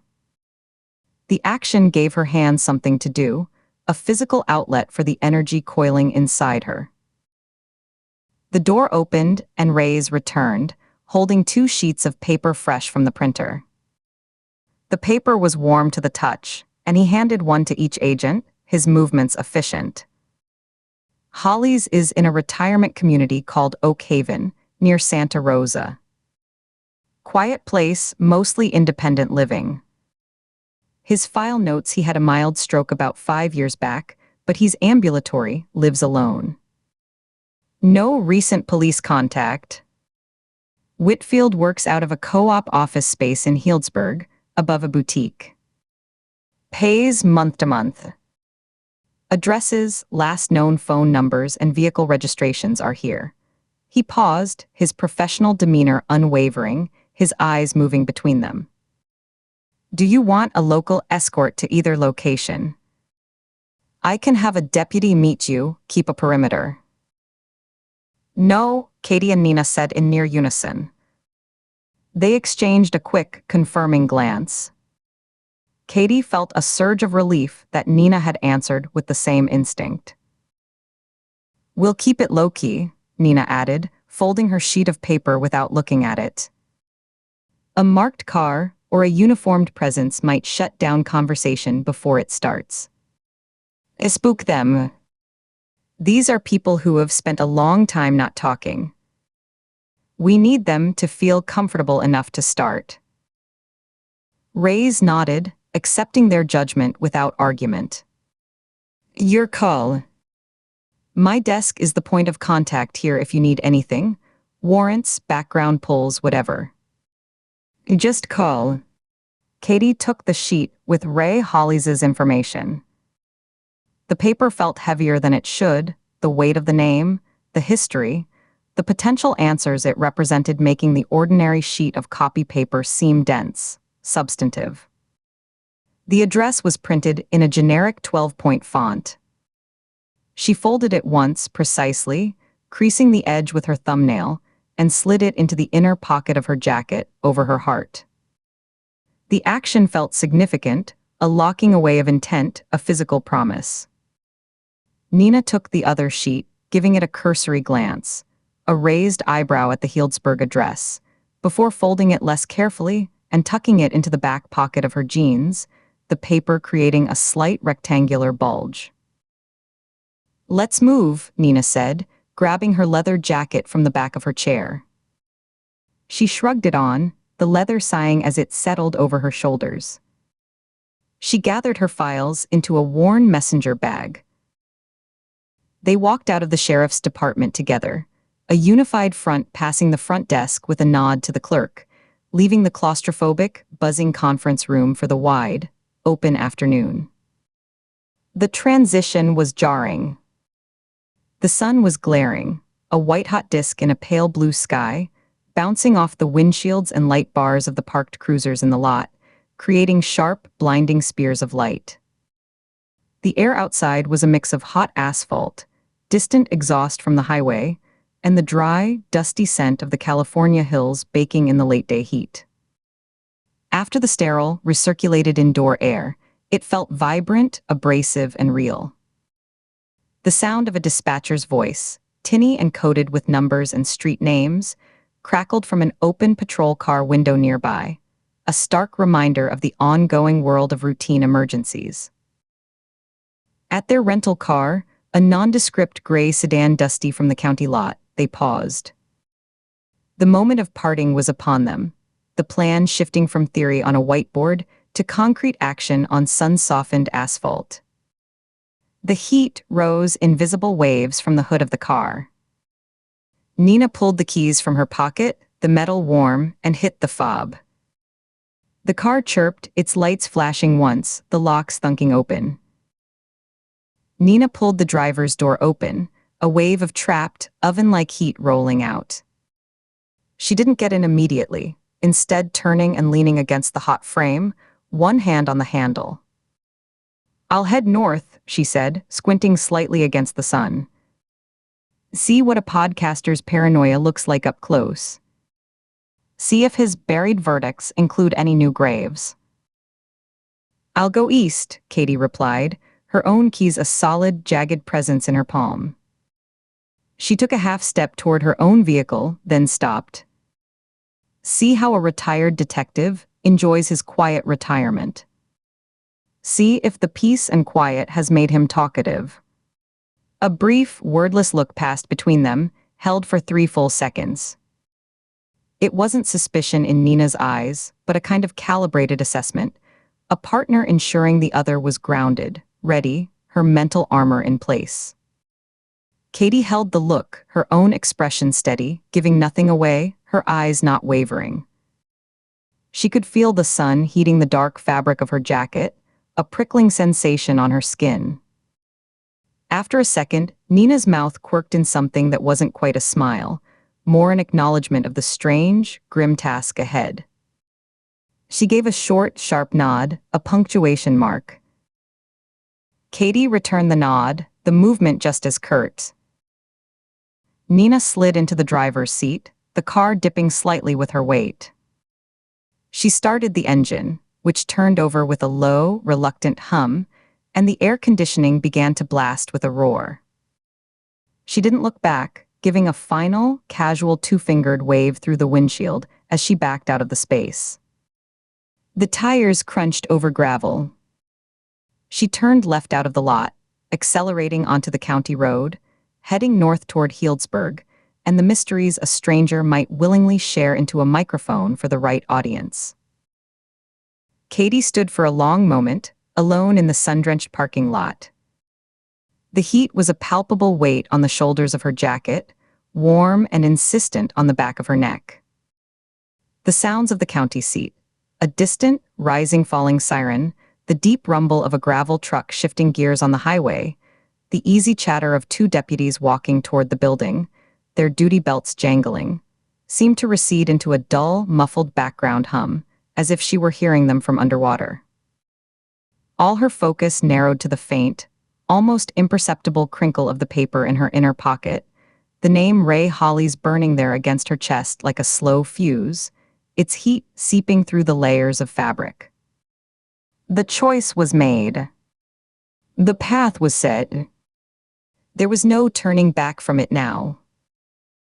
She turned on her heel, the gravel of the lot crunching loudly under the soles of her shoes, and walked with deliberate, measured steps toward her own car parked 3 rows over, its silver paint reflecting the harsh light. Her path was diverging, not just from Nina's in the physical space of the parking lot, but from the strict, by-the-book, partnered investigation they had been conducting. She was heading alone toward the secrets a retired detective had spent 15 years trying to forget, secrets that were tangled with the ghost of her father, who walked silently beside her with every step, a presence she could feel in the tightening of her throat. She reached her car, the metal of the door handle almost too hot to touch. She opened it, and a wall of stifling, dry heat enveloped her, carrying the faint, synthetic smell of rented upholstery and old air freshener. She slid inside, the vinyl seat scorching through her pants, and pulled the door shut. The outside world was muted instantly, replaced by a thick, expectant silence broken only by the faint tick of the engine cooling. The sunlight, now filtered through the windshield, lay in bright, hot bars across her lap and the passenger seat. Before starting the engine, she took out the folded sheet of paper. She smoothed it carefully on the empty passenger seat, her fingers pressing out the crease. She stared at the address. Oaks Haven Retirement Community. Then at the phone number. Then at the notation, stroke 2019. Ambulatory. No known visitors. She took a deep breath, the air in the car still hot and stale. She pulled out her phone, her fingers moving with practiced efficiency, and entered the address into the GPS. The app processed it for a second before the electronic voice, calm and dispassionate, began its instructions. Start point confirmed. Proceed to the highlighted route. She started the car, the engine turning over with a smoother purr than Nina's. The air conditioning whirred to life, blowing hot air that gradually began to cool. She followed the GPS's first instruction, pulling out of the space, the tires crackling over the loose gravel. She turned right, away from the station, away from the direction Nina had gone, driving east toward the past, the rental car carrying her steadily toward the man who might finally tell her what happened to her father. The county buildings shrank in her rearview mirror, replaced by the open, sun-bleached landscape, the road stretching out ahead, a straight line into the heart of old secrets. Chapter 10. The bungalow sat at the end of a cracked asphalt lane, its yard a tangle of brown grass and thorny blackberry vines that snagged at the hot, still air. The screen door hung from one hinge, its aluminum frame warped, tapping an irregular, metallic rhythm against the jamb in the dry, hot wind. Katie parked her unmarked sedan on the street a house down, the engine ticking loudly as it cooled, a sound like a slowing clock. She sat for a full minute, her hands resting on the wheel at 10 and 2, watching the house. No curtains twitched in the neighboring windows. No sprinklers hissed. The only movement was the door tap-tap-tapping, and the slow, dead sway of morning glory vines on a rusted trellis. She wasn't here as Agent Ford. The credentials in her pocket were secondary, a formality. The name she would use was the one on her birth certificate. She took a breath that hitched at the top of her lungs, held it for a 3 count, then opened the car door. The heat of the day, trapped in the asphalt, rose up to meet her in a visible shimmer. The air smelled of hot tar, dry pine needles, and the faint, sweet rot of blackberries past their season. Her shoes crunched on the gravel shoulder as she walked up the lane, the sound unnaturally loud in the suburban silence. The path to the front door was a narrow strip of concrete, almost reclaimed by the grass, cracked and heaved by the roots of a massive, thirsty-looking cedar. With each step, the tapping of the loose door grew louder, a broken metronome counting down to a conversation she'd rehearsed in her head for years. She paused at the bottom of the 2 concrete steps, her hand halfway to pushing the broken screen aside. The mesh was rusty, leaving a faint orange-brown dust on her fingertips. This was it. The last known link. She could still turn, walk back to the car, drive away, and let the official investigation follow its colder, slower path. But the daughter had run out of patience. She pushed the door aside, the metal mesh groaning in protest, and knocked 3 times on the inner wood door, painted a faded, peeling green. The sound was hollow, echoing in the space beyond as if the house were mostly empty. Inside, a chair scraped against a floor, a long, slow drag of wood on wood. A pause filled with the hum of a refrigerator from somewhere deep in the house. Then the voice, graveled and tired, worn thin by cigarettes and regret. "It's open." She turned the knob, the brass warm from the sun beating on the door, and stepped into a dim living room choked with cardboard file boxes. The light from the doorway cut a bright rectangle across a worn floral carpet, illuminating swirling galaxies of dust motes. The boxes were everywhere, standard banker's boxes, their corners softened with age, stacked against every wall in precarious columns that leaned inward like a paper canyon. Some were sealed with brittle yellow tape, others gaped open, spilling out manila folders and curled, faded reports. The air was thick, tasting of dust, the acidic tang of old newsprint, and the stale, burnt scent of coffee kept too long on a warmer. In a worn brown recliner, its vinyl cracked like a dry riverbed, sat Ray Hollies, surrounded by a moat of open files arranged on the floor around him like defensive works. He was in his 70s, thin to the point of gauntness, dressed in a faded plaid shirt and brown trousers. A thatch of white hair stood in uncombed tufts. He didn't get up, didn't smile. His eyes, a pale blue, watched her over the rims of reading glasses perched low on his nose. They held no surprise, only a weary, knowing clarity that made her feel transparent, as if he'd been expecting this specific ghost for a very long time. Detective Hollies. Retired, the word was a correction, a dismissal of a former life. He said it flatly, letting it hang. 20 years retired. He gestured with a slow, stiff hand to a single folding metal chair that had been cleared of paperwork and placed opposite him. A single file folder lay on its seat. "Sit," his eyes tracked her as she moved, a pale, unblinking surveillance. "You're Ken Ford's girl."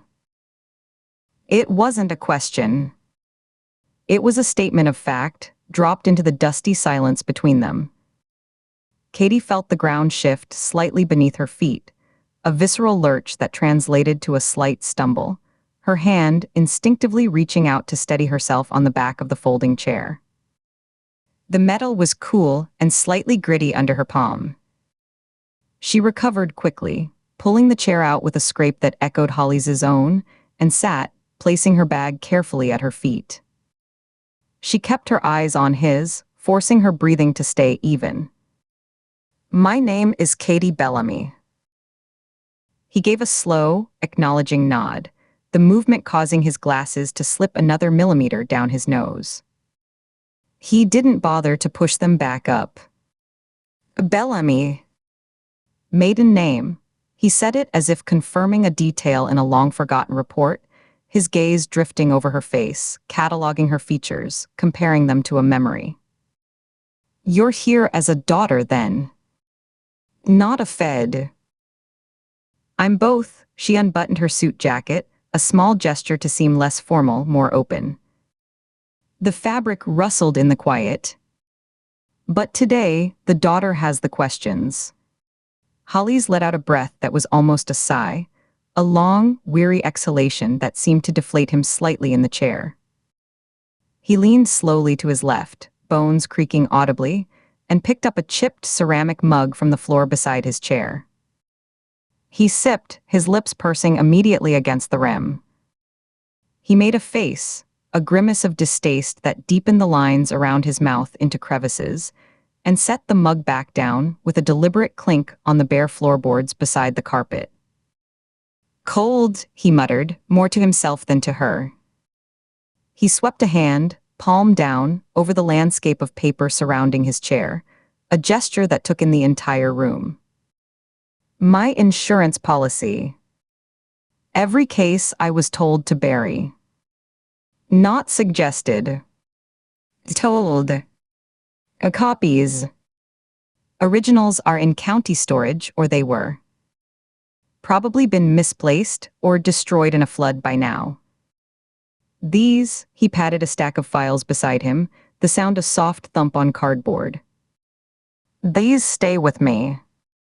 They breathe the same air I do." "Who told you to bury them?"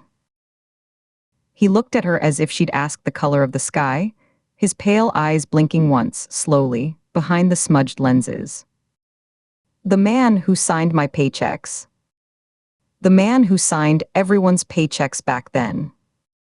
The county district attorney. Martin Reeves." The name landed in the still room with a dull thud. Katie knew it. A deceased. A heart attack in his sleep, a decade ago. A closed loop. A dead end. She felt a flare of frustration, hot and sharp, but kept it off her face. "What cases?" she asked, her voice lower now, matching the room's hushed, confessional tone. "The inconvenient ones." Hollis leaned forward, his elbows resting on his knees with a careful, pained movement. His interlaced fingers dangled between them, the knuckles swollen and red. The posture was one of a man confessing, his body curling in on itself. "A late 90s. We had a run. Drownings in bathtubs, in backyard pools. Single-car accidents on lonely roads where the skid marks didn't add up. A couple suicides that didn't pass the smell test. Guys with new boats, paid-off mortgages, found hanging in garages with no note." He spoke in a flat, recitative monotone, the horror of it sanded down by repetition, by 2 decades of staring at the words. "Victims were connected. Not to good people. They were mid-level guys. Bookkeepers, bagmen, collectors. Liabilities to a certain kind of operation that had its hooks deep in the county. I'm talking gambling. A protection. A prostitution. The old-school stuff before everything went corporate." He paused, his eyes losing focus, looking at a point on the carpet between them. "Reeves got a call. We got an order. Came down through the chief, but we all knew where it originated. Wrap it up, Hollis. Accidental death. Move on." He recited the words by rote, a bitter liturgy learned by heart. "I asked questions the first time. Was pulled into Reeves's office, just the two of us. He was a big man. Used to fill a doorway. He told me my pension was a privilege, not a right. That my wife's medical bills were a matter of public record. Holly's jaw worked, a muscle twitching near his temple. So I rapped. I moved on. And I started keeping copies. At first, I told myself it was just good procedure. Later, I knew it was guilt. This, he gestured again at the boxes. This is what guilt looks like after 20 years. It takes up a lot of space. Katie's notebook was in her lap, her pen uncapped, but she wasn't writing.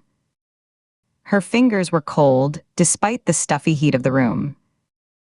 She was listening to the guilt that had settled in the room like another layer of dust, listening past his words to the spaces between them, to the fear that had kept him silent and was only now, eroded by age and a new, more immediate fear, beginning to crack. You have names. Case numbers. He didn't answer immediately. Instead, he turned his head with a stiff, cervical motion and pointed a bony, age-spotted finger to a specific box near the foot of his chair. It was less dusty than the others, as if it had been pulled out recently, handled. The top flaps were folded in, not taped shut. The top left. 1994 to 1999. In 6 cases. Carol Whitmore. Victor Salinas. 4 others. All ruled accidental or self-inflicted. All had inconsistencies a rookie could spot, contradictory witness statements, missing evidence, time of death estimates that were pure fantasy. All were closed within 48 hours of the order coming down. He turned his gaze back to her, his expression bleak and direct, the weariness momentarily burned away by a sharp, painful clarity. Your father came to me. Ken Ford.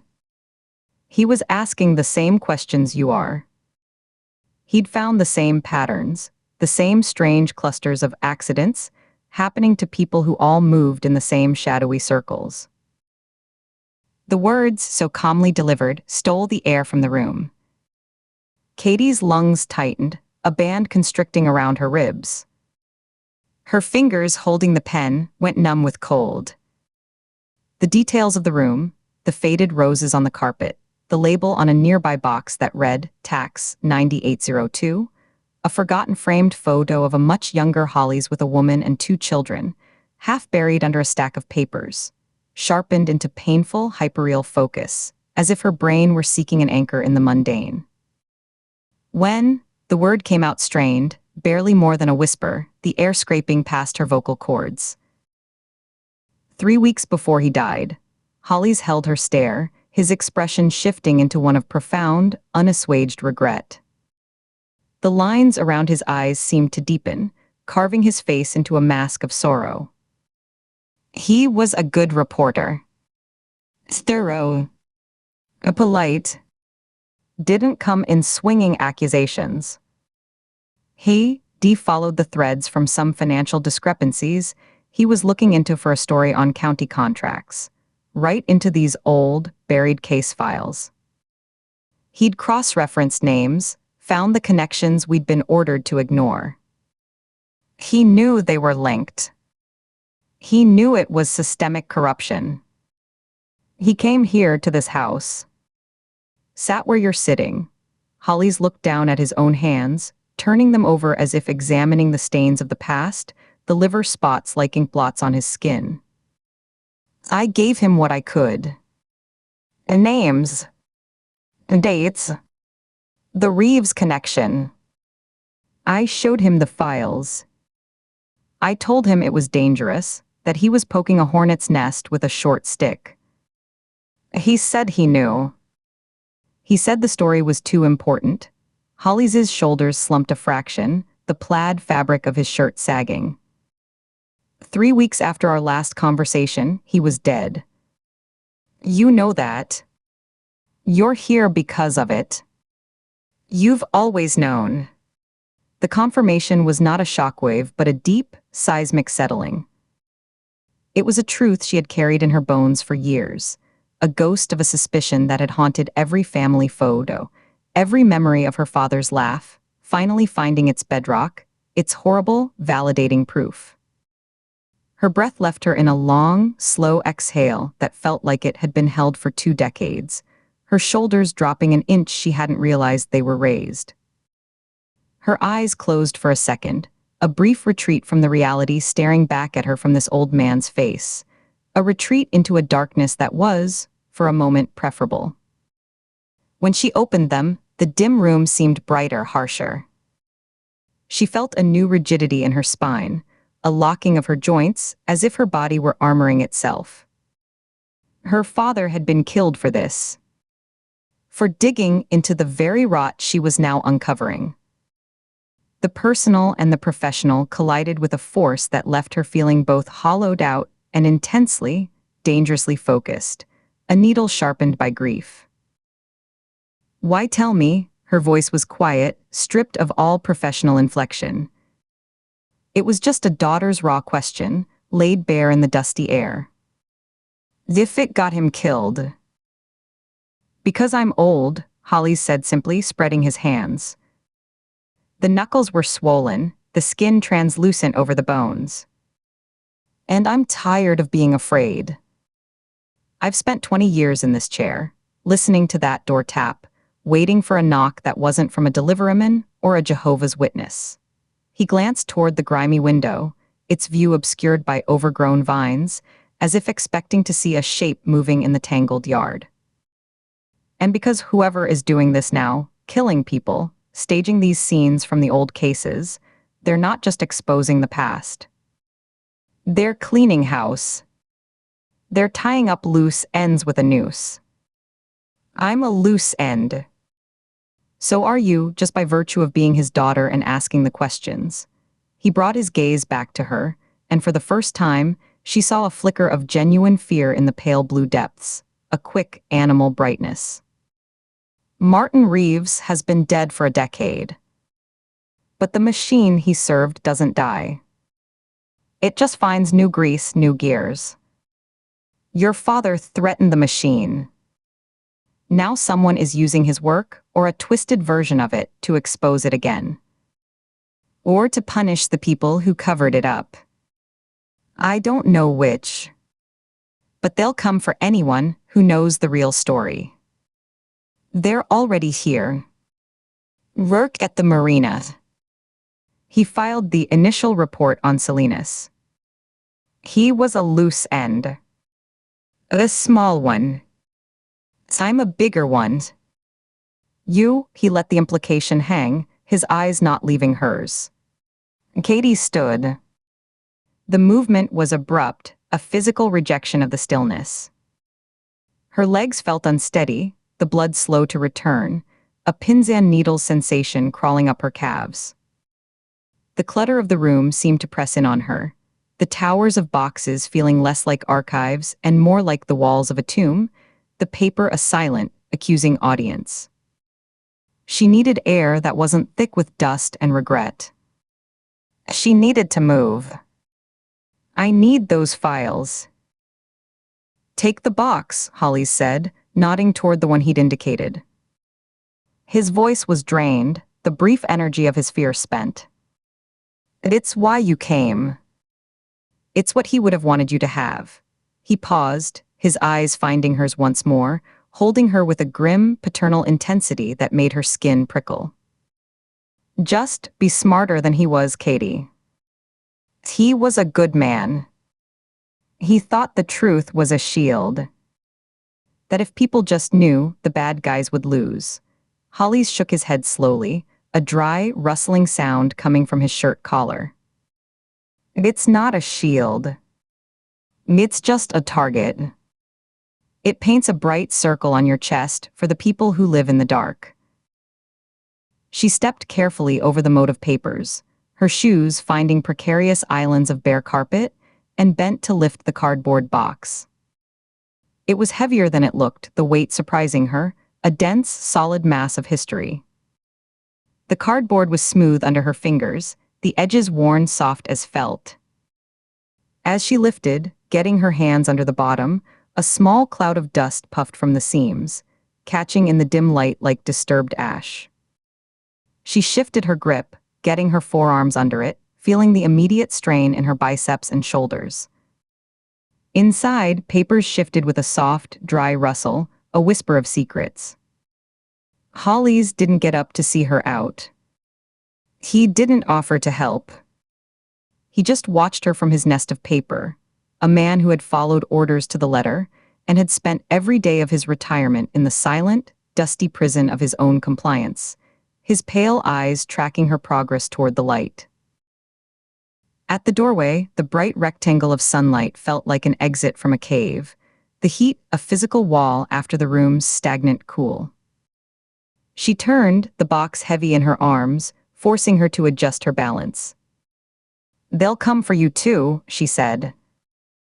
It wasn't a threat. It was a bleak acknowledgement of the logic he had just outlined, a final piece of dialogue to seal the transaction. He was already looking back down at an open file in his lap, his reading glasses slipped to the very end of his nose. He didn't look up. His finger traced a line of text, a slow, deliberate movement. "I know," he replied, his voice barely audible over the resumed tapping of the screen door behind her. "I've been waiting."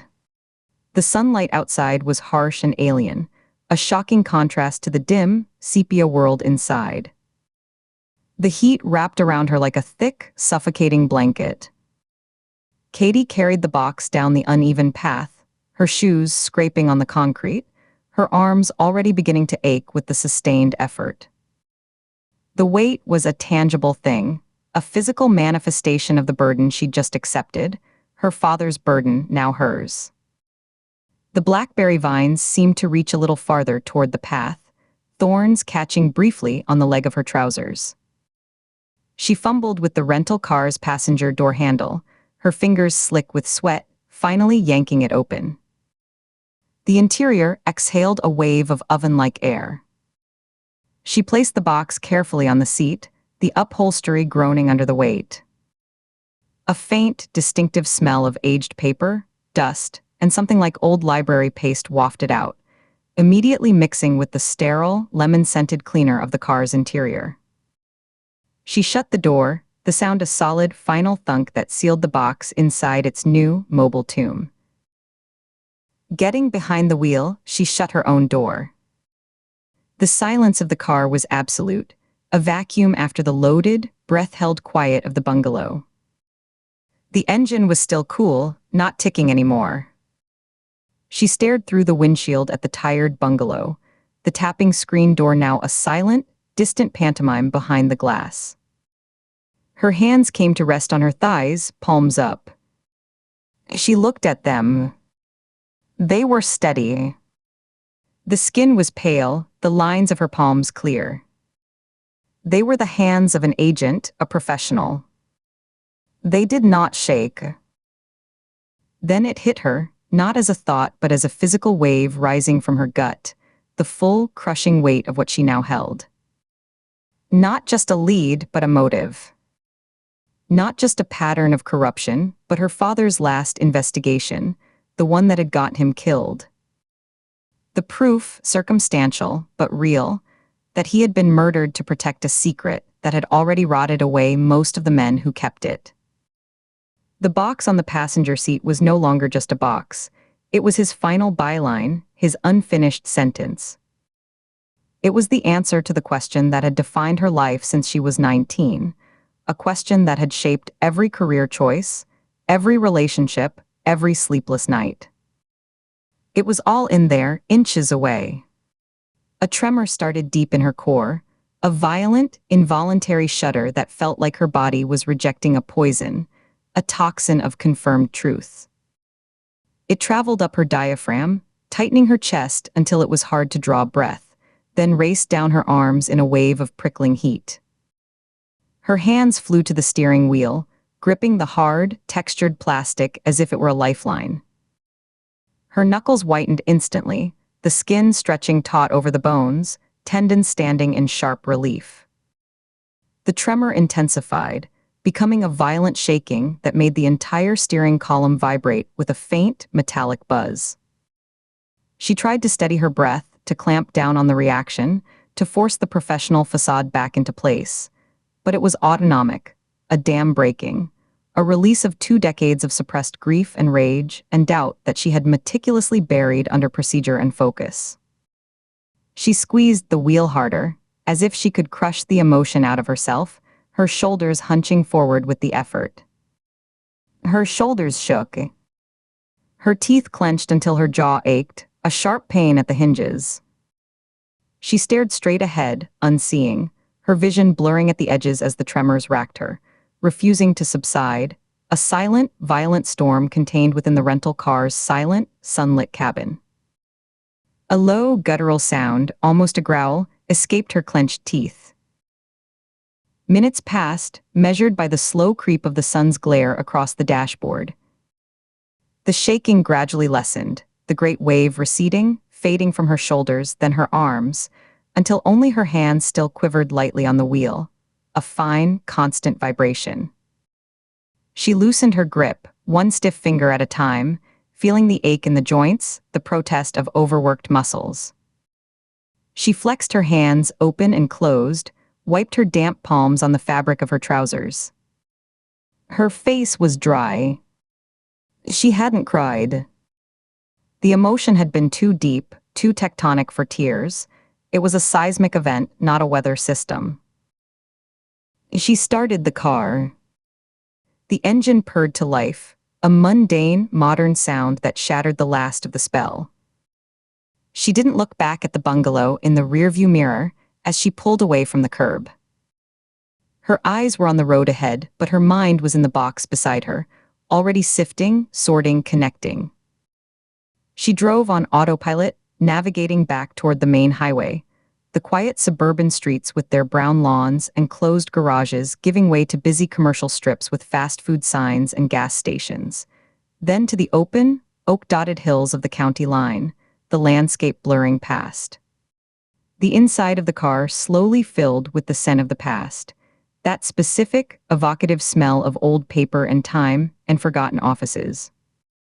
It was a smell that pushed aside the lemon cleaner, becoming the dominant note in the space. At a long red light on a service road, she reached over, her arm stretching across the center console, and carefully pulled a single file from the top of the box, balancing it on the ledge between the seats.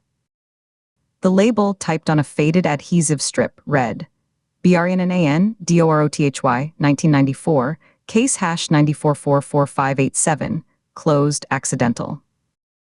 The paper of the label was brittle, the edges threatening to crumble. She opened it, the folder's metal clip stiff with age.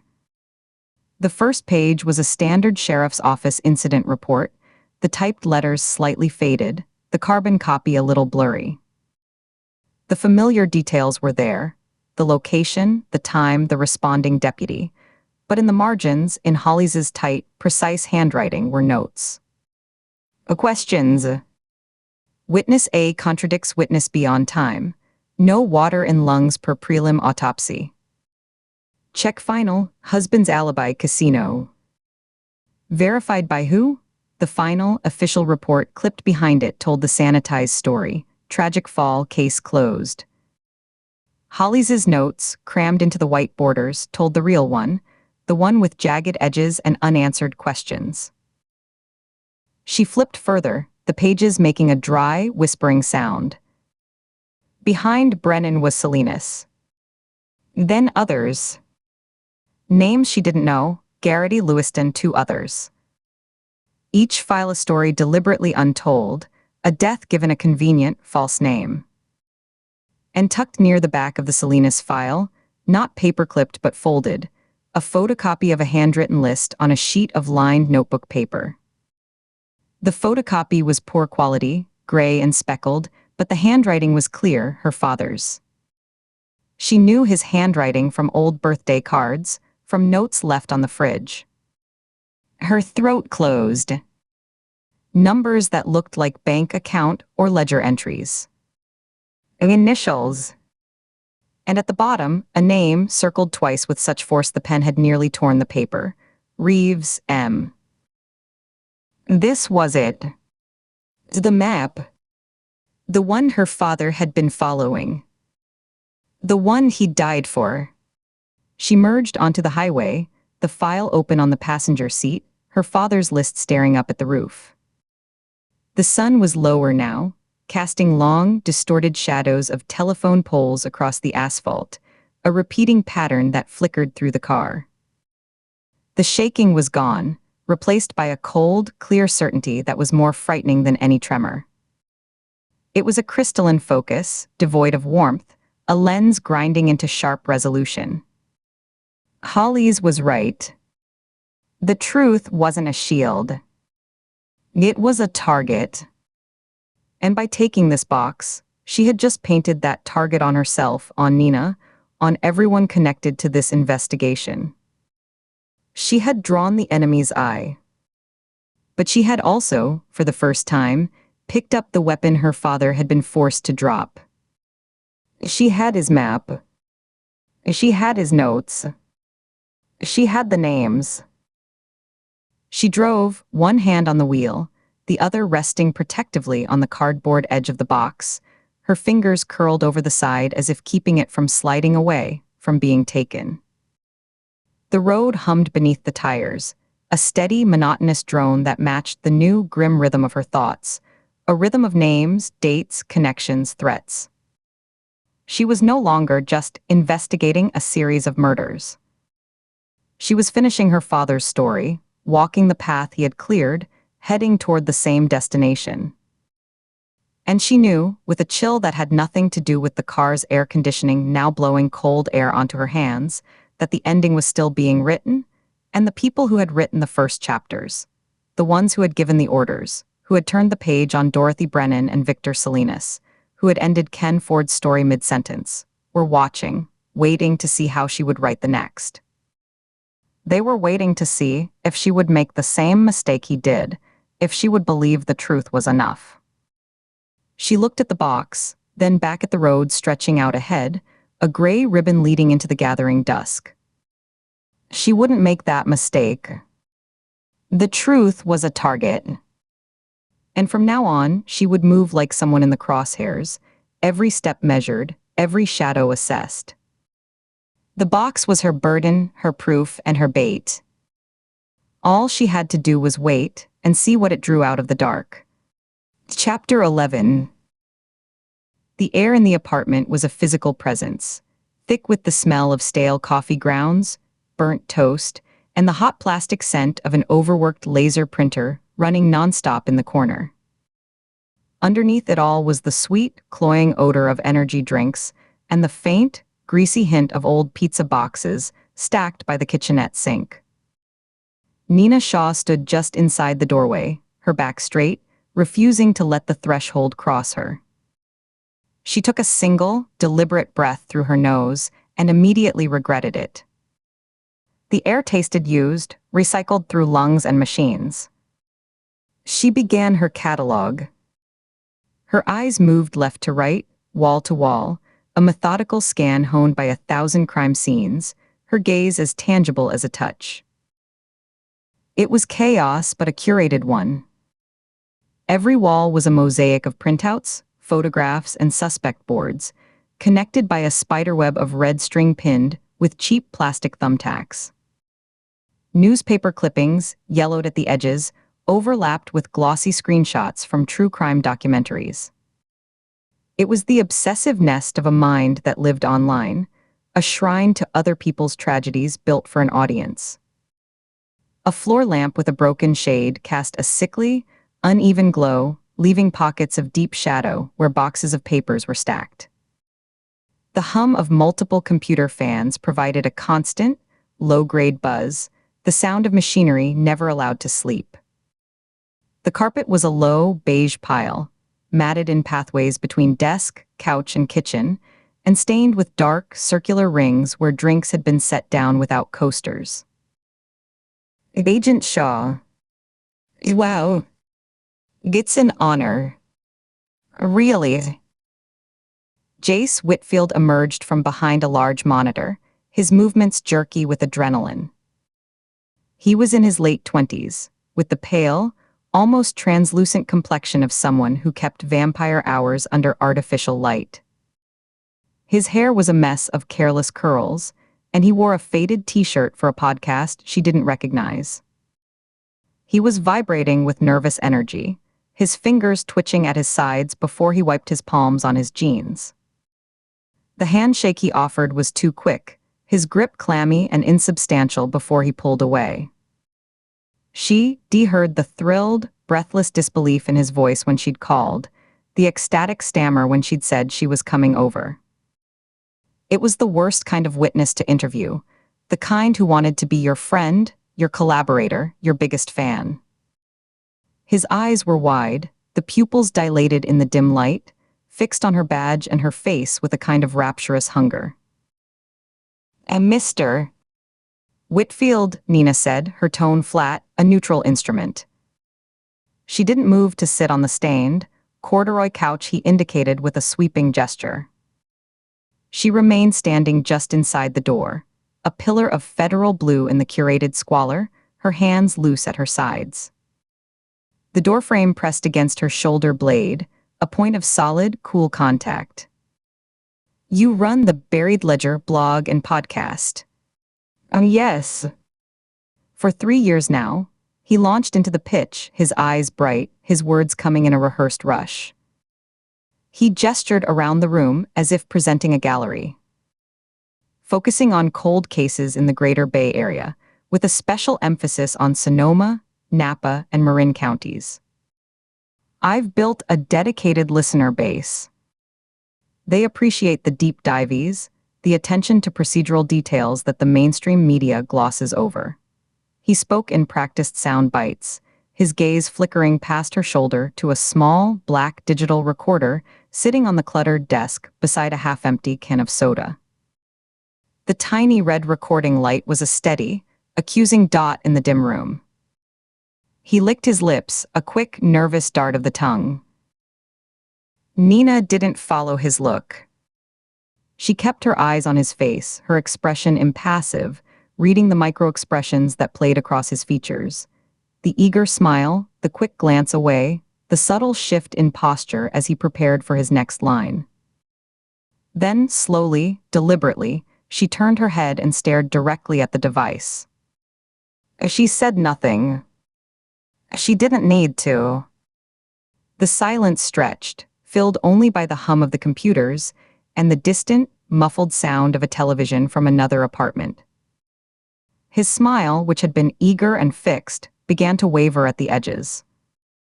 A flush crept up his neck, blotchy and red against his pallor. With a flustered, apologetic noise that was half laugh, half cough, he scrambled over, his elbow knocking a stack of papers to the floor. They fluttered down like dead leaves.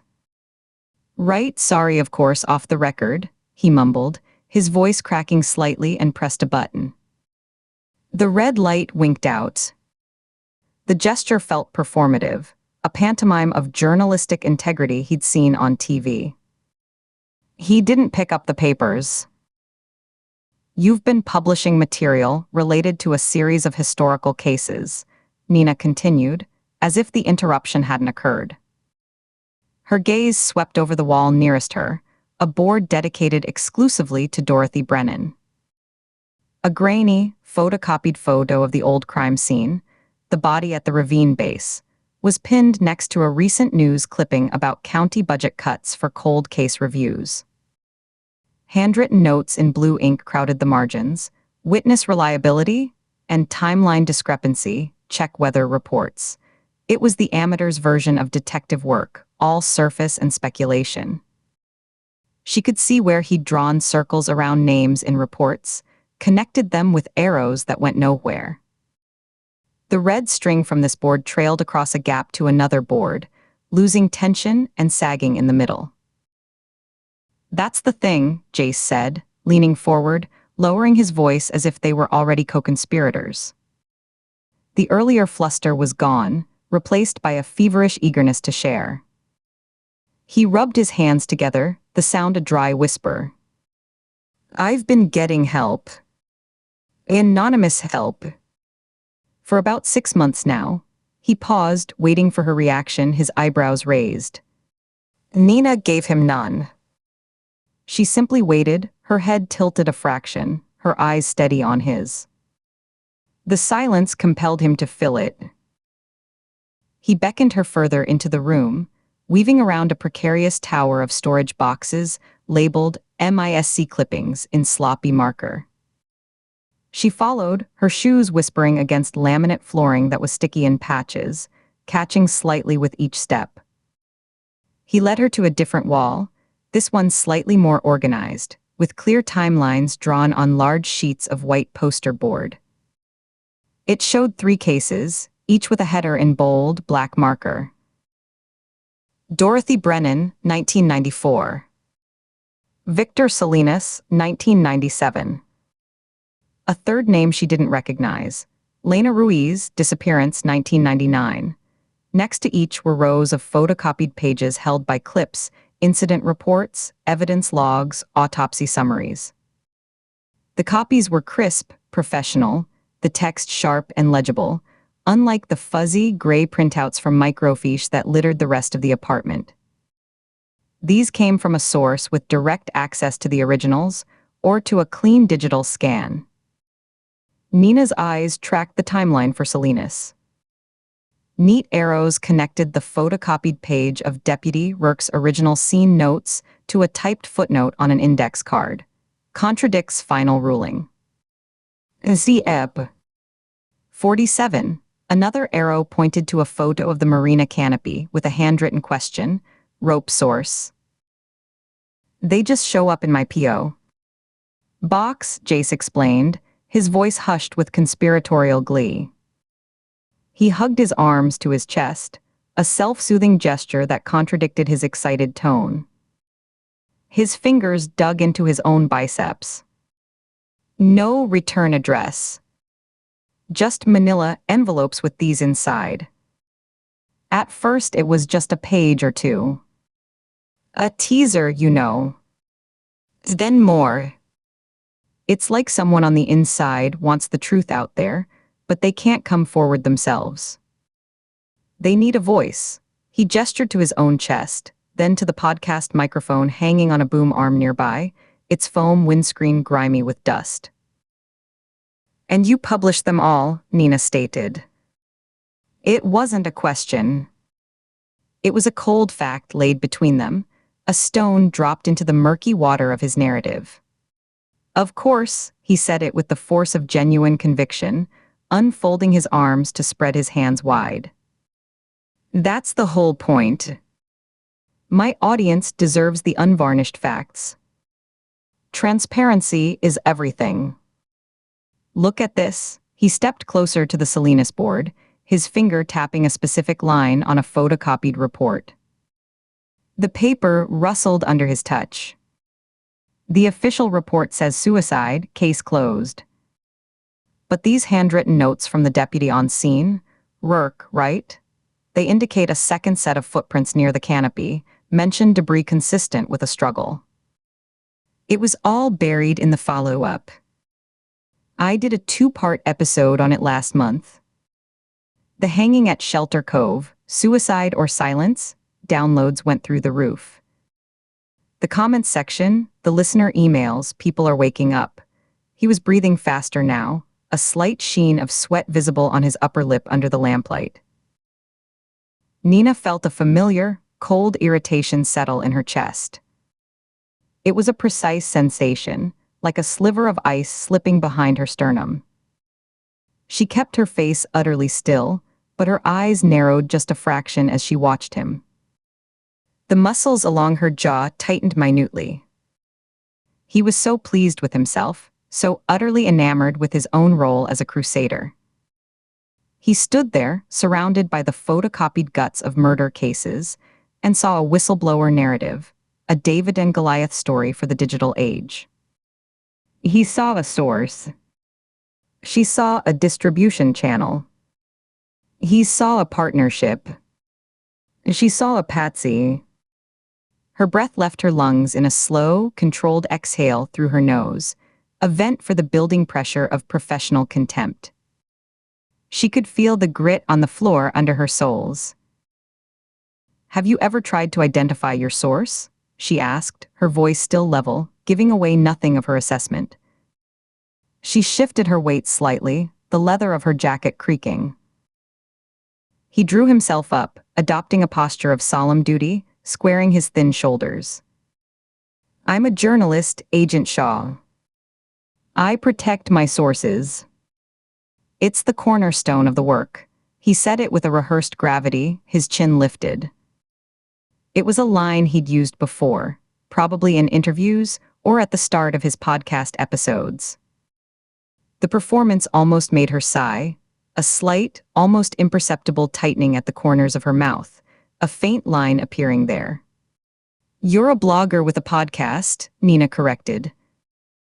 Her voice didn't rise, but it hardened, each word clipped and precise, leaving no room for the fantasy he was peddling. She let a beat of silence pass, letting the correction hang in the stale air between them. "And this source isn't protecting you. They're using you." She took a small step closer, not enough to crowd him, but enough to force his eyes to stay on hers. "Oh, think. Use the logic you apply to your deep dives. Why would someone with access to sealed, non-public case files risk sending them to you, specifically? A non-affiliated individual with a public platform. Why not go to a major newspaper? A network?" Jace's eager expression faltered. The confident lift of his chin dropped a little. He blinked, his eyes darting to his own timeline, as if the answer might be written there. His mouth opened, then closed. He rubbed the back of his neck. To expose a cover-up. To get the story out when the official channels are corrupt or closed. Maybe they tried the big guys and got nowhere. Maybe they trust my audience. My approach. To expose something, Nina conceded with a slight, dismissive tilt of her head. But on their timetable. To an audience they can monitor and measure. Without ever having to show their face or risk their neck. She turned fully from the wall to look directly at him, her gaze locking onto his. She took a single step forward, not threatening, but closing the space, making the conversation intimate and inescapable. The weak light from the broken lamp caught the side of her face, leaving the other in shadow. "You're a loudspeaker. The cutout. They hand you the script, these nice, clean photocopies, and you broadcast it to the world, putting your name and your show's branding on it. You draw all the attention, all the scrutiny, while they sit in the shadows and watch the reaction. You're not investigating. You're performing. You're reenacting their crime for a paying audience." The color drained from his face. It was a visible, physical process. The faint pink of excitement under his pale skin vanished, leaving a waxy, grayish pallor like old candle wax. His throat worked as he swallowed hard, the sound a dry click audible in the quiet room.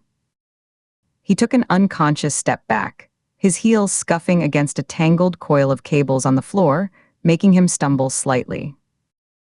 His eyes, wide now with the first dawning of a fear more personal than the abstract thrill of danger, darted around his own apartment, to the red strings, the photos of dead women, the proud timelines, as if seeing them for the first time through her eyes. His breath hitched. What? No, that's not what this is. His voice had lost its confident pitch, dropping into a quieter, more defensive register. I'm investigating. I'm connecting dots. I've had tips from listeners, I've filed records requests. You're interfering with a federal investigation, Nina said, the words deliberate, heavy, and final. She didn't raise her voice. The quiet certainty was worse than shouting. It carried the weight of statutes and procedures. These documents are material evidence related to active, linked homicides. By publishing them, you have compromised investigative details, potentially alerted suspects, and endangered lives, including, potentially, your own. She let that hang in the toxic, recycled air, watching the words land, watching them burrow into the fragile shell of his self-image. She could see him processing it, his mind trying to reconcile the heroic narrative with her blunt, legalistic framing. Have you received anything else from this source? Anything that wasn't a cold case file? Anything that felt like a direct communication, a warning, or a threat? She leaned in a fraction, her head cocked. Think carefully. A note. A note would be classic. A way to keep you in line, to remind you who's really in charge of this collaboration. Jace stared at her, his mouth slightly open. His lips were dry. The bravado was gone, evaporated like mist. He looked young, suddenly, and very scared, the lines of his face softening into something vulnerable and lost. He gave a shaky, almost imperceptible nod, his eyes dropping to the floor.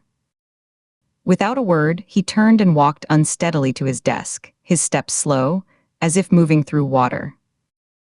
His movements were clumsy now. He fumbled with the handle of the top drawer, yanking it open too hard so it rattled in its track and stuck, requiring a jerky pull to free it. He rummaged inside, pushing past notebooks and USB cords and loose paper clips, his fingers searching blindly. He pulled out a clear plastic evidence bag, the kind sold in hobby stores for coin collectors, with a white panel for writing. A hobbyist's attempt at procedure. Inside was a single sheet of white printer paper, folded into quarters. His hands trembled as he held it out to her, the plastic crinkling. Nina took it by the edge of the bag, not touching the plastic where his fingerprints would already be smeared and overlapped. She held it up to the poor light, angling it so the weak glow fell across the surface. The message was typed in a common, default font, centered on the page. Stop digging. Or you become part of the archive. She studied it. The letters were crisp, black, without any toner streaking or imperfections. No visible indentations from a typewriter. A modern laser printer, most likely. The threat was blunt, but its purpose, she knew, was calculated. It wasn't sent to truly scare him off. If the killer wanted Jace Whitfield silent, he would be silent. This was a nudge. A reminder of the stakes. A way to keep Jace scared but still publishing, to make the adrenaline of fear feel like the fuel of truth-seeking. It was management. A handler checking in on his asset, adjusting the pressure valve. This was in my mailbox. The one downstairs in the lobby. 2 days ago, he whispered. The hushed, dramatic tone was gone. This was pure, undiluted fear, making his voice thin and reedy. It wasn't in an envelope. Just folded and stuck in there. I found it when I was getting my electric bill. He wrapped his arms around himself again, a defensive hunch. You should have called the police the moment you received this, Nina said, her voice devoid of sympathy. It was a statement of procedural fact, an indictment of his judgment. She lowered the bag, her eyes still on the typed words, committing the spacing, the font size to memory. She handed the bag back to him.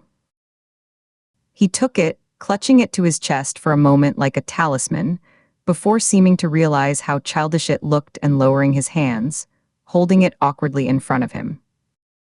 I was going to. I wanted to verify a few things first. Cross-reference it with the other materials, see if the phrasing matched anything. I thought it might be a clue. To who was sending the files? He was trying to justify it, to dress his fear and his excitement in the language of investigation. You wanted content, Nina thought, the ice in her chest hardening into a dense, cold weight. You saw a cliffhanger for your next episode. A direct message from the shadowy source. You probably recorded a voice memo about it. She let her gaze travel around the apartment again, a slow, comprehensive sweep. The walls papered with death, the red strings like veins connecting one tragedy to another. This wasn't an investigation, it was a curation. He built a museum of unsolved pain, and the killer had been quietly, efficiently donating the most provocative exhibits. Jace was the proud curator, never questioning why the donations kept coming, just thrilled to have new material to display. The hum of the computers seemed louder now, a mechanical tinnitus. "I need everything," Nina said, her decision made, her course of action clear. Her voice cut through the hum. She reached into her inner jacket pocket, the movement efficient and smooth, and pulled out a folded, multi-part evidence inventory form on stiff, official paper. The sound of the paper unfolding was a sharp, authoritative crackle in the quiet room. Every physical document you received from this source. Any digital scans you made. The original envelopes. That note. Your own research notes, timelines, and recordings pertaining specifically to these 3 cases. She held the form out, not handing it to him yet, making him look at the dense lines and boxes, the bureaucratic reality of what was happening. You will hand it all over now, and you will sign a receipt for the chain of custody.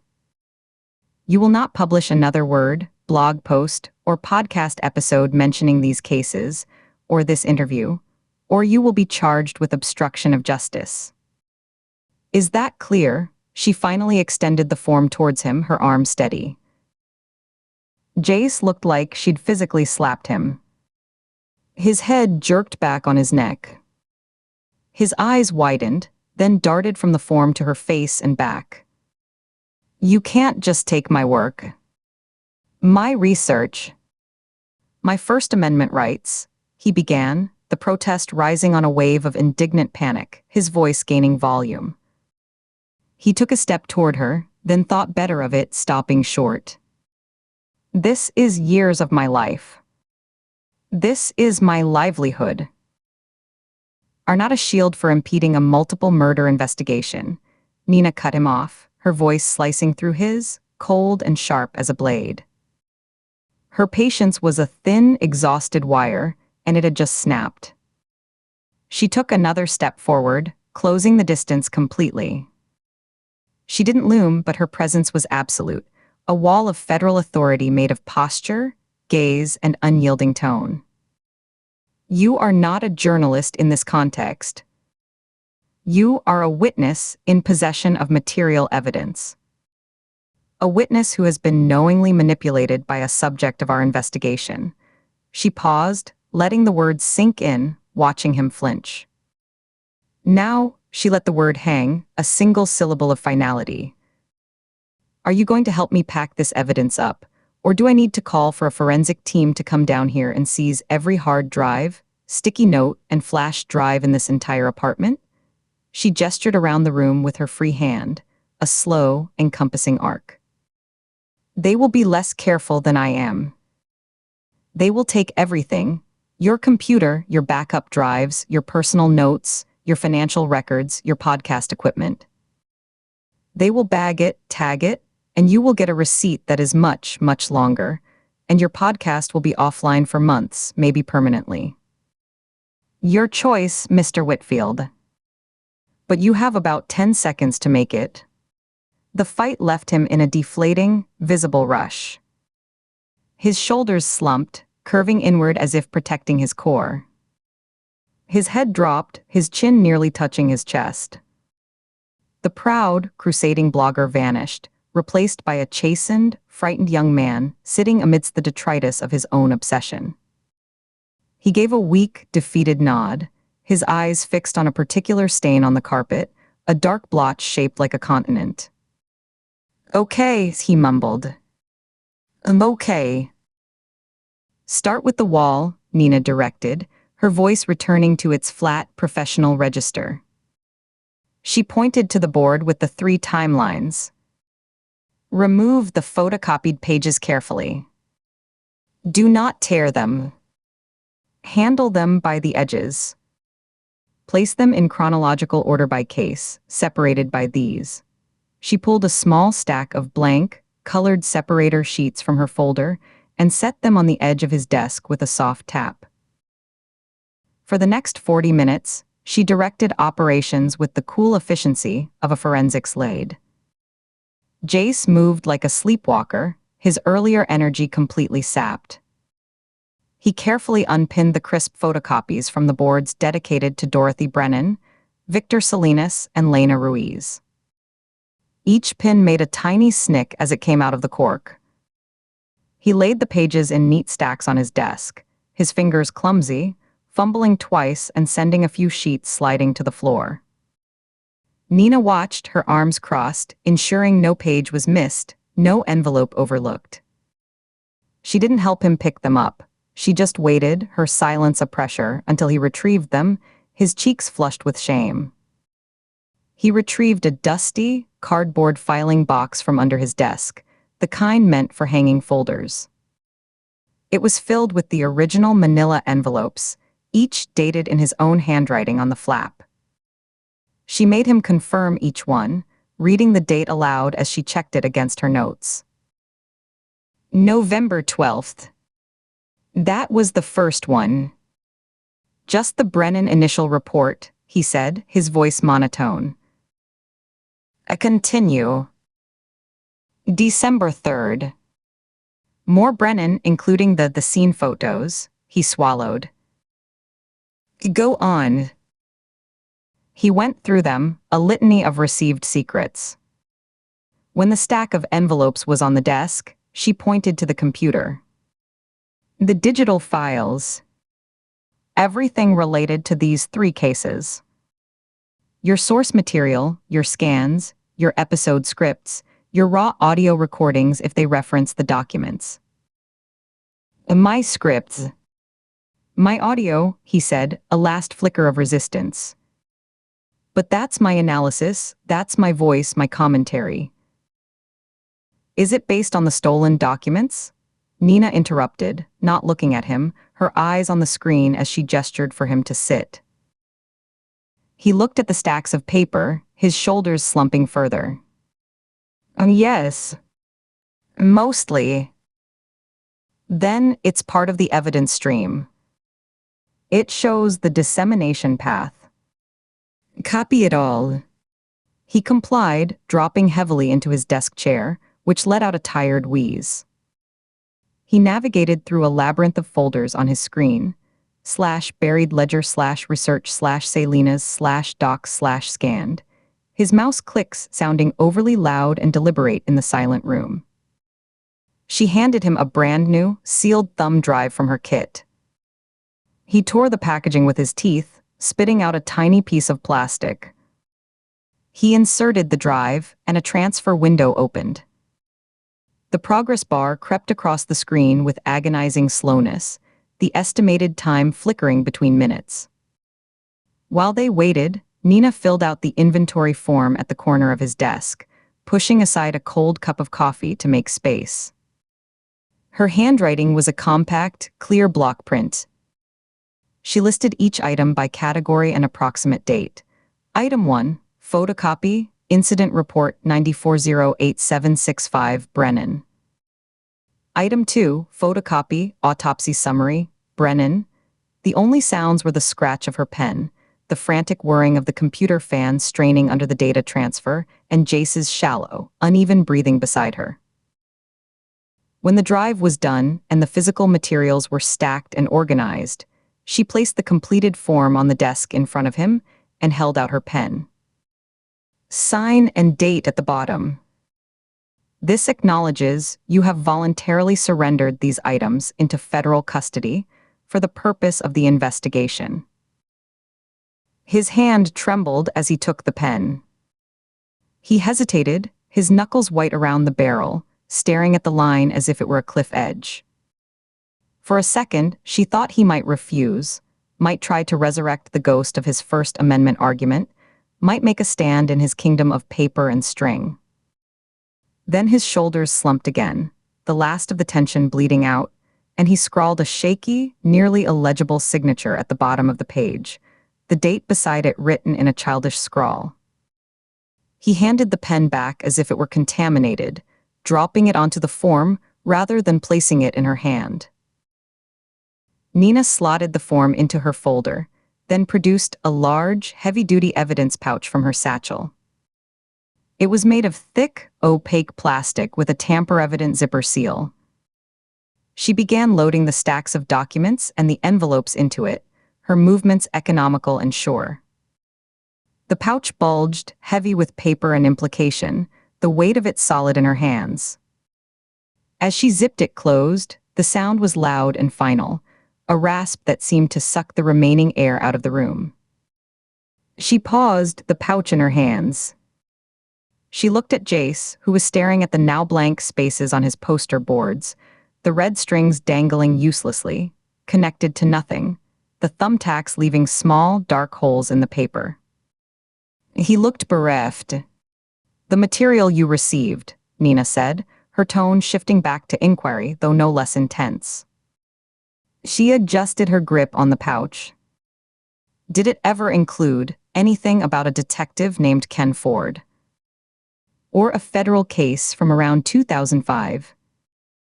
Anything that seemed to cross over from local jurisdiction to federal interest? Jace blinked, dragged from his miserable contemplation of the empty boards. He frowned, his brow furrowing in genuine, effortful thought. His eyes lost focus as he mentally scrolled through the trove of documents he'd memorized, his gaze turning inward. He chewed on his lower lip.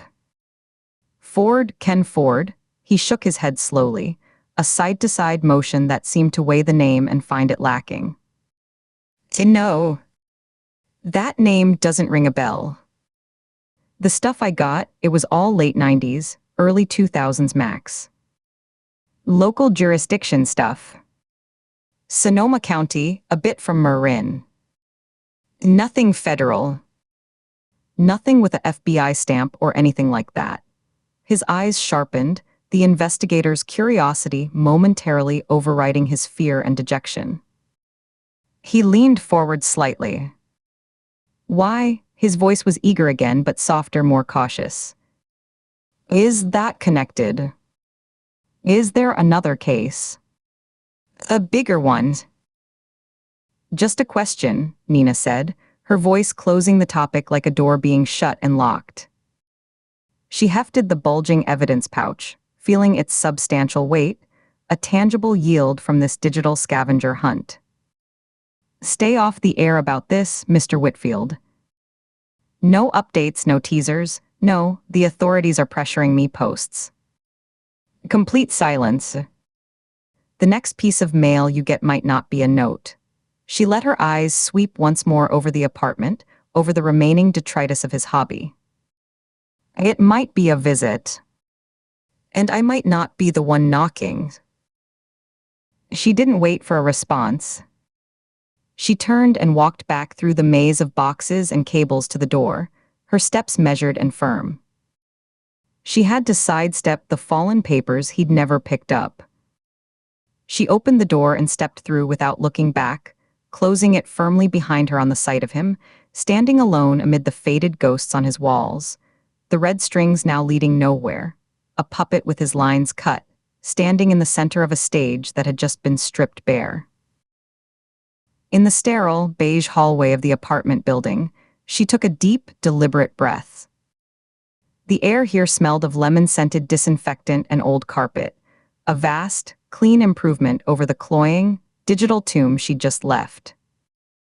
The silence was different here, hollow and echoing, not filled with mechanical hum. She walked toward the elevator, the evidence pouch heavy in her hand, a tangible result from what had ultimately been a fruitless interview. The weight was comforting in its solidity. She pressed the elevator button with her knuckle, the plastic cool and smooth. The killer was clever. Brutally, clinically clever. He'd outsourced his taunts, his gloating. He'd found a hungry, naive amplifier with a ready-made audience and used him to do his boasting, his myth-building for him.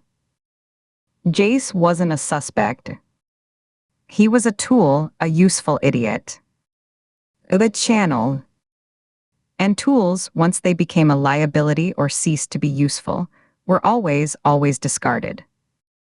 The note proved the killer was still monitoring his tool, adjusting the pressure, keeping him scared but productive. It was a classic manipulation technique: create dependency, then control through fear. The elevator arrived with a soft ding and a mechanical rumble. The doors slid open, revealing an empty, mirrored interior. Nina stepped in, watching her own reflection, a woman in a dark jacket, hair pulled back, face composed, holding a bulging plastic bag. She looked exactly like what she was, a federal agent leaving a scene with evidence. The doors closed, and the elevator began its slow, groaning descent. She needed to call Katie. They needed to run the P.O. box, but Nina already knew it would be a dead end, rented with cash or a stolen ID, closed months ago. The killer was too careful, too precise. He'd given them nothing but noise, broadcast through a fool.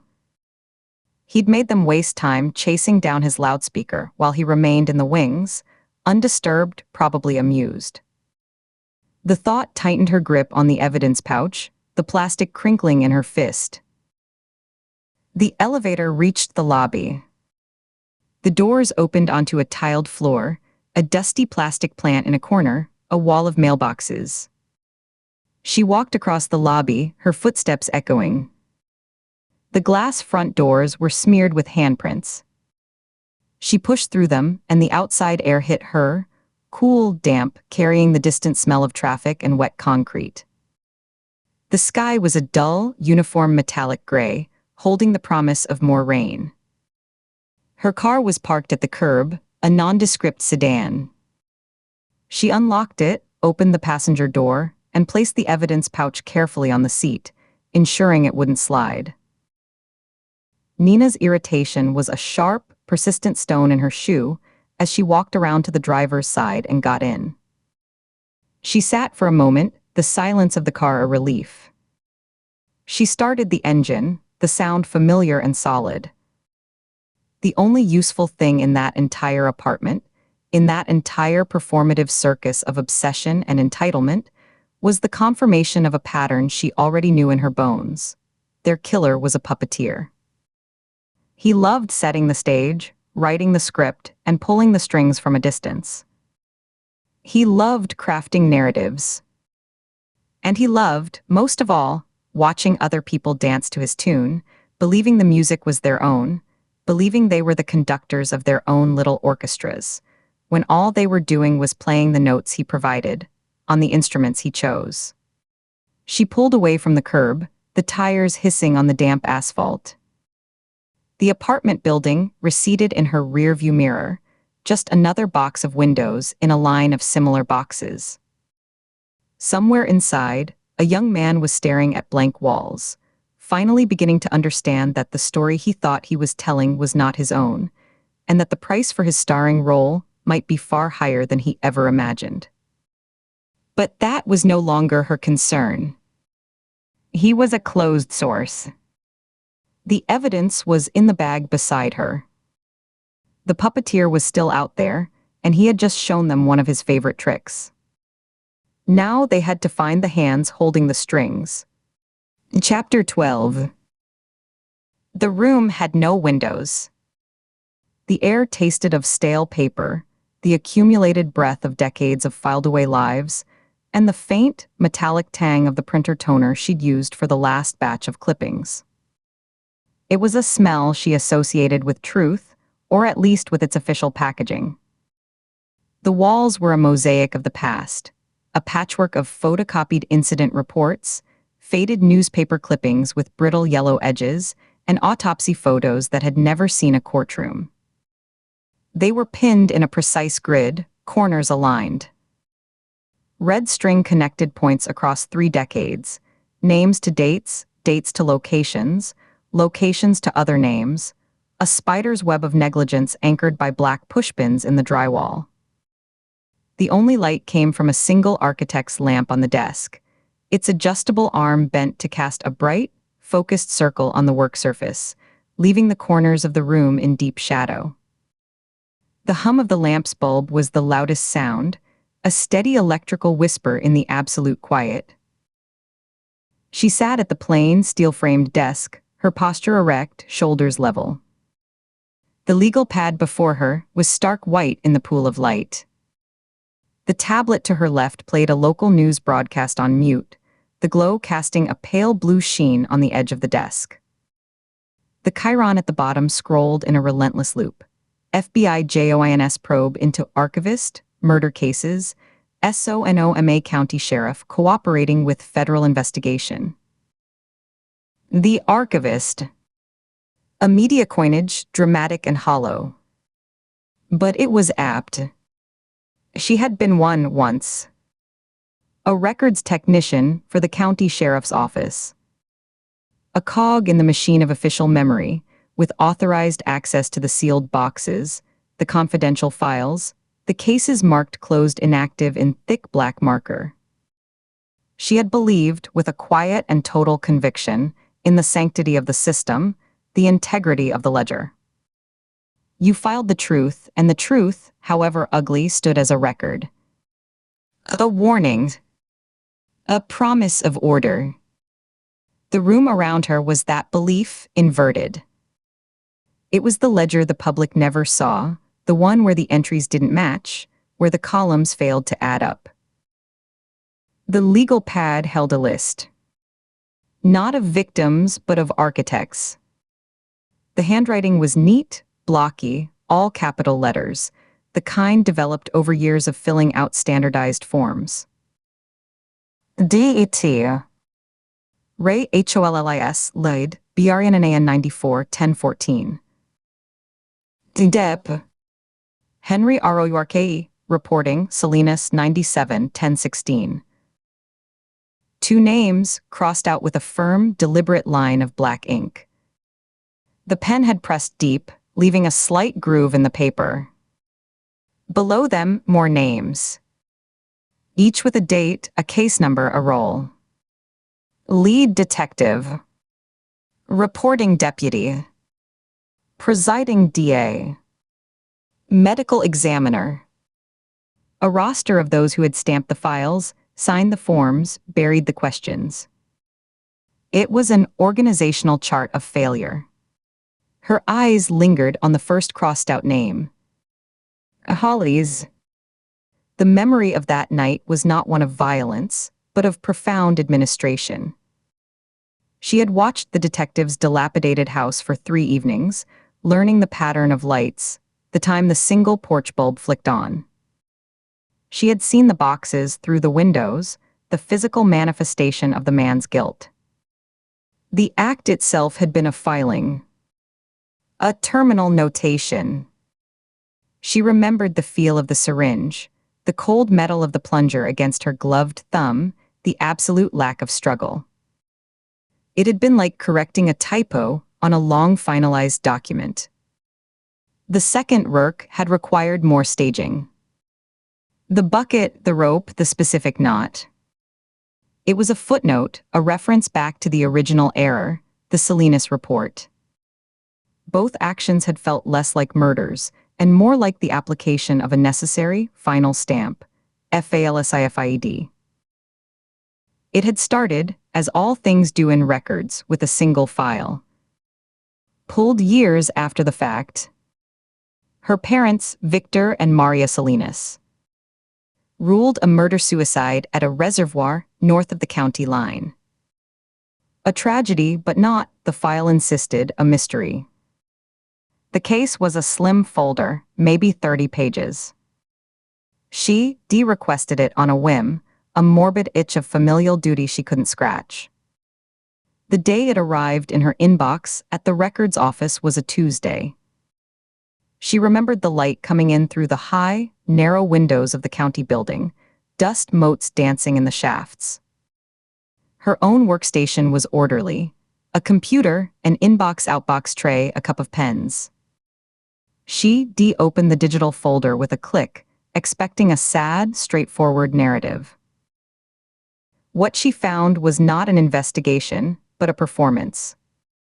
A pantomime of procedure. She scrolled, her index finger resting lightly on the mouse wheel.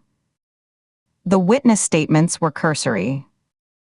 The fisherman who found the bodies recanted his own account within 2 weeks, said he'd felt pressured to keep it simple.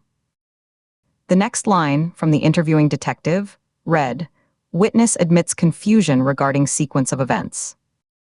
Reliability questionable." The statement ended there. No follow-up.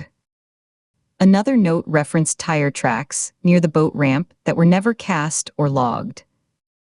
That lead was marked, not pursued.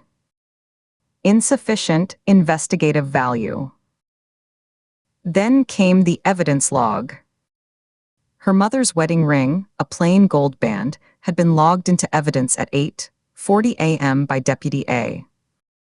It was item 4. 2 days later, it was logged out by Det. Irv Moody's. The chain of custody form for the release was blank. No signature from a lab technician. No reason for release. Just an out time. The ring was never relogged. It vanished from the record. Her breathing had slowed as she read. She leaned closer to the screen, the glow reflecting in her glasses. At the very end of the file was an internal memo, a scanned piece of paper with a handwritten note in the margin. It was from the district attorney's office to Detective Moody. The text was brief, close this out. Murder-suicide plays cleaner for the families and the county both. She sat back in her chair. The office sounds around her, the chatter of a radio, the clack of a keyboard, the distant slam of a filing cabinet, had receded into a muffled hum. She'd read the note again. Then a third time. She wasn't seeing grief in that moment. She was seeing structure. She was seeing a protocol, not for finding truth, but for managing perception. A cold, clean fury had settled in her that day. It wasn't grief. Grief was a storm, chaotic and wet. This was a glacier, slow and immense and grinding, forming in the pit of her stomach. Her hands had rested flat on the desk, fingers splayed. She remembered the cool, laminate surface under her palms. She didn't tremble. She became very, very still. She began to pull other thin files, cases from the same era, the same precincts. She used her access codes, working after hours when the office was empty, the only light her desk lamp. She cross-referenced names in the digital database, building spreadsheets that no one would ever audit. She saw the patterns emerge like a watermark held to the light. The same detectives, Moody, Holly's, others, closing improbable suicides with identical phrasing in their summaries. No evidence of foul play.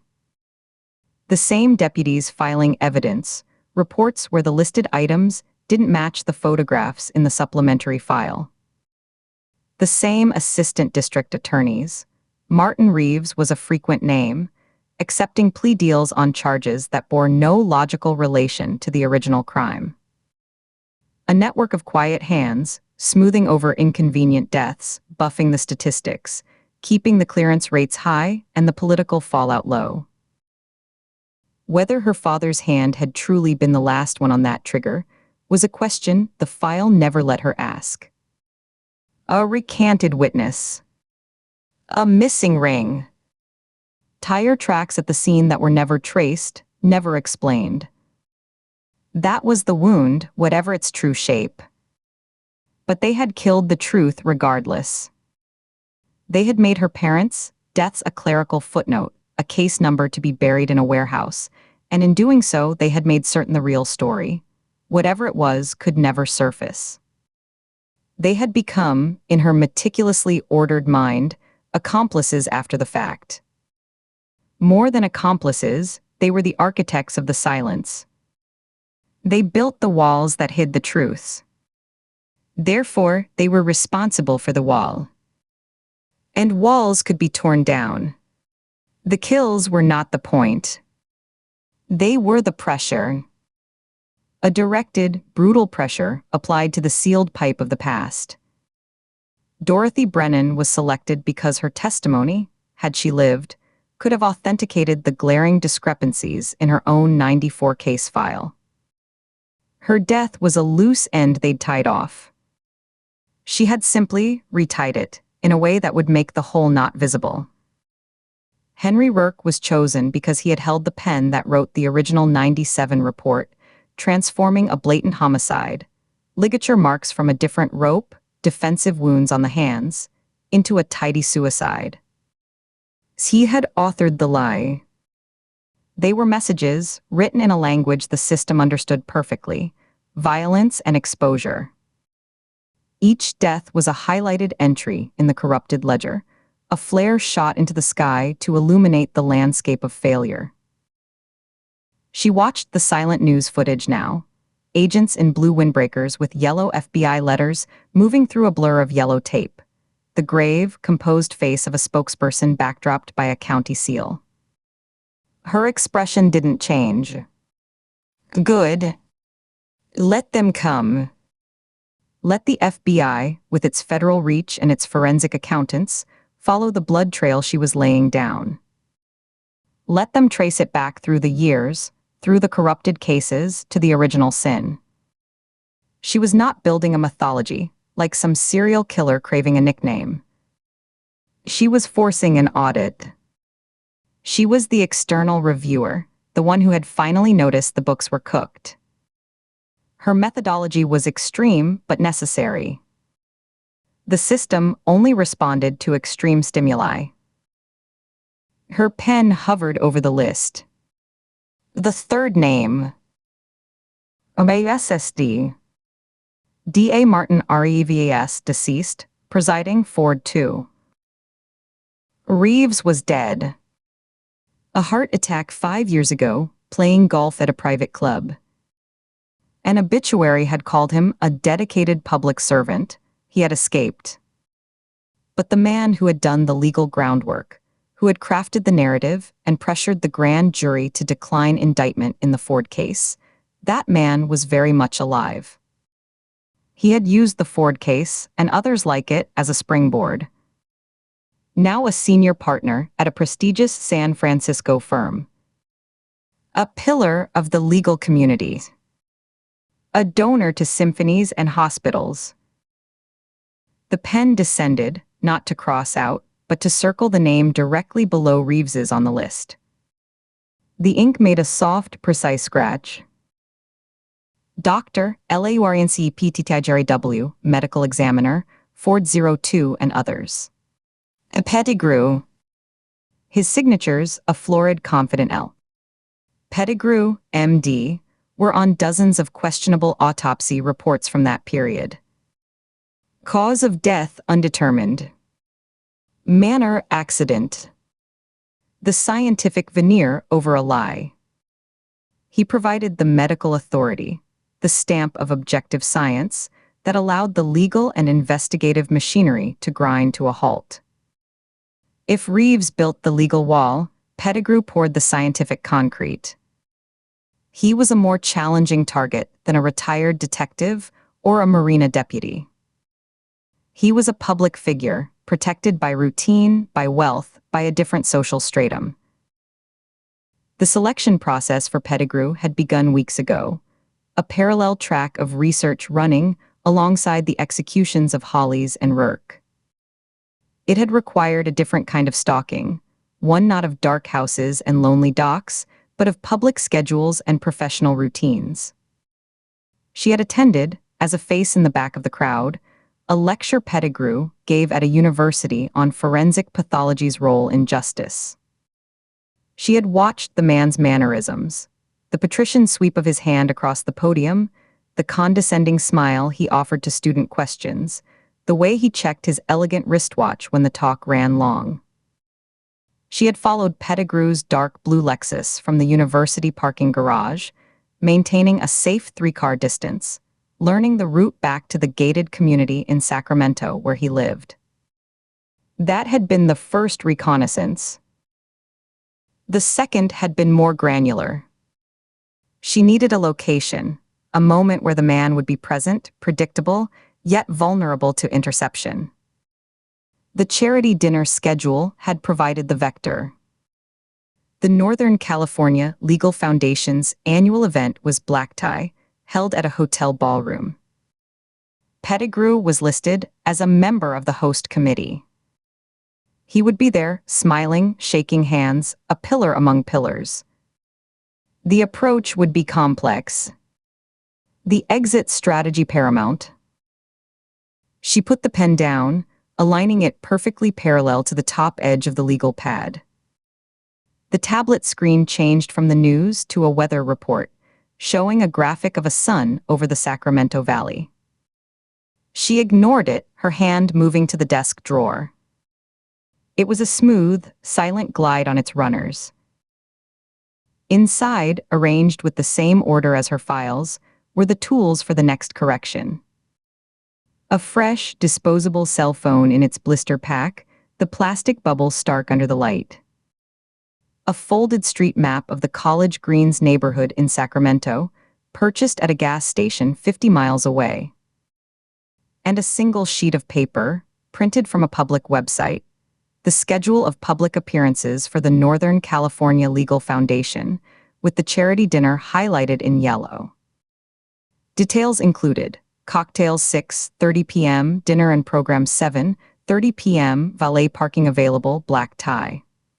She picked up the map first, unfolding it with careful fingers, smoothing it flat on the desk beside the legal pad. The neighborhood was a grid of curving, tree-lined streets. She had already studied it via satellite imagery, but the physical map confirmed the details. Pettigrew's house was marked with a small, precise dot from a red pen. She traced potential routes with her index finger, not touching the paper, hovering a millimeter above the surface. The primary arterial, the secondary roads, the quiet residential cut-throughs. She noted the location of streetlights, the placement of stop signs, the entrances and exits of the neighborhood. She imagined the Lexus moving through this grid, the timing of the traffic signals at that hour. The preparation was calm, methodical. Her breathing remained even. This was logistics. This was planning. It was no different, in essence, from preparing a complex records request, ensuring every form was in triplicate, every authorization code correctly entered. Next, she picked up the blister pack containing the phone. She used a small pair of scissors from her desk organizer to slit the plastic neatly along the seam. She removed the phone, a generic black rectangle, and the separate cardboard sleeve containing the battery. She assembled it, clicking the battery into place, then powering it on. The screen lit up with a generic welcome animation. She would not activate it until the day of. It was for a single call, maybe two. Then it would join the other components in the dissolution process: broken, wiped, burned, scattered. A disposable record. Finally, she looked at the charity dinner schedule. The timeline was explicit. Pettigrew would be at the hotel from approximately 6:15 p.m. until 10:00 p.m. or later. That created a window. But the home, empty during those hours, was not the primary venue. It was too secure, too risky. The opportunity would lie in transition. In the space between the valet stand and the driver's door. In a quiet corner of a parking garage. perhaps even in the moment of arrival or departure at the house itself, when the gate was sliding open, the headlights cutting a path through the dark. The method would need to be swift, clinical, and leave a signature that connected back to her role. Not the staging of work, but something that spoke to Pettigrew's own profession. An irony, but not a theatrical one. A pointed one.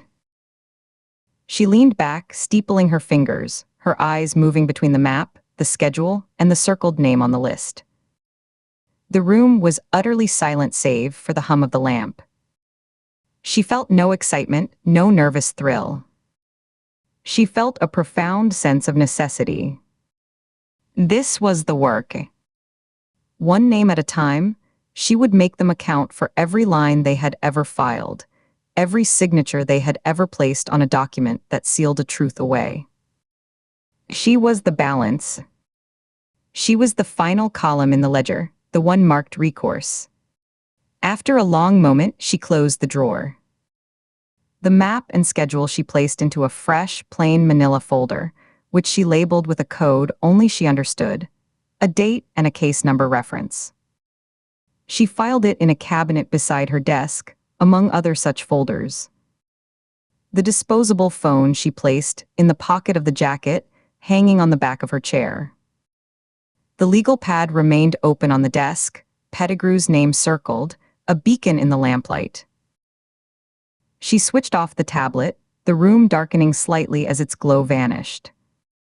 She then clicked off the architect's lamp, plunging the room into total blackness. In the dark, the mosaic on the walls was invisible, but she knew its pattern by heart. Every string, every pin, every photograph. It was all there, held perfectly in her mind, a flawless record. She sat in the darkness for several minutes, not moving, listening to the sound of her own steady breath. Then she stood, her chair rolling back silently on its casters. She walked to the door, her steps measured and sure, opened it and stepped out, locking it behind her with a soft, definitive click. The room, and its terrible, meticulous ledger, was left waiting for her return. Chapter 13.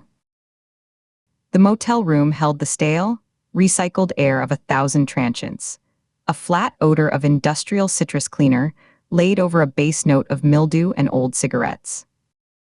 The carpet was a dense, matted brown, and it felt damp through her socks, a persistent clammy chill that seeped up from the concrete slab below. She'd paced earlier, from the bathroom door to the window and back, 12 steps each way, until the pattern felt like a cage. Now Katie lay on her back, the cheap bedspread, a synthetic weave printed with vague geometric shapes in mustard and rust, scratchy against the skin of her forearms. She watched the red numbers of the digital clock on the nightstand bleed from 1:47 to 1:48, the change a silent, mechanical judgment on her wakefulness. The only other light was the pale blue glow from her open laptop on the other side of the bed, casting long, distorted shadows across the notes and photocopies spread beside her. The hum of the mini-fridge in the corner was a low, persistent drone, punctuated every few minutes by a click and a deeper, shuddering grind as its compressor kicked on.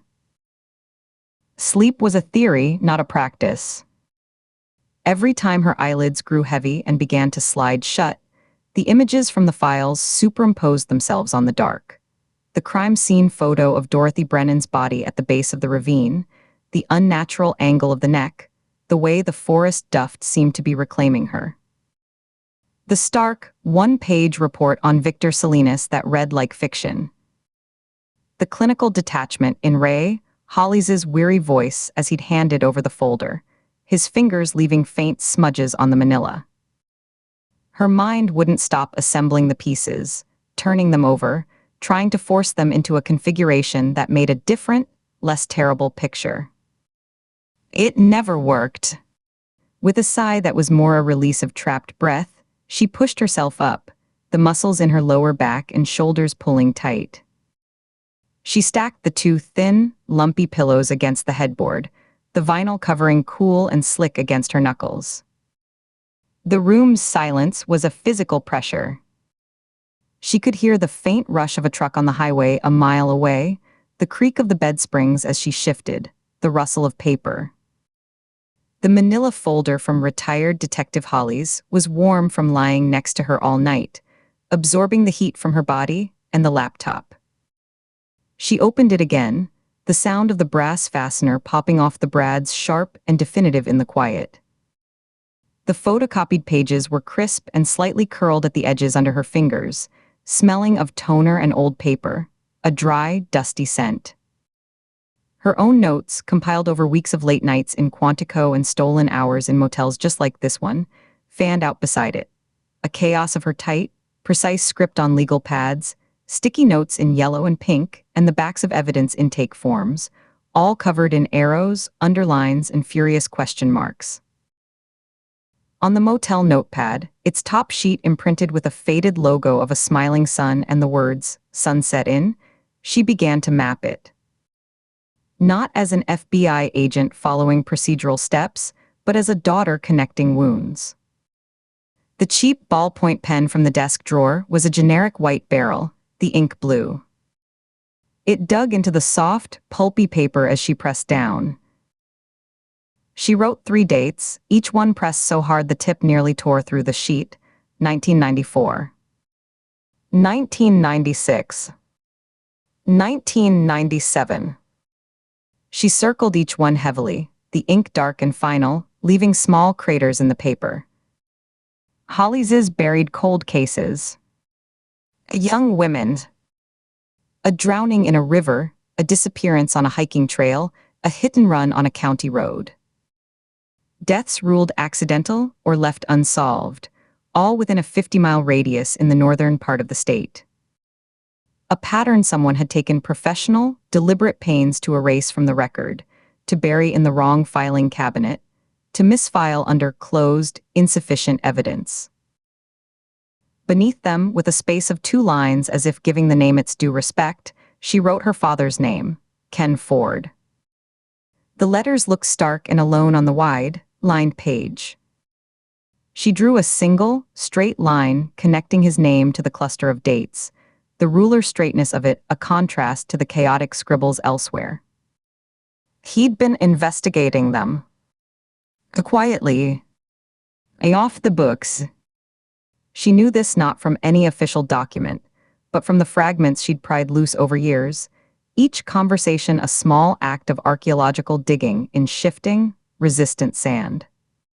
The memory was not a single scene, but a collage of strained voices and averted eyes.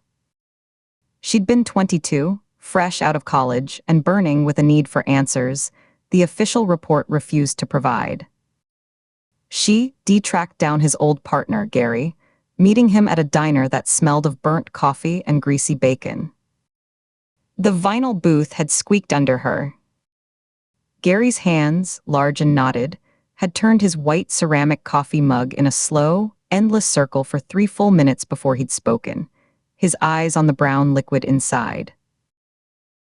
Kenny was asking around about some old files, he'd said finally, his voice gravelly from cigarettes and disuse. And stuff that was supposed to stay filed. He got real focused on it, last 6 months or so. Told me it was a hunch. Gary had taken a sip, his eyes finally lifting to meet hers. They were bloodshot and tired, the skin around them sagging. He asked me to pull a few strings, call in a favor with a guy in records up in Santa Rosa. I told him it was a bad idea. Paper trails, he'd shaken his head, a slow, heavy motion. He told me to leave it alone, Katie. His exact words. He said, Gary, this is swampy. You stay on dry land. Gary's gaze had dropped back to his mug. I did. I stayed on dry land. Another fragment, a records clerk from the Sacramento field office, retired and living in a retirement community in Arizona, who'd taken her call as a courtesy to a fellow agent's daughter. The connection had been faint, scratchy. He submitted 3 separate requests for case file cross-referencing in a 4-week period. The man had said, the sound of a television game show, buzzers, applause, faint in the background. All for counties up north. Santa Clara, Sonoma, Mendocino. It got flagged. Not denied, just noted. Administrative oversight, they called it. There was a pause, the crinkle of what might have been a chip bag. I remember because he came down to the records room to argue it in person. Usually, he'd just send a memo. He was polite, always was, but he was steel. I'd never seen him like that. He said, these are connected. I just need to see the links. They gave him the runaround. Bureaucratic glue. She'd seen the evasions in his thin, redacted case file, the paragraphs that ended with "See supplemental report," where no supplemental report was attached in the digital archive, the evidence logs with items listed as "returned to county" or "destroyed per protocol," with dates that seemed too convenient, too soon after his death. The timeline glared up at her now from the cheap lined paper, the facts lined up like grim soldiers. Her father had been digging into those cold cases, pushing against a quiet, institutional resistance that didn't shout, just quietly closed doors and lost paperwork. Then he was dead. All within an 18-month window. Her throat tightened, a sudden, visceral constriction that made swallowing difficult. She tried, and the motion felt forced, the muscles working against a knot. She set the blue ballpoint pen down on the nightstand. It rolled a half-inch before stopping against the base of the lamp. She picked up a different one from the motel desk, a red rollerball left by a previous guest. The plastic cap came off with a soft, hollow pop. The red ink was a shock of color against the muted blues and yellows of her notes. She drew a thick, deliberate line connecting the cluster of cold case dates to her father's name, and from his name to the year of his death, 1998, which she now drew a box around, the red ink like a fresh wound on the page. It wasn't just a line. It was a fuse, and she was tracing it back with her own hand toward the explosive charge. The current killer, this archivist, was exposing corruption through theatrical, brutal murder. He was targeting people connected to old, buried sins, the councilman who dismissed complaints, the retired cop who filed a false report. They were cogs in a system. Her father hadn't been copying a killer's methodology. He'd been trying to expose the rot at the heart of that same system, the carelessness or corruption that let predators operate with impunity. Maybe one predator. Maybe several, working in the shadows of bureaucracy. And it got him killed. The botched robbery in the shadowy parking garage, the official story she'd railed against for half her life, the story of a desperate addict and a startled federal agent, now felt like the flimsiest of covers, a blanket thrown over a shape too terrible to look at. A shape that was now emerging from the dark. The room felt suddenly colder, the stale air chilling on the exposed skin of her arms and neck. She set the red pen down carefully, its barrel clicking twice against the particle board nightstand. She swung her legs off the bed, the sheets tangling around her ankles for a moment before she kicked free. Her feet found the damp-feeling carpet, and she pushed herself up, a wave of lightheadedness hitting her from the sudden movement and lack of sleep. She steadied herself with a hand on the edge of the mattress, the coarse bedspread texture rough under her palm. She patted the 5 steps to the single, upholstered chair by the window, a squat thing covered in a scratchy, burgundy fabric. Her worn leather jacket was slung over the back, one sleeve hanging lower than the other. The material was cool and familiar under her hands, the leather softened and creased in all the right places. From the inner pocket, her fingers brushed past the smooth edge of her wallet, the ridged plastic of a hotel keycard from another city, and found the stiff, familiar rectangle of the photograph. She pulled it out, the motion practiced. Eli's third-grade class picture. The colors were slightly faded with time, the blues less bright, the reds tinged with orange. His smile was gap-toothed and effortless, one front tooth conspicuously absent, a dark space in the grin. His hair was a sun-bleached mess, a cowlick at the crown that their mother could never fully tame, no matter how much water or paste she used. He wore a striped polo shirt that was too big for him, a hand-me-down probably, the collar slightly askew as if he'd been fidgeting right before the flash. She traced the edge of the photo with her thumb, feeling the slight, raised ridge of the border, the slight curve where the corner was beginning to soften from years of handling. Then she turned it over. The plain white envelope it had arrived in was still tucked behind it, crisp and anonymous against the older, softer back of the photo. The contrast was always jarring, the cherished relic and the cold, modern vessel that had delivered it back to her. She carried both back to the bed, the photograph held carefully by the edges. She set it face up beside the glowing laptop, propping it against the base of the lamp so Eli's face was visible. For a long moment, she just looked at her brother's face, the unself-conscious joy in it a stark, almost painful contrast to the grim documents surrounding it. The child in the photo knew nothing of cold cases or cover-ups. He knew summer days and skinned knees and the sound of their father's car in the driveway. Then she picked up the envelope again, holding it under the pool of light from the laptop screen, tilting it to catch every detail. She studied it, not for the first time, but with a new, drilling focus, as if she could see through the paper to the hands that had handled it. The address was typed, not printed by a standard label. The faint imperfections of an old typewriter's strike were visible if you looked closely. The A was slightly fainter than the other letters. The F in Ford had a tiny chip in the upper curve. Her name, her old apartment address in Arlington. The postage stamp was generic, a flag stamp, one of dozens of millions. The postmark.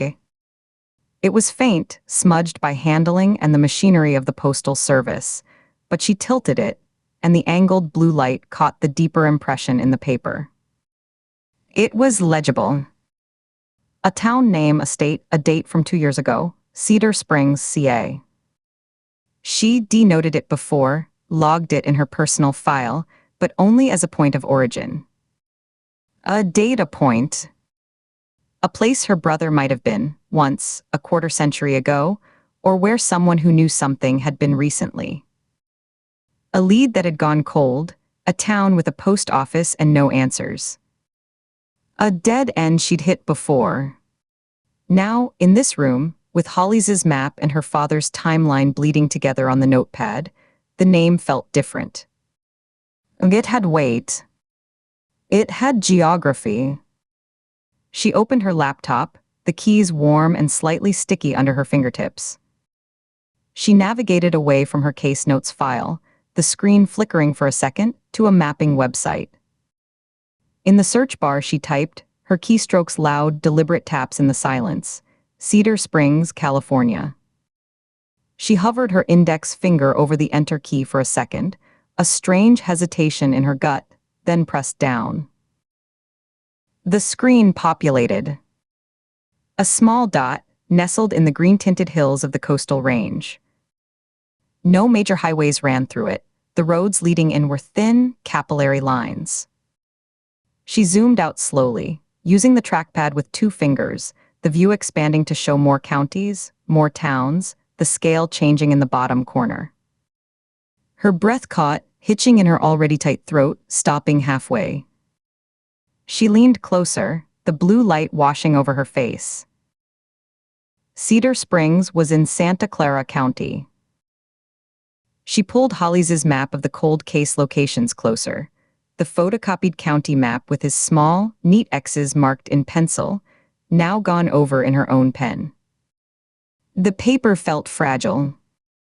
Her eyes darted between the glowing screen and the matte paper, aligning landmarks, a river here, a state route there. One of the X's, the 1996 disappearance of a hiker named Rebecca Vale, was placed near a state park just north of Cedar Springs. Another, from 1997, was a hit-and-run victim from a town 20 miles east, connected by a winding state route that snaked through the hills and passed within 10 miles of Cedar Springs. The geography overlapped. Not precisely, not definitively. This wasn't a perfect bullseye with the town at the center. But it was the same county, the same rough, forested terrain of forgotten backroads and small towns that kept their secrets close. The same jurisdictional landscape.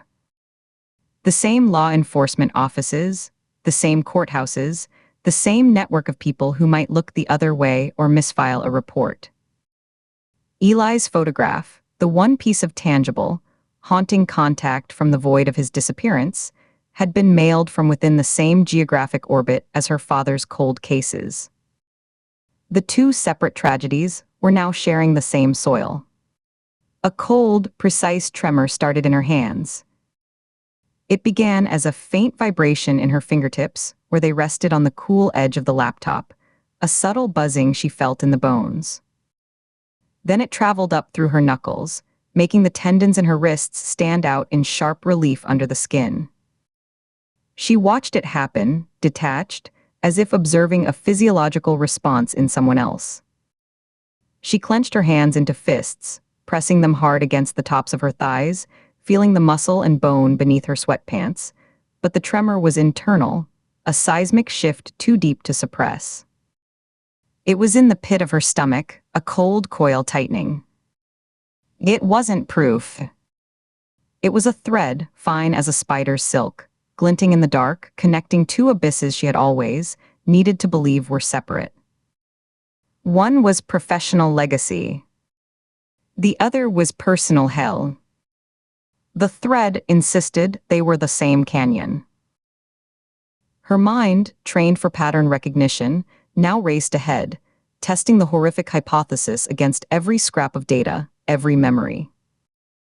What if Eli's disappearance wasn't a separate, random tragedy? A boy snatched from a backyard in one county, while his father investigated missing persons in another. What if it was part of the same ugly tapestry? The logic, once considered, was grotesquely simple. A boy goes missing. A detective, a father, starts asking frantic, desperate questions in his personal life, but also professional, pointed ones in his work about other missing people, about covered-up deaths that suddenly don't look so disconnected. His personal anguish fuels his professional obsession. He digs too deep in every sense. He becomes a threat not just to a secret, but to the people keeping it. He and his family become targets. One is eliminated, a parking garage, a silenced gun, a story about a robbery. The other vanishes, becomes a ghost, a photograph in the mail decades later. She tested the theory against the grim ledger in her mind, against the timeline on the notepad. The cold cases from 94 to 97. Her father's investigation heating up through the summer and fall of 97, his requests getting flagged, his visits to records becoming more insistent. Eli, taken in the spring of 97. The frantic, hellish months that followed, her father a ghost in his own home, spending more and more hours out on the phone at the office. Her mother's face crumbling. Then her father killed that November. The official story feeling wrong, feeling empty from day one. It fit. It fit with a dreadful, mechanical click that made her stomach turn over. A solid wave of nausea rising from her gut so forcefully, she tasted bile at the back of her throat. She pressed the heel of her hand hard against her abdomen, just below her ribs, as if to physically push the feeling down, to contain the sickness. Her breathing became shallow, quick pants through her nose. She had been chasing a copycat killer, thinking she was stepping into her father's professional footsteps, solving the puzzle he'd left behind, avenging him by finishing his work. But the path kept circling back, not just to his work but to his life. To her life. To the empty space where her brother should have been, a space that had shaped every decision she'd ever made, the reason she'd pushed through the academy, the reason she gravitated to violent crimes, the reason she never let a case go.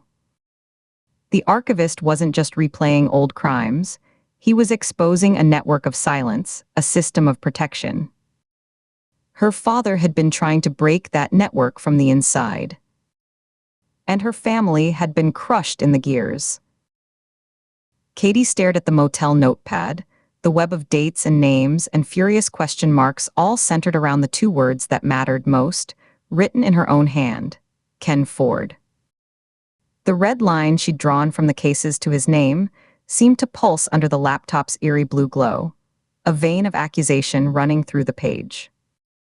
This wasn't just a case. It was an excavation. And she was no longer digging at a safe, professional distance, with gloves and tools. She was down in the hole, digging straight toward the buried foundations of her own history, and the soil she turned was black with personal loss, each shovelful heavier than the last. Her eyes moved, dragged by a terrible gravity, from Eli's smiling, innocent face on the photograph to the smudged, bureaucratic postmark on the envelope, then to the digital map on her screen where the dot of Cedar Springs glowed like a single, unblinking eye. The connection hung in the quiet, stale-aired room, a silent, screaming question she could no longer ignore, no longer compartmentalize into separate boxes labeled job and family. The professional and the personal had not just intersected, they had collided at high speed, and the wreckage was her entire past, scattered across this cheap motel bed. The tremor in her hands was now a full, deep shiver she couldn't control, a vibration that started in her core and radiated out to her limbs. She wrapped her arms around herself, crossing them tightly over her chest, her hands gripping her own biceps, fingers digging in. She sat there in the pool of cold light, surrounded by the ghosts of her father's work and her brother's smile, the hum of the fridge the only sound in a world that had just fundamentally rearranged itself. She didn't cry. The realization was too cold, too vast for tears. It was a fact, settling into her bones like frost. She stared at the clock as the numbers bled from 2:19 to 2:20, and she waited, rigid and shivering, for the dawn to break through the thin, nicotine-stained curtains. Chapter 14. The night air over Mill Creek Reservoir was cool and still, carrying the faint, clean scent of pine and cold water. The only sound was the gentle, rhythmic lap of dark water against the rocky shore, a sound so constant it had become part of the silence. A million stars were reflected in its black surface, a shattered mirror of silver light, their twin constellations trembling with each tiny ripple. Dana Whitfield, 34 and pleasantly buzzed, leaned back in her nylon camp chair and smiled at the man across the dying fire. The pleasant buzz manifested in the loose, comfortable drape of her limbs, in the way the warmth from the flames seemed to seep deeper into her bones. She cradled her beer bottle between both hands, her thumbs stroking its damp, cool glass. Hank Reeves, 36 and solid as the pine trees crowding the shoreline behind him, raised his own bottle in a silent toast. The amber liquid caught the fire's last embers. The promotion at the architectural firm, senior project manager, had come through that afternoon with a handshake and a substantial bump in salary. This trip had been Hank's idea, a spur-of-the-moment celebration thrown together in the hour after he'd gotten the news. They depacked the old Subaru in a happy rush, stopping only for ice, beer, and firewood. The drive up the winding Forest Service road had been filled with easy conversation, the headlights cutting a tunnel through the towering redwoods, the car smelling of damp earth and the pepperoni sticks they'd snacked on.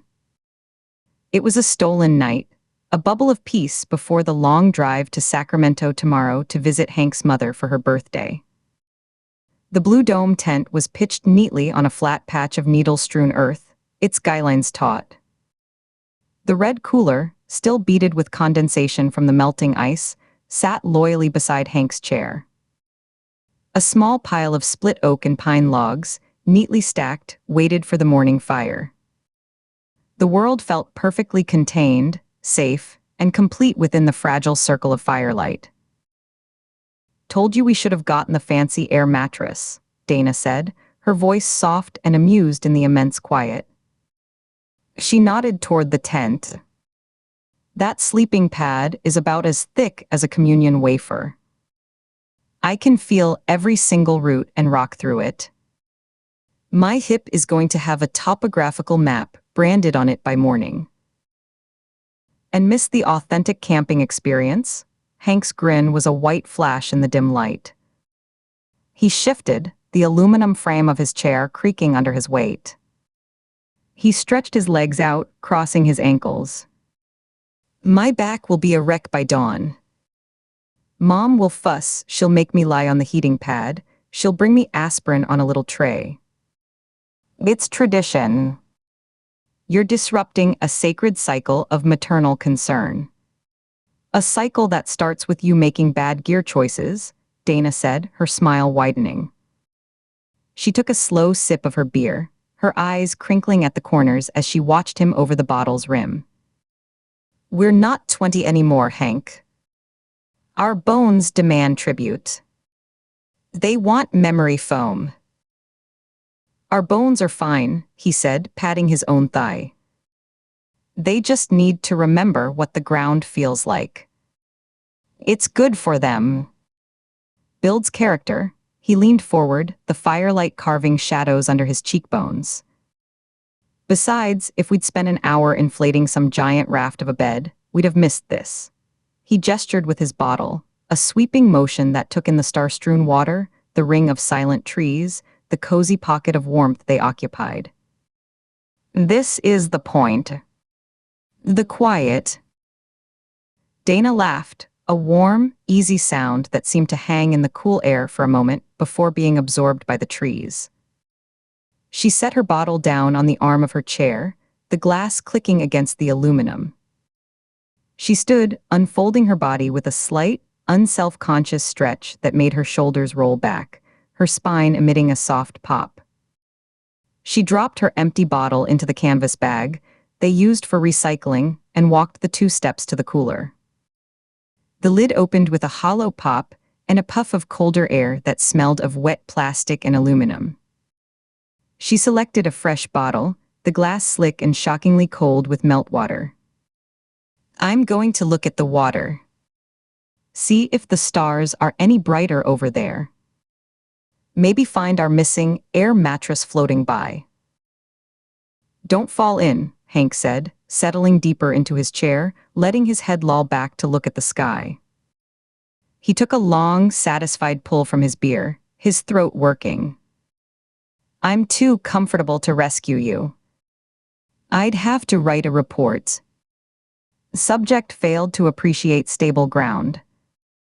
Request for heroic effort denied due to excessive coziness. I'd timestamp it and everything." "Noted," she said, smiling over her shoulder as she turned.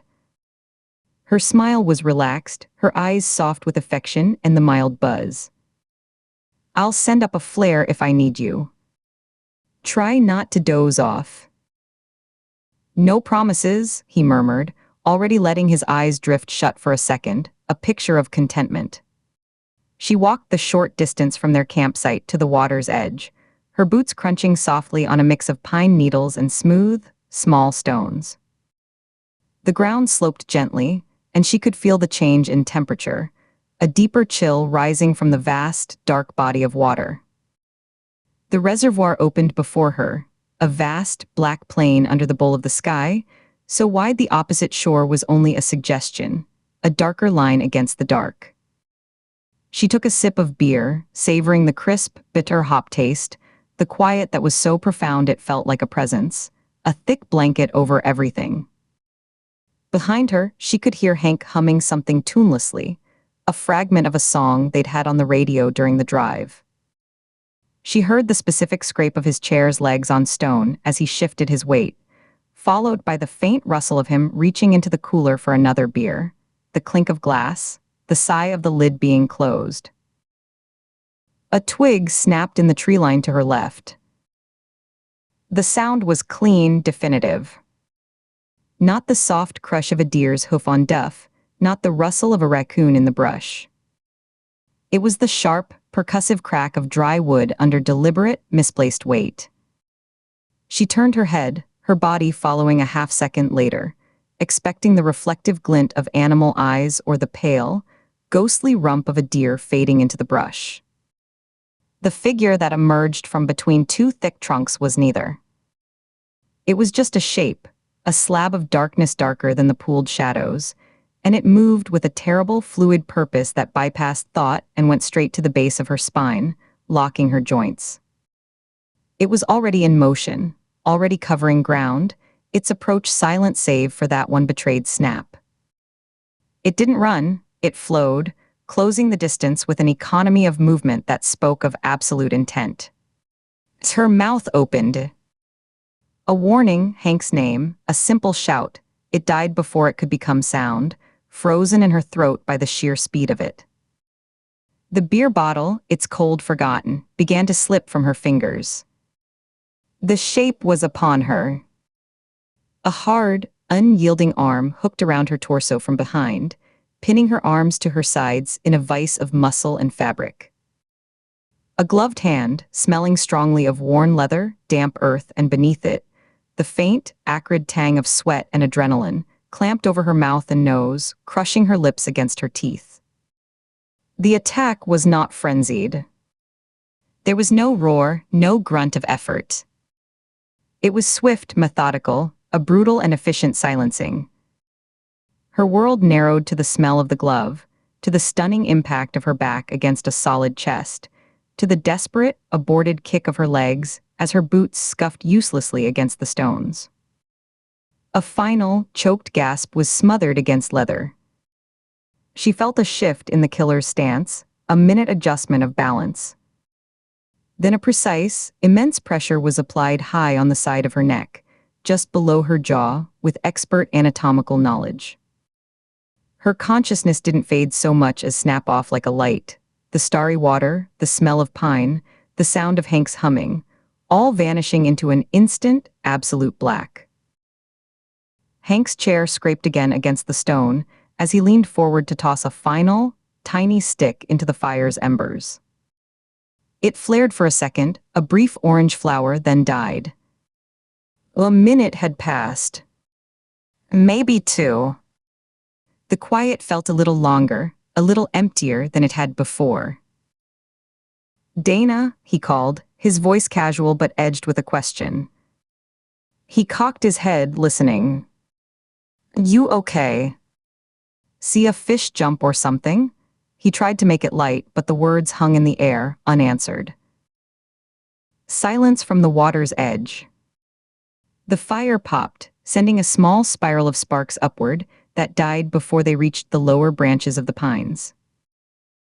He set his beer down on the flat rock beside his chair, the glass clicking softly against the stone. The relaxed sprawl left his body. He sat up straight, his shoulders squaring. He stood up, his movements slower now, more deliberate, the pleasant lethargy of the beer sloughing away. The pleasant haze of alcohol evaporated, burned away by a primal spike of alarm that tightened his scalp and made the fine hairs on his forearms and the back of his neck stand erect. The night felt different. The quiet was no longer peaceful. It was a held breath, a vacuum waiting to be filled. The familiar lap of water now sounded like a countdown. "Dana," he called again, louder, his voice cutting through the stillness. He took a step toward the water, his boot landing heavily on the gravelly soil. His eyes scanned the shoreline, but the starlight only created confusing pools of ink and silver, turning rocks into crouching shapes and casting long, deceptive shadows from the trees. He couldn't see her. "Hey, answer me. This isn't funny." He took 2 more steps, his boots crunching with deliberate force. His heart had begun a hard, rapid drum against his ribs, a frantic rhythm that echoed in his ears. He was a big man, strong from years of weekend projects and a stubborn gym routine 3 times a week. But his strength felt suddenly irrelevant, a theoretical thing in a physics problem he didn't understand. He was about to call out a 3rd time, to stride down to the water and find her staring at some frog or lost in thought, when a subtle shift in the darkness to his left, beside the dark bulge of their tent, registered at the periphery of his vision. It's not an animal. The shape detached itself from the deeper gloom, not rushing, but simply there, filling the space between him and the tent, between him and the car keys inside on the little mesh pocket. It was a person, Hank's mind supplied uselessly, broad-shouldered beneath a heavy dark jacket, a pale, featureless smudge of a face beneath a hood or cap. The figure stood perfectly still, observing him. "What the hell?" Hank breathed, the words more a puff of air than sound.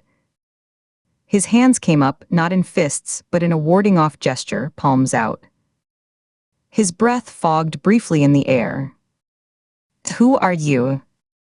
What did you do?" His eyes darted past the figure, trying to pierce the darkness near the water. "Dana."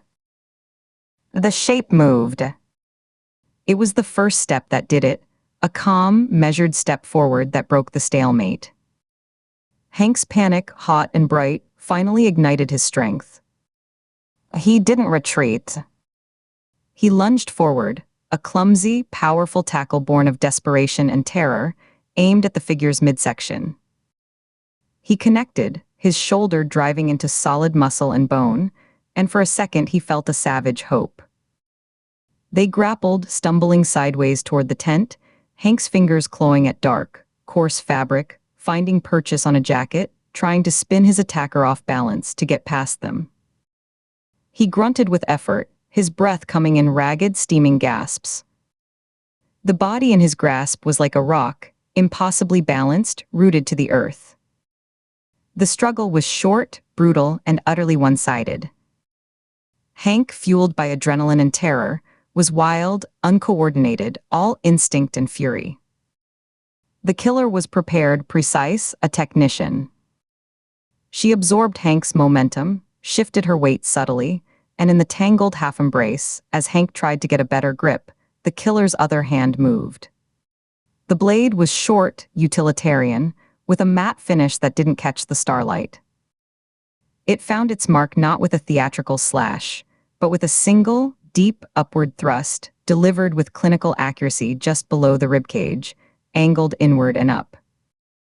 Hank's breath exploded out of him in a wet, surprised gasp, a sound of profound, confused shock. All the strength, all the frantic fight, drained from his limbs in an instant, replaced by a shocking, invasive cold that seemed to flood his core. His grip on the dark jacket went slack, his fingers uncurling. His knees buckled, the strength gone from his legs. He saw the starlit sky tilt crazily, the trees wheeling, then the rough ground rushed up to meet him. He folded to the pine needles with a soft, final sigh, a last exhalation that misted briefly in the cold air before disappearing.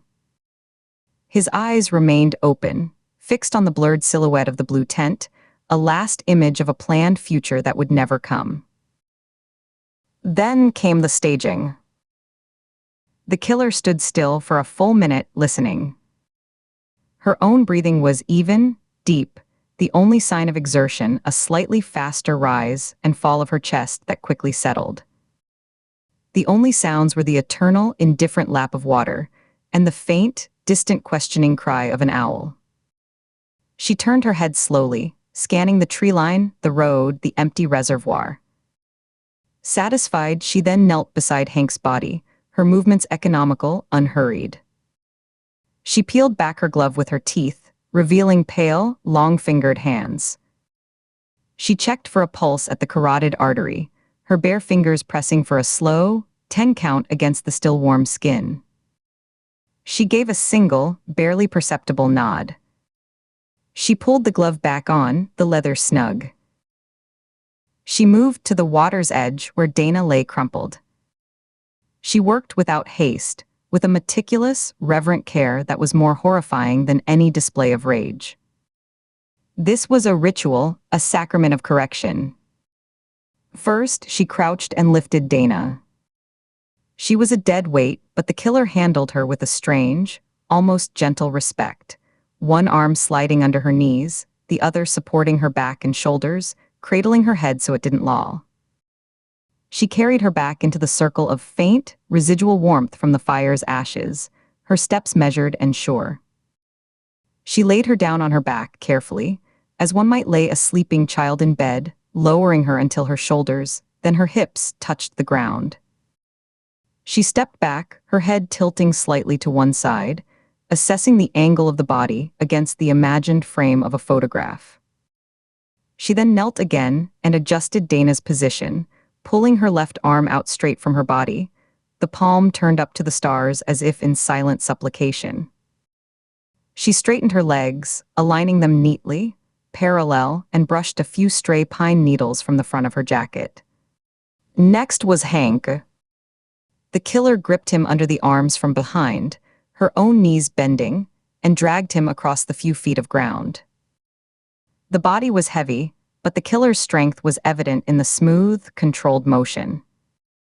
The heels of Hank's boots left twin furrows in the duff, and a faint, dark smear of moisture darkened the pine needles beneath his torso. She positioned Hank on his side, facing Dana, then knelt to arrange the limbs with the focus of a sculptor. She bent Hank's right arm at the elbow, placing the hand near, but not quite touching, Dana's throat. The fingers were curled loosely, passively.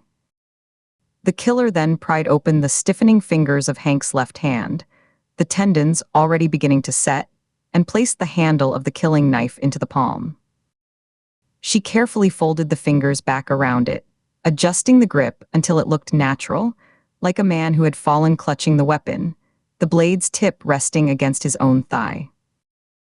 The positions were exact, a ghastly, silent recreation of a specific moment frozen in a crime scene photograph from decades past, studied until every angle was committed to memory.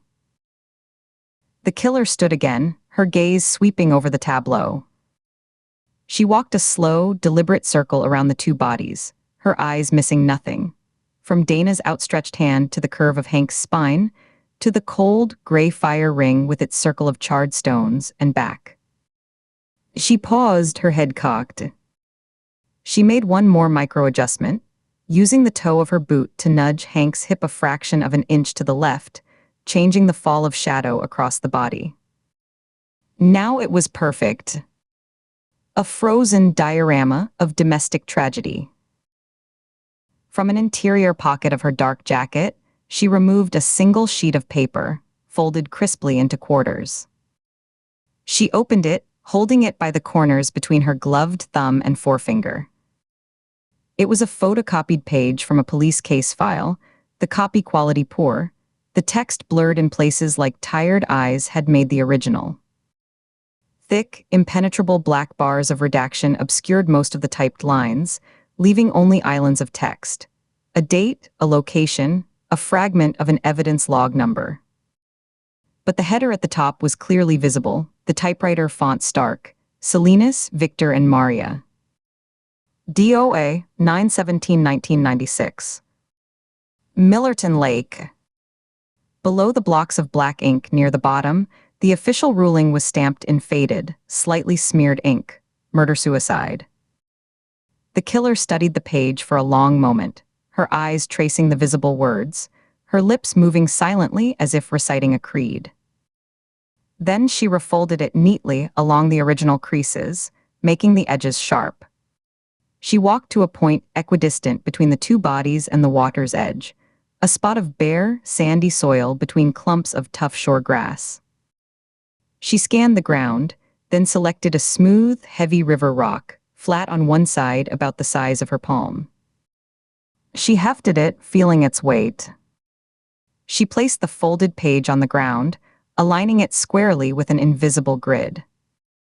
She then set the rock squarely on top of it, pressing down once to seat it firmly, anchoring it against any stray breeze that might come off the water before the scene was discovered.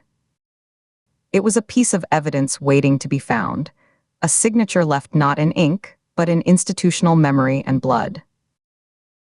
The scene was complete. A couple dead at a secluded reservoir. A knife in the man's hand. A cold case file left like a calling card. The original 1996 investigation into the Salinas deaths had noted inconsistencies buried in the appendix of the report, tire tracks near the scene that didn't match either victim's vehicle, a third set of size 11 boot prints in the mud by the lake, a neighbor's statement about hearing an argument involving 3 voices, later retracted under unclear circumstances. But the tidy, tragic, administratively convenient narrative of a murder-suicide had prevailed. The file had been closed, shelved, forgotten. Now it was resurrected, not with words or affidavits, but with flesh and blood and careful, cruel imitation. A truth told in corpses. The killer took a final moment to observe the work. Her eyes moved with cold appreciation from the starlight glinting on the dark, placid water, to the 2 still forms posed by the ashes of the spent fire, to the silent, blue dome of the tent that still held their sleeping bags, their packed clothes, their hopes for a morning of coffee and pancakes on the camp stove. The cooler sat where Hank had left it, a red monument to normalcy, beaded with moisture that caught the starlight like tiny diamonds. It was perfect. A replica. A tribute. A correction etched into the earth itself. Then the figure turned, her boots making no sound on the soft, needle-carpeted earth. She walked back into the tree line, stepping over the same broken twig that had betrayed her approach, a small, dry casualty of the night's work.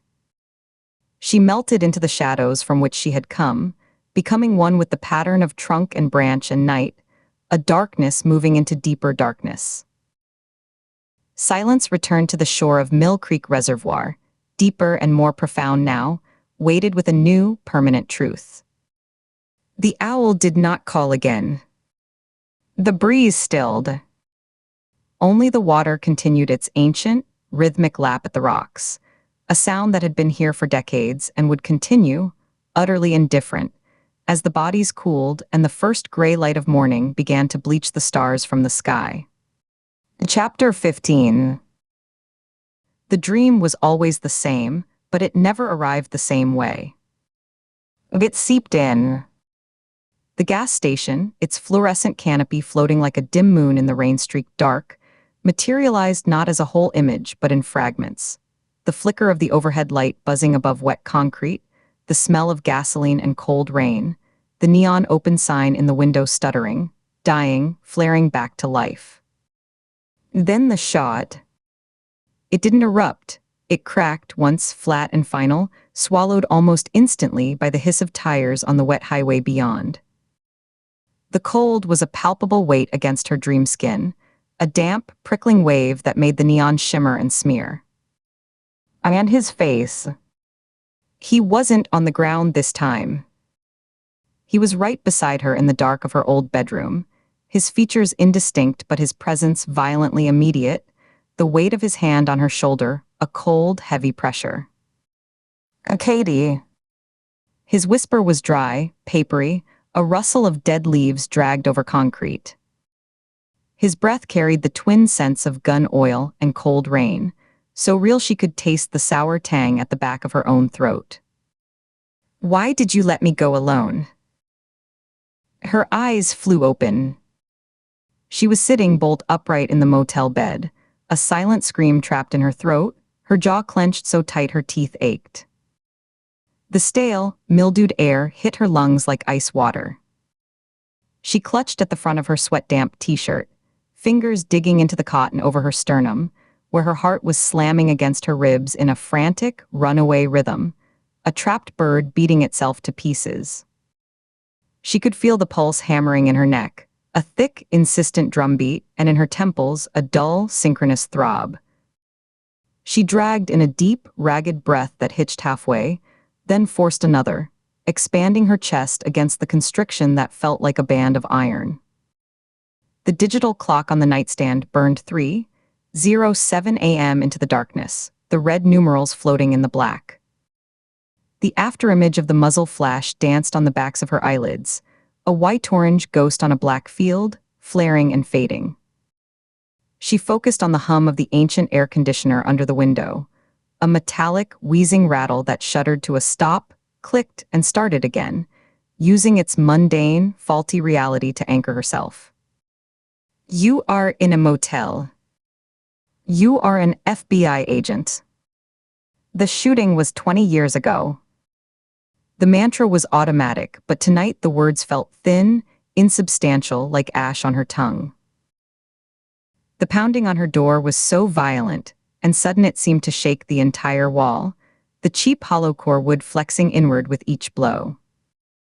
For a disoriented second, Katie thought it was the dream breaking through, a final, physical manifestation of the flames hitting the door.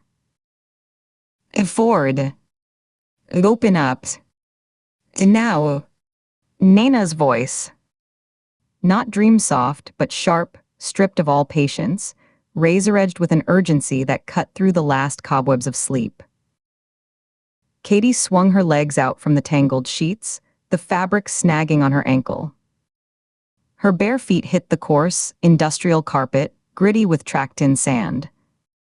Her body moved on autopilot, the training overriding the lingering dread that pooled cold in her stomach. She fumbled for the lamp on the nightstand, her fingers clumsy, knocking over an empty water bottle with a plastic clatter. The click of the switch was loud, and the sudden, harsh glare from the 60-watt bulb made her wince, bleaching the room of shadows and color, exposing the stained lampshade, the watermarked ceiling tile, the sad floral print on the wall. She padded to the door, her heart still thudding a frantic cadence against her palm, where she still pressed it to her chest, and yanked it open. Nina stood in the corridor, already fully operational, a figure carved from the pre-dawn gloom. She wore dark jeans, a black field jacket zipped to her throat, her hair scraped back into a severe, practical ponytail that pulled the skin taut at her temples. The hall's fluorescent light fell on her at a cruel angle, carving deep lines of fatigue around her mouth and eyes, highlighting the tight set of her jaw, the flat, focused look in her eyes. Her gaze swept over Katie, taking in the rumpled t-shirt, the sleep-tousled hair, the likely pallor of her face, the dilated pupils in one swift, assessing glance that missed nothing. Get dressed.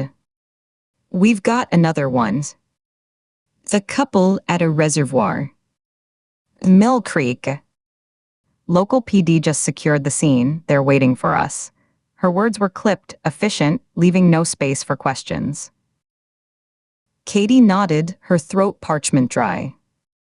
She tried to speak, managed a hoarse, okay, the sound was a croak.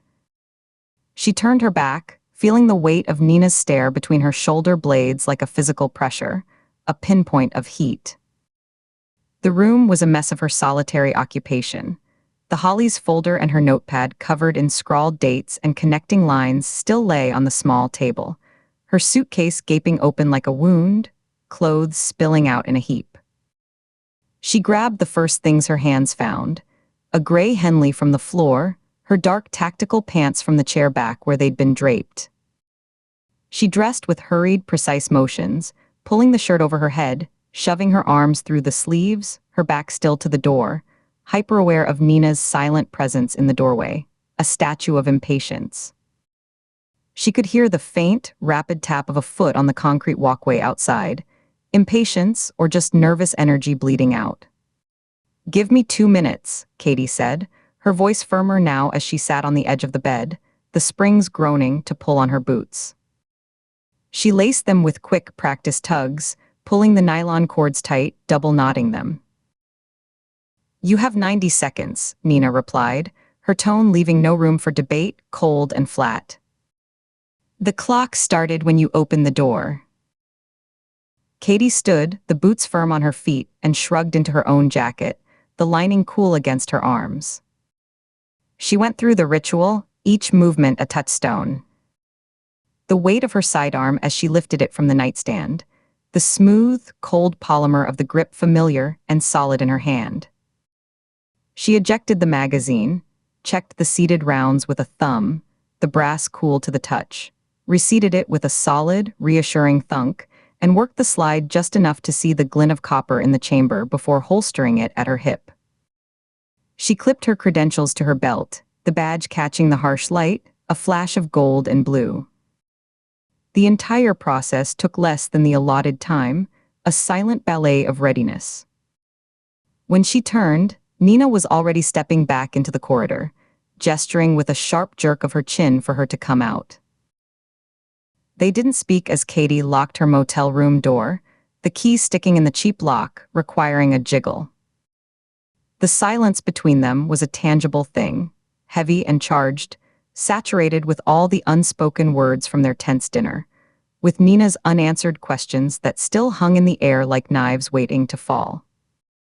The pre-dawn chill was profound, a damp cold that seeped through fabric straight to the bone, raising goosebumps on her arms. The sky was a deep, starless velvet, the moon long set. The motel parking lot was an island of sickly yellow light from the vapor lamps, pools of illumination that made the surrounding darkness seem even thicker, utterly empty save for their government sedan, its dark paint gleaming wetly under the light. Nina tossed her the keys in a low, underhand arc. "You drive. I'll navigate." Katie caught them, the metal cold and sharp in her palm. She slid into the driver's seat, the leather creaking a complaint in the quiet. The car smelled of old coffee and synthetic cleaner.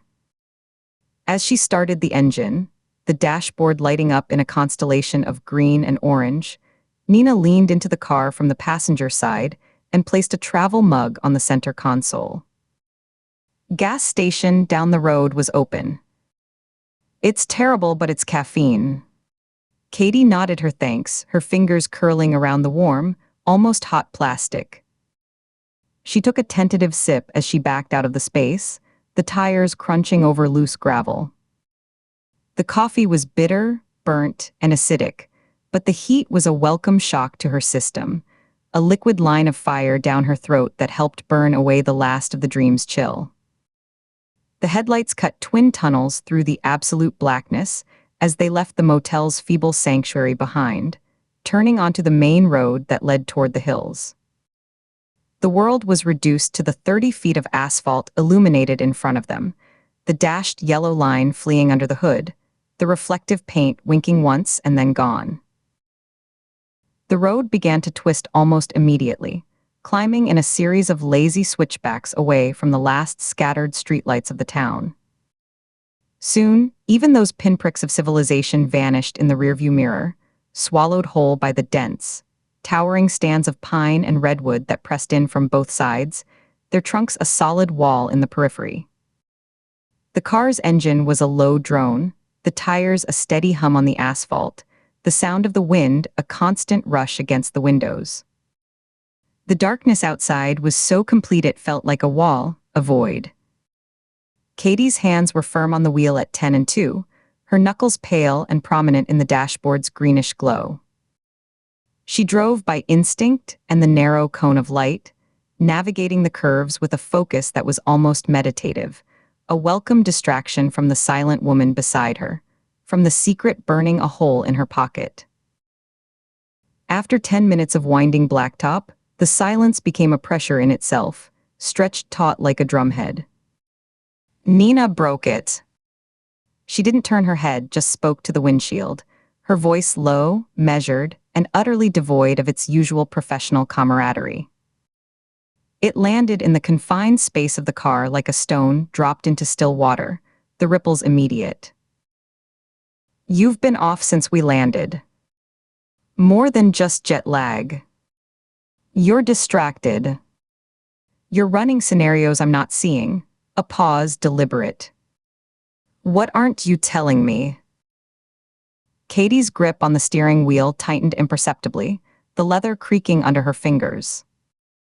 She kept her eyes glued to the retreating road, watching for deer, for fallen branches, for anything but Nina's profile, which she could see as a sharp, unyielding silhouette in her peripheral vision. "I'm tired, Nina. The case. The travel. The time zones. It's getting to me, that's all." Her own voice sounded hollow to her ears. "Bullshit," the word was quiet, flat, definitive, a guillotine blade dropping. Nina finally turned her head, and Katie could feel the weight of her stare like a physical touch on the side of her face, an intense, probing scrutiny. "I've seen you tired. I've seen you on cases that got under your skin, that kept you up for days. This is different. You're here, but you're not. Your head is somewhere else entirely. You're chasing a ghost on this one." She leaned forward slightly, her seatbelt tightening with a soft click. "What is it? Is it Holly's?" "Something," he said. "Something in those files." Katie felt a flare of defensive heat in her chest, a tightness. The deflection was ready, as she knew it would be, but it felt transparent even to her, a pane of dirty glass. The ghost of her father's letter was a physical presence in her jacket's inner pocket, the folded paper seeming to radiate a cold of its own against her ribs. The memory of Marcus Vance's knowing, reptilian smile in the prison visitation room was a cold stone lodged in her gut. She couldn't voice either. To speak them aloud would make them real in a new, dangerous way, would pull Nina into a vortex she had no business being in. A personal vendetta masquerading as an investigation. "It's nothing pertaining to this investigation. Just personal stuff." "Let it go." She aimed for finality, but it came out strained. A long, heavy pause filled the car, thick enough to choke on. The only sounds were the engine's drone, the tires on a patch of rougher asphalt, the rush of wind against the windows. Katie could feel Nina's eyes on her, studying the line of her jaw, the set of her shoulders, reading the lie in her posture, the way she held her head slightly turned away. The tension between them thickened, coiling in the space like smoke, acrid and suffocating. It settled into the passenger seat, a third, watchful presence. Nina didn't move, but her stillness was aggressive, a contained storm. Personal stuff that makes you jump at shadows. That has you staring into the middle distance during briefings. Nina's voice was quieter now, but no less intense. "This isn't a solo run, Katie. We're partners. If you've got intel, if you've got an angle, I need to know. Or this doesn't work." She gestured vaguely between them. This. The partnership. It fractures." Katie took a curve a little too fast, the tires giving a slight squeal of protest on the asphalt. She corrected, her hands tightening further. "I don't have intel. I have a hunch. The bad feeling. It's not something I can brief." "Try me." The challenge was direct, open. "I can't." The words were final, a wall. Another silence, longer this time. The trees seemed to press in closer. Nina shifted in her seat, the movement loud in the quiet. She let out a slow, controlled exhalation, a sound of deliberate release, and looked away, out her window at the rushing dark tapestry of trees and the occasional glimpse of star-pricked sky between the branches. "Fine." The word was flat, final, a door slamming shut and bolting from the inside. It wasn't acceptance, it was a tactical retreat, a conscious decision to disengage. The subject was officially closed, but the friction remained, a live wire now lying dormant between them on the console, waiting for the slightest touch to spark again, to electrocute whatever fragile professional trust was left. They drove the rest of the way in that heavy, pregnant silence. The road grew narrower, the broken white line at the edge disappearing, the trees seeming to lean in closer, their branches occasionally scraping the roof with a soft, eerie whisper, like long fingernails dragging overhead. A reflective sign for Mill Creek Reservoir flashed past in their headlights, a brief, ghostly apparition of green and white, then was swallowed by the dark. Katie followed the monotone directions from the dashboard GPS, her movements mechanical, her mind a careful blank. The paved road ended abruptly in a rough patch of gravel, and she turned onto an unpaved access road. Nothing more than two dirt tracks worn into the forest floor, gravel and hard-packed dirt, with a ridge of weeds growing between them. The car jolted violently as it left the asphalt, dipping into deep ruts and potholes hidden by shadow, the suspension groaning in protest. The headlights bounced erratically, illuminating a chaotic, jerking slideshow of furrowed tree trunks, dense ferns, the startled gleam of animal eyes before plunging back into swallowing darkness. The forest here was different, damp, colder, the air heavier. A faint, ground-hugging mist began to coil around the base of the trees like smoke, lit from beneath by their headlights, giving the woods an unearthly, floating quality. Katie rolled her window down a crack, needing the real air. The air that rushed in was frigid and carried the rich, decaying smell of wet pine needles, damp earth, and the faint, sweet rot of fallen leaves, completely devoid of any human scent. No exhaust, no food, nothing. The sound of the engine grew louder, echoing slightly in the wooded tunnel, a beast crashing through a silent world. Then, up ahead, a sickly, pulsating glow began to stain the low fog and the undersides of the branches.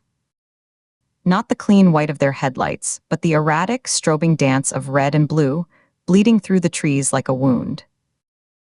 They rounded a final, sharp bend where the road skirted a massive boulder, and the world opened up. The reservoir was a vast, flat sheet of black glass, perfectly still, perfectly dark, reflecting the emergency lights in long, shimmering scars of color that wavered and stretched. It was an immense void framed by the sentinel shapes of towering pines, their tops lost in the night sky. The crime scene was a hive of muted activity on the near shore, a pocket of awful, garish illumination in the primordial dark. Yellow police tape, stark and garish, had been strung between trees, cordoning off a section of wooded area that sloped down to the water's edge, creating a fluttering, plastic perimeter. Several county sheriff's SUVs were parked at haphazard angles, their light bars cycling, painting the scene in alternating strokes of alarm and dread, casting long, racing shadows that made the uniformed officers look like marionettes. The officers stood in small, quiet clusters, their postures stiff, hands in pockets or on belts, their breath pluming in the cold air in steady, ghostly streams that caught the flashing lights.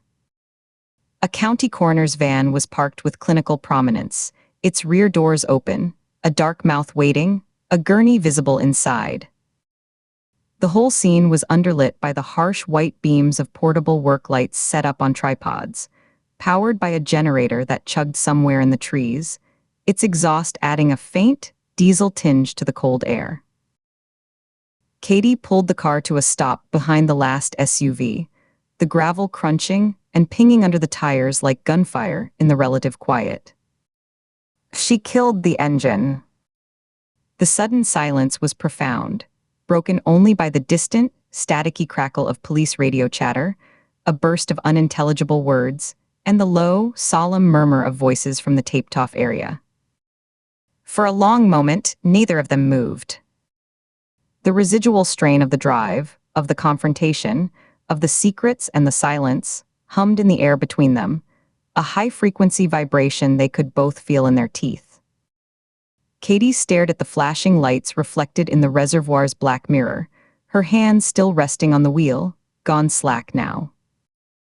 Nina sat perfectly still beside her, her profile a sharp, unyielding cutout against the chaotic, pulsating glow, her eyes fixed on the scene ahead, taking it all in. Katie took one last, bracing sip of the now cold, utterly bitter coffee, swallowing the gritty dregs that had settled at the bottom. She placed the empty mug carefully on the passenger seat floor, wedging it against the base of the seat so it wouldn't roll. The nightmare, her father's accusing whisper that still seemed to echo in the shell of her ear, the tense, shattered silence in the car, the weight of the folded paper in her pocket. She visualized a metal box in her mind, its lid heavy, its sides thick. She packed it all inside with deliberate, vicious care. The fear, the guilt, the secret, the professional rift, the image of Marcus Vance's smile, the chipped white paint of the porch steps. With a deliberate, internal effort that felt physical, she slammed the lid shut. It sealed with a muffled, resonant thud. She turned a key, the mechanism grinding. The lock engaged with a final, satisfying click. The box was stored away, deep down in the cold, dark vault where it couldn't touch her. Not here. Not now. This was a different box, a different darkness. "Let's go," Nina said, her voice stripped of all personal inflection, pure professional focus, cool and clean as a scalpel. The earlier inquiry, the hurt, the anger were all shelved, but the space where they had been was now a wall of cool, efficient detachment, smooth and impenetrable. She pushed her door open, the interior dome light flooding the car with a sudden, shocking yellow, illuminating the dust motes in the air, before she stepped out into the chill and shut it with a solid thump, plunging Katie back into near darkness, save for the strobing colors from outside. Katie followed suit, the door handle cold under her fingers.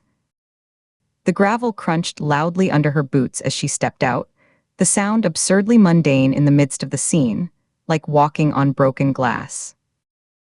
The air was at least 10 degrees colder by the water, a damp cold that seeped through her jacket instantly and found the gaps at her wrists and neck. She took a steadying breath, the scent of pine and decay now undercut by a faint, coppery tang she recognized all too well, and the artificial lemon scent of portable generator exhaust, and beneath it, the cold, clean smell of deep, still water. She walked toward the strobing lights, her posture straightening, her shoulders going back, her agent's mask settling into place, her face becoming a smooth, neutral plane, her eyes sharpening, focusing on the details. The way the tape was strung, the positioning of the vehicles, the body language of the waiting officers. The unresolved tension with her partner trailed behind her. A silent, unseen shadow she could feel like a weight on her back, but in front of her was the work. The scene. The next piece of the puzzle. And it demanded everything. Chapter 16. The fog clung to the water like a shroud, bleeding the pre-dawn light into a flat, gray wash that erased the horizon. Katie stood just outside the yellow police tape strung between two pines, the plastic vibrating faintly in a cold breeze she couldn't feel. Her boots were already damp from the coarse, wet grass. She watched the forensic techs move like ghosts in their white Tyvek suits around the two shapes on the rocky shore, their flashlights cutting weak cones through the gloom. The scene was a grotesque diorama, preserved in the chill air. A man and a woman, fully dressed in practical outdoor clothing, fleece jackets, hiking pants, lay on their backs side by side on a bed of smooth, water-tumbled stones, hands folded over their chests with a formality that was utterly obscene. Their ankles were bound together with the same coarse, tan rope, the fibers dark where dew had settled. Not a murder-suicide. A double homicide, staged to look like one. The silence was profound, muffled by the fog. The only sounds were the gentle lap of water against the shore 10 yards away, the crunch of gravel under a tech's boot, and the low murmur of a deputy keeping the log. The air smelled of wet pine, cold stone, and the faint, metallic tang of the reservoir. Nina materialized beside her, holding 2 paper cups of bitter gas station coffee. Her breath plumed in short, sharp bursts. "Ray's is on his way. Coroner's prelim says time of death between 10 p.m. and midnight. Same ligature marks on the necks. Manual strangulation, then posed. No defensive wounds on either. They were taken by surprise or they knew their killer. Katie accepted the cup, the thin cardboard offering little insulation. The heat barely penetrated her leather gloves. She took a sip, the coffee tasting of burnt chemicals and stale pot. It's a perfect match. To the file photo. Yeah, Nina's eyes were fixed on the scene, her profile sharp. No. Not just the photo. Katie's own breath clouded the air between them. She stepped closer to the tape, her eyes tracing the lines of the scene like a surveyor. Look at the distance from the water's edge. I'd call it 8 feet, maybe 8.5. The type of rope, 3-strand twisted nylon, not braided. The way the hands are folded, left over right on him, right over left on her. The orientation of the bodies relative to that boulder. She pointed with her chin toward a large, moss-dappled stone that rose from the shore like a slumped shoulder. The man's head is 18 inches from its base. The woman's feet are aligned with that seam of quartz. It's not a general resemblance. It's a forensic replica. This is the 1996 Millerton Lake scene. Exactly. She could see it in her mind's eye, the black and white photo from the file laid over this living color version. The angles matched. The spacing matched. The chilling, theatrical piece of the posing matched. The crunch of tires on gravel broke the stillness. A black county SUV pulled to a stop behind the line of official vehicles, its headlights cutting off as the driver's door opened. Sheriff Reyes climbed out, his broad shoulders seeming to carry the weight of the damp morning. He didn't hurry.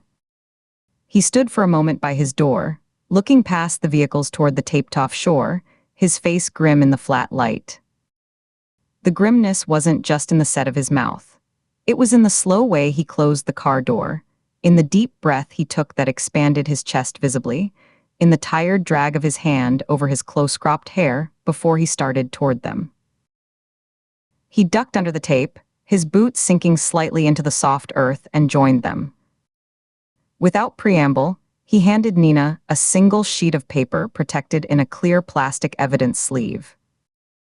It was a photocopy, old and speckled with age-related flecks, but the redactions were fresh, blocks of impenetrable black ink that stood out starkly. Found under the driver's side wiper blade of their car, Reyes said, his voice a low rumble. Parked in the main lot up the hill. Same placement as the others. No prints on the plastic. No useful trace on the paper itself, according to the tech who bagged it. It's clean. Katie took the sleeve from Nina. The plastic was cool and slightly tacky with condensation. She held it up, angling it to catch the gray light. The visible header read County Sheriff's Office, case report, and a date in July 1996. The victim names were redacted, but the location, Millerton Lake North Shore access, was clear. So was the original ruling, stamped near the bottom, apparent murder-suicide. The few unredacted lines of the deputy's narrative were chilling in their bland procedural tone. Subjects discovered at approx. 7:30 HRS by a park ranger. Subjects lying supine, side by side, approximately 8 feet from water's edge. Ankles bound with common nylon rope, see evidence log 12B. Hands folded across torsos. No obvious signs of struggle in immediate vicinity. It was a blueprint, and they were standing in the finished product. The killer hadn't just read the file, he'd used it as a set of instructions. 3, Katie said quietly, the pieces locking into place in her mind with an almost audible click. She lowered the sleeve and looked from Nina to Reyes. 1994. 1996. 1997. All from this county. all originally ruled accidental or suicide. All now recreated with new victims. She gestured toward the bodies with the evidence sleeve. These aren't the original victims from '96. Hank and Dana Reeves. So why them? What's the connection? Nina's eyes were sharp on the text as they carefully photographed the rope binding the ankles. The communication isn't the cipher we thought. It's the scenes themselves. And these pages. The file pages are the message. He's handing us his source material. The message is that the original investigations were wrong, Katie said, turning fully to Ray's, her voice gaining conviction. Corrupt or incompetent or deliberately blind. This killer has intimate, inside knowledge of these cold cases. He believes a truth was buried, and he's forcing it into the open by recreating the original crime scenes down to the millimeter. But he's not using the original victims. He's using new ones. She felt the profile building in her head, cold and solid as the boulder on the shore. Dorothy Brennan filed the original evidence logs for the 1994 drowning. Henry Rourke wrote the initial deputy's report for the 1997 hanging. They were part of the administrative machinery that labeled it an accident, a suicide, and closed the case. They were the first two targets. Nina finished the thought, her gaze snapping back to them. Every victim so far was directly involved in the original cover-ups, or what this killer perceives as cover-ups. So the connection must be here. She looked squarely at Ray's. The couple, Hank and Dana Reeves. What was their link to the 1996 Millerton Lake case? Did one of them work for the department? Were they related to a witness? To the original detective? Ray's rubbed a hand over his jaw, the sound of his palm against stubble audible in the quiet. The motion seemed to pull the skin taut over his cheekbones, highlighting lines of fatigue around his eyes. In the gray, diffuse light, he looked older, the authority in his posture tempered by a deep-seated weariness. I had records pull the '96 file as soon as we tentatively them from the vehicle registration last night, he said. Took a couple of hours to dig it out of deep storage. Hank Reeves's father, Samuel Reeves, was the primary witness in the '96 case. The one who found the bodies of the original couple. He was a fisherman out early. He gave a statement that supported the murder-suicide theory, said he saw no one else around, that the scene looked peaceful, like they'd chosen to go together. Ray's mouth tightened. Then, 2 weeks later, he recanted. Came back to the station, agitated. Said he'd been confused, that he might have seen a vehicle leaving the area, that he felt pressured by the investigating detective to keep his statement simple. The original detective, a guy named Irv Moody, retired 15 years ago, shut it down. Told Reeves he was creating complications, that the case was clear-cut. Case stayed closed. Samuel Reeves died about 5 years back. Liver failure. The fog was beginning to lift in earnest now, thin tendrils peeling back from the water to reveal the still, dark surface of the reservoir. Details emerged, the far shore a line of dense trees, a lone buoy bobbing gently. The killer's pattern was no longer a theory. It was a map laid over the landscape of the past. He's not swerving, Katie said, more to herself than the others, her eyes on the receding fog. He's excavating. Layer by layer. He's targeting people who played a role, however small, in burying the truth. The file pages are his citations, his proof of the original sin. The staged scenes are his public correction. She turned back to them. He's making it undeniable. You can argue about a file, you can dismiss a witness. But you can't argue with a fresh body posed exactly like the old one. It forces you to see the original scene as a crime. A senior forensic tech approached, holding a digital camera. Sheriff, we've documented the scene. We're ready to process the bodies. You want to take a closer look before we move them? Reyes nodded. 2 minutes, he looked at Katie and Nina. Come on. See what he wants us to see. They followed him under the tape, their footsteps careful on the uneven stones. Up close, the details were even more precise and more horrifying. The victims' faces were calm, their eyes closed. There was no visible trauma beyond the faint, bruise-like ligature marks on their necks, mostly hidden by their collars. Their clothing was neat, not rumpled. Dana Reeves's hair was fanned out slightly on the stones, as if arranged. Hank Reeves's hands, folded left over right, were large and calloused, a tradesman's hands now forever still. A wedding band gleamed dully on his finger. Katie crouched, careful not to touch anything, her eyes scanning. The rope around the ankles was tied with a simple, efficient square knot.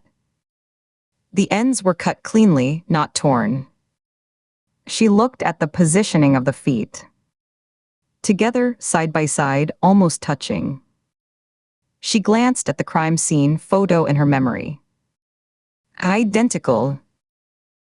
He took his time, Nina murmured, standing beside her. In no rush. This is workmanship. Katie stood, her knees protesting the cold and the crouch. She looked past the bodies to the water, then back to the boulder, mentally measuring the 8-foot gap. He's strong. Or confident enough to move 2 bodies into exact position without leaving drag marks in the gravel. She pointed to the ground around them. The stones were disturbed, but in a general, scuffed way, not with the clear trails that dragging a body would create. He probably carried them. One at a time. Reyes had his hands in his pockets, staring down at the couple with an unreadable expression. They were reported missing by Hank's mother when he didn't show for a visit yesterday in Sacramento. They were supposed to be camping one night. A celebration. He shook his head once, a short, sharp movement. Let's let the techs do their job. We need to move. The briefing in the Sonoma County Sheriff's Department conference room 2 hours later had a different atmosphere.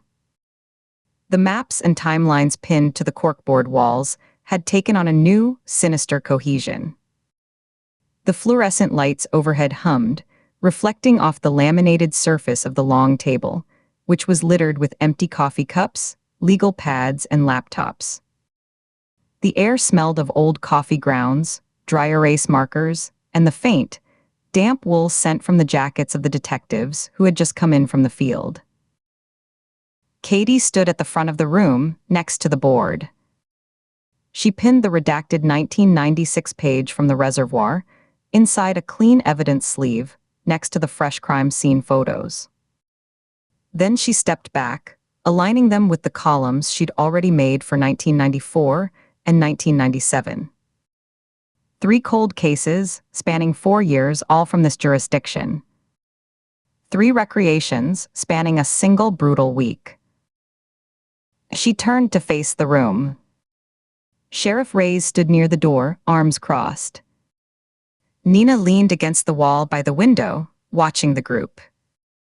Seated at the table were 4 of Reyes's senior detectives. 2 men, 2 women, their faces ranging from keen interest to skeptical fatigue. He's methodical, Katie began, her voice clear in the quiet room. He's not a spree killer driven by impulse or rage. He's a corrective force in his own mind. He's punishing the guilty and exposing the institutional failure simultaneously. But his core mission is here. She tapped the board next to the 3 redacted pages. In these files, He believes the truth is in the original paperwork, and that the people who processed that paperwork betrayed that truth. One of the detectives, a lean man with salt and pepper hair named Det. Alvarez raised a hand. So the playbook is clear. We pulled the original full case files for 94, 96, and 97. Not just the summaries, the whole jackets, every form, every log, every memo. We identify everyone whose name appears on them. Not just the lead detectives. We're talking responding deputies, evidence clerks, records personnel who filed them, the coroner who signed off, the typist who transcribed the reports. Another detective, a younger woman named Det. Silver chimed in, tapping her pen on her notepad. And we cross-referenced those names with our victims. Dorothy Brennan, clerical. Henry Rourke, deputy. The Reeves couple, connected through the father who was a witness. The link might not be direct employment. It could be familial, social, anything. Nina pushed off the wall, drawing everyone's attention. And we need to look hard at the witnesses who recanted, or who were discredited at the time. Samuel Reeves recanted his statement. He might have been a target if he were still alive, or his recantation might be a clue pointing to who really wanted the case buried. We need to find anyone else who tried to speak up and was shut down. More importantly, she said, walking to the table and placing her palms flat on it, leaning forward, we need to compile the master list of everyone who might have helped sweep these cases under the rug. Because our killer clearly has that list. He's working from it. In order. Reyes nodded, his jaw set. He unfolded his arms and took a step toward the table. All right. Alvarez, Silver, you're on the 1994 drowning. Pull the full file. I want a spreadsheet of every name, every badge number, every civilian contractor. Cross-reference with current addresses and status, alive, dead, moved away. Peters, you and Dwyer take the 1997 hanging. Same drill, he turned to his administrative sergeant. Sergeant Lowe, I need you to find Samuel Reeves's next of kin. Hank Reeves has a mother in Sacramento. Find out if there's anyone else, and if any other family members ever worked for the county or had connections to the sheriff's department. Dig into Hank and Dana's backgrounds too, see if they ever had any tangential contact with these cases. A temp job, a community service program, anything. The room immediately buzzed with a new, focused energy. The pivot from a baffling series of murders to a structured, data-driven manhunt was almost palpable. Chairs scraped back as detectives stood, gathering notepads and jackets. The low murmur of conversation broke out, detectives pairing up and dividing tasks. The sound of a whiteboard marker squeaking, as Silver began to write names, was sharp in the air. Jaws were set, eyes narrowed in concentration. The confusion of the past days was channeled now into a clear, if grim, objective. Katie watched the activity for a moment, then turned back to the board. She stared at the 3 redacted pages, side by side in their plastic sleeves. They were more than evidence, they were a manifesto of grievance. And a timeline. The dates were right there, 1994. 1996. 1997. A thought, cold and precise, crystallized. She waited for a lull in the activity. Reyes was giving quiet instructions to Sergeant Lowe by the door. Nina was reviewing something on Alvarez's computer screen. He's working in strict chronological order, Katie said, her voice cutting through the administrative buzz. The room quieted, heads turning back to her. She pointed to the board. 1994 first. Dorothy Brennan. Then 1996. Hank and Dana Reeves. The third recreation was 1997. Henry Rourke. She paused, letting them follow the logic. Dead. Peters, a broad-shouldered man working on the 1997 file, frowned. But Rourke was killed before the Reeves couple. The 1997 scene was the second one we found. The scene was recreated out of order, Nina said, understanding dawning on her face. She walked over to stand beside Katie, facing the room. But the victim was chosen in order. Rourke was connected to the 1997 case. The killer is following his list of people associated with each case. He dealt with the 1994 person first. Then he moved to his 1997 list and took Rourke. Then he created the 1996 scene with new victims connected to that case. He's ticking names off a list case by case, but he's executing the scenes as exhibits, possibly when opportunity allows. Katie nodded. The scenes are his public statements.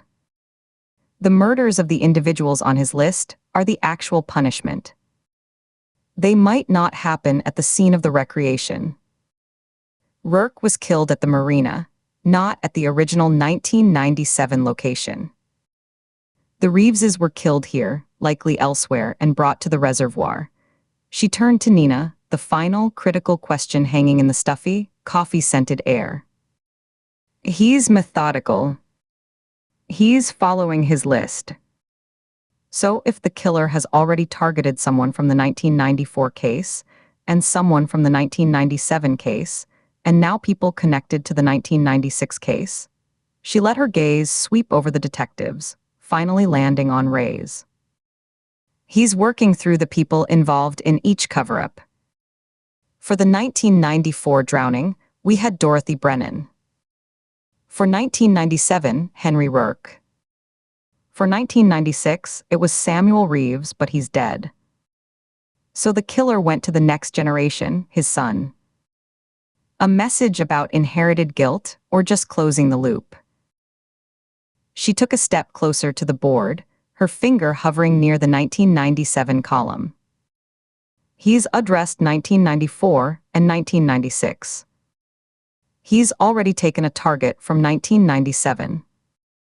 But was Henry Rourke the only name on his list for the 1997 case? The silence in the room was absolute. The hum of the lights seemed to grow louder. Dead.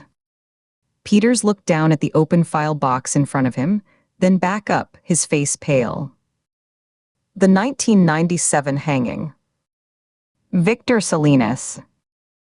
The original report was filed by Deputy Rourke. But the case was investigated by a detective. He flipped through a photocopied document, his finger tracing down a page. The lead detective was Ray Hollies. The name landed in the room like a stone. Katie's blood went cold. Ray Hollies. The retired detective, living in a bungalow full of boxes. The man who had given her the folder, who had expected her. Nana's voice was tight. Hollies is on the list. For the 1997 case. Ray's was already moving, his phone in his hand. I'm putting a unit at Hollies' place now. For protective custody. He started dialing, walking quickly toward the hallway for better reception. But Katie was already seeing it, the map complete. The killer was methodical. He had a list. He was working through it, case by case, name by name. He had taken Dorothy Brennan, 1994. He had taken Henry Rourke, 1997. He had taken Hank Reeves, 1996 by proxy. Ray Hollies was a name on the 1997 docket. and the killer had already begun his work on the 1997 case. She looked at the board, at the 3 redacted pages. A manifesto. The timeline. A hit list. The question wasn't just who was next. The question was, were they already too late? She turned to Nina, the dread a solid weight in her stomach. We need to get to Ray Holly's. Now. Chapter 17. The air in the Sonoma County Archives was a constant 60 degrees, a dry chill that seeped through the sleeves of Katie's jacket. It smelled of old paper, the sweet-sour tang of decaying pulp, undercut by the astringent bite of industrial cleaner. The hum of the fluorescent lights was a high, steady note that vibrated in her molars. She followed Deputy Reyes down a narrow, concrete staircase, her footsteps echoing in the enclosed space, the handrail cold and gritty under her palm. The basement beneath the courthouse felt less like a room and more like a vault. Rows of gunmetal gray filing cabinets stood in silent ranks, their drawers labeled with years and case codes in fading ink. A single metal table, its surface scratched and cold to the touch, sat in a pool of harsh light in the center of the room.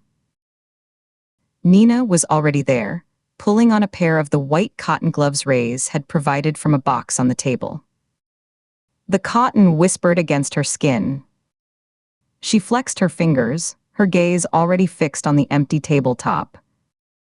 Let's see what they didn't want us to see, she said, her voice flat and purposeful in the tomb-like quiet. Reyes, looking bulky and uncomfortable in his uniform in the sterile, bureaucratic space, placed 3 thick, accordion-style case files on the table with a soft thump. Dust motes swirled in the light. These are the originals, he said, his voice lowered, as if the cabinets themselves might be listening. The ones from the evidence storage locker you saw. Those were the public copies, the ones cleared for court. These, he tapped a finger on the faded cardboard. These are the investigative masters. The raw reports, the unfiltered notes, the stuff that gets trimmed for the record. They shouldn't have left this building. Ever. Katie opened the first file, the 1994 Millerton Lake murder-suicide. The cardboard was soft at the edges. She carefully laid the photocopied pages the killer had left at the crime scene beside the original, weighting the corners with a spare glove. The blacked-out rectangles on the photocopies were stark, brutal blocks of ink against the faded gray type of the old thermal fax paper and dot matrix printouts. She began to read the underlying text, her eyes needing a moment to adjust to the older font. The silence stretched, broken only by the rustle of paper and the omnipresent fluorescent hum. Katie leaned in closer, her gloved finger tracing a line of text. Here, she said, the word sharp in the quiet. Her finger stopped, finding the first redaction. In the witness statement summary. Paragraph 3. Witness credibility was challenged by Ada Martin Reeves, citing Pryor, and then the black bar. She moved her finger to the original document, to the unblemished text beneath. The redaction isn't hiding a method or a clue. It's a name. She read it aloud, the name feeling heavy on her tongue. Arthur Linden. The witness had a prior minor bench warrant handled by Judge Linden, who then provided a character assessment recommending the witness's testimony be discounted. Nina was already on the second file, the 1996 Millerton Lake case. She didn't look up, her focus absolute. The same pattern. Look, she pointed. A memo from the lead detective to the DA's office. A strong recommendation to bring charges against a primary person of interest. And then her finger slid to the photocopy, to the black box that covered the response. Redaction, she squinted at the original, her nose almost touching the paper. The recommendation was overruled by Martin Reeves again, the then district attorney. His memo says insufficient probative value, given witness reliability concerns. No specifics on the concerns. Katie straightened up, the scope of it beginning to dawn, a cold, spreading understanding. He's exposing interference, she said, looking from Nina to Reyes. He's not just copying old murders. He's not just killing the people who botched them. He's highlighting how the original investigations were compromised. He's giving us a roadmap to the cover-up. Reyes let out a slow breath, his hands on his hips. And Jesus. They worked in focused, intense silence after that, a systematic unpacking of corruption. The rustle of pages was the only conversation. Katie would call out a redacted line, Nina would find its source, and Reyes would jot the revealed name on a fresh notepad, his handwriting tight and controlled. The redactions revealed a short, damning list. Some names they knew or half knew. Lauren Miller's father, Thomas Miller, was listed in a detective's handwritten addendum as a potential suspect in the 1994 case. A footnote stating his alibi was provided and vouched for by a now-deceased police sergeant, with no further investigation noted. Max Westbrook's uncle was named as a witness who had given a detailed statement placing a vehicle near the scene, only to formally recant 2 days later after a private meeting, the report noted, with an unnamed judicial official. Other names were unknown to them, ghosts in the machine. A lab technician whose preliminary serology findings, which didn't match the state's theory, were omitted from the final report with a note initialed Mr. A patrol officer's logbook entries, which meticulously documented his arrival time and initial observations, directly contradicted the official timeline presented in court. His supervisor's memo, questioning the discrepancy, was marked, filed, no action. Katie felt the pattern hardening with each page turn. It was administrative, cold, and devastatingly effective. This wasn't a monster lurking in the shadows. It was the shadow cast by the institution itself. 2 names appeared multiple times, threading through the files like poison. Martin Reeves, the former county district attorney, was a specter in all 3 files. His memos and directives were concise, legalistic kill shots to inconvenient lines of inquiry. Close this avenue, witness is non-credible, insufficient grounds. The second was Judge Arthur Linden. His name appeared in 2 files, always in the context of discrediting witnesses or evidence, a benign-sounding, judicial input that carried the weight of a gavel. Linden is still on the bench, Reyes confirmed quietly, pulling out his phone and scrolling. The screen's blue light lit his face from below. Superior Court, Sonoma County. Civil docket, mostly. He's sitting right upstairs. Probably in his chambers right now. Katie felt a cold clarity wash over her, a sensation that started in her chest and spread out to her limbs, leaving her still and focused. Her breathing slowed. She placed both hands flat on the cold metal table, feeling the vibration of the building through it. This isn't a spree, she said, her voice low and certain. It's a purge. He's killing people who were actively involved in the original cover-ups, the detectives who looked away, the deputy who filed the false report. And he's using the crime scenes, these grotesque reenactments, to point us directly at the architects. Reeves and Linden. He's handing us the whole rotten tree, root and branch. Nina stood back from the table, her arms crossed tightly over her chest. The white gloves looked incongruous against her dark jacket. She stared at the spread of documents, her eyes calculating. He's putting on a show for us. For the FBI specifically. He doesn't just want the triggermen dead. He wants the corruption exposed, the system itself humiliated. He's using federal attention as his bullhorn, She pulled out her phone, the movement decisive.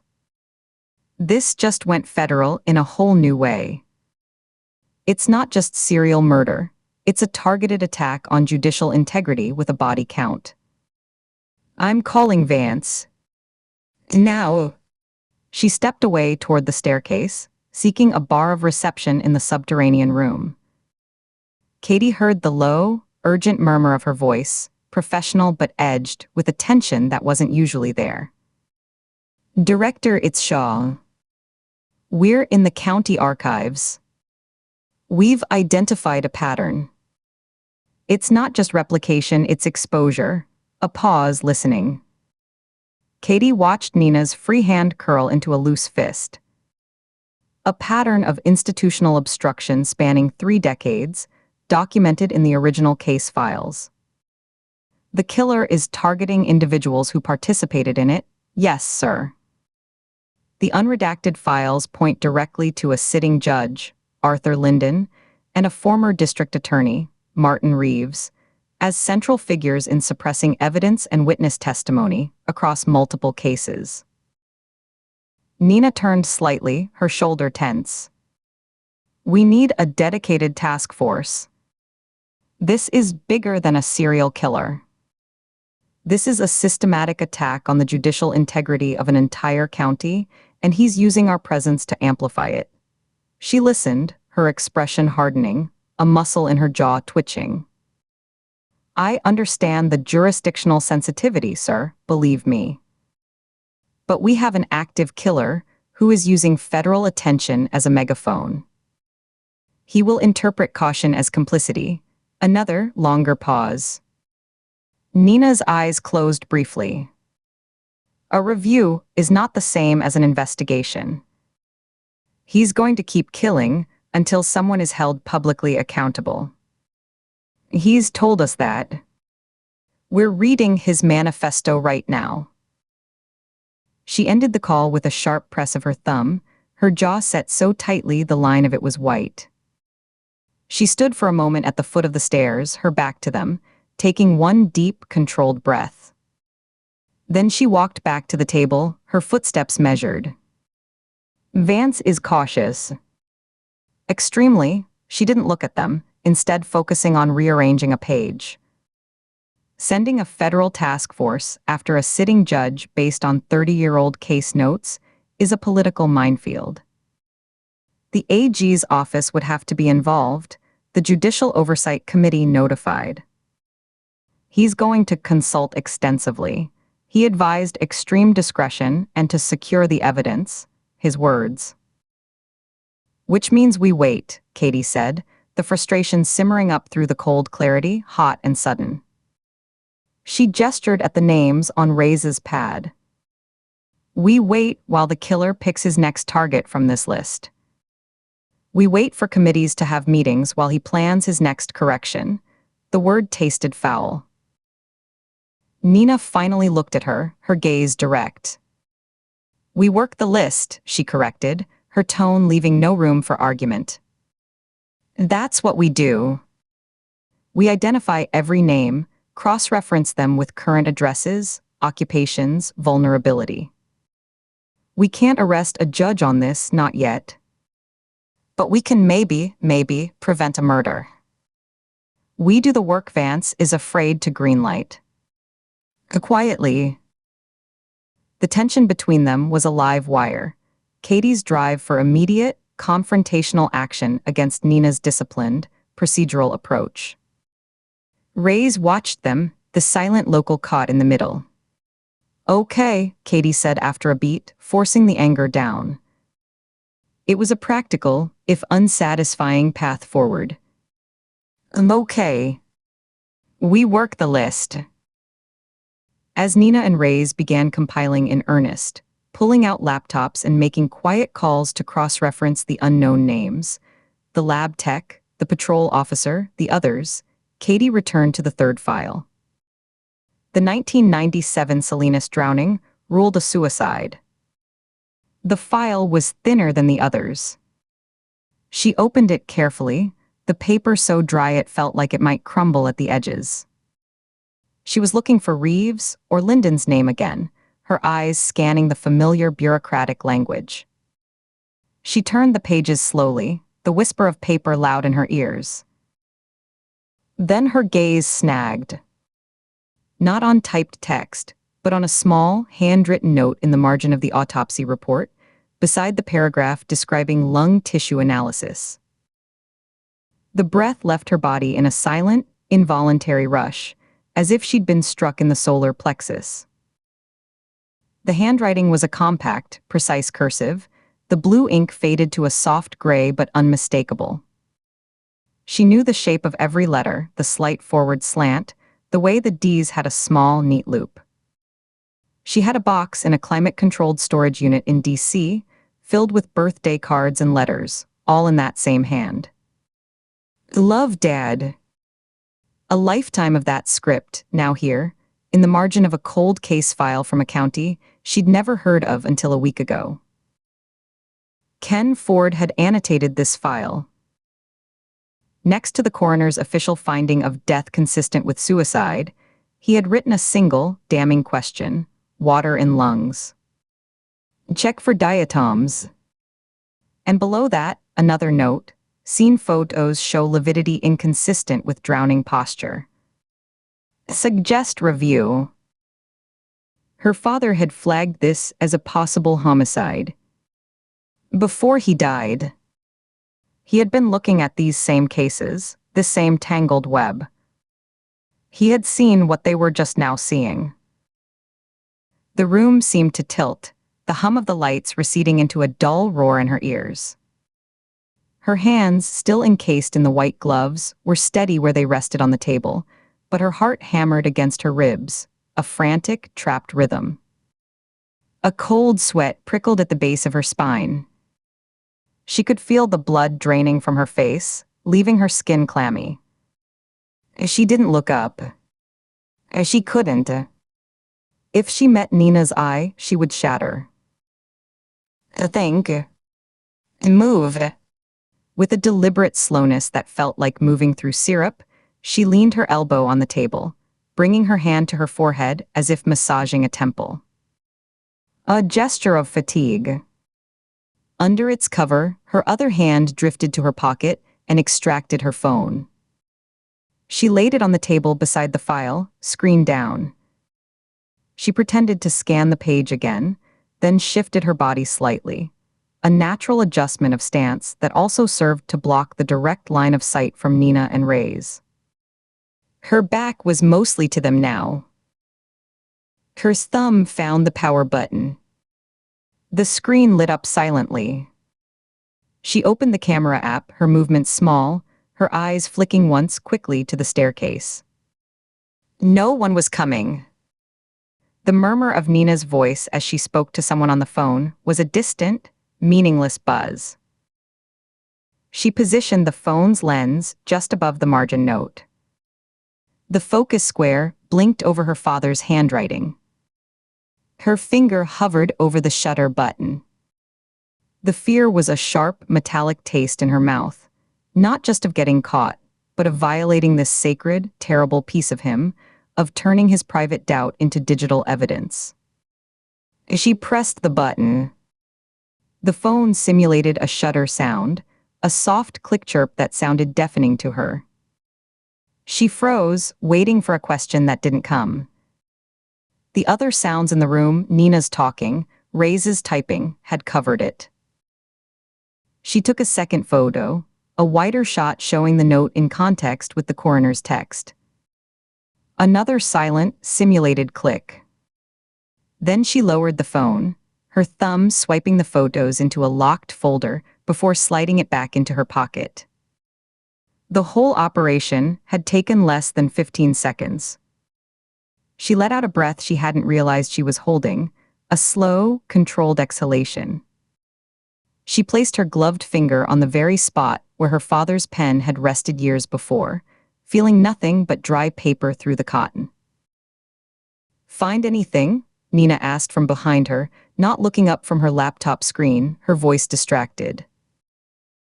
Katie turned, her face a careful mask of professional disappointment. She closed the file with a soft, final sound.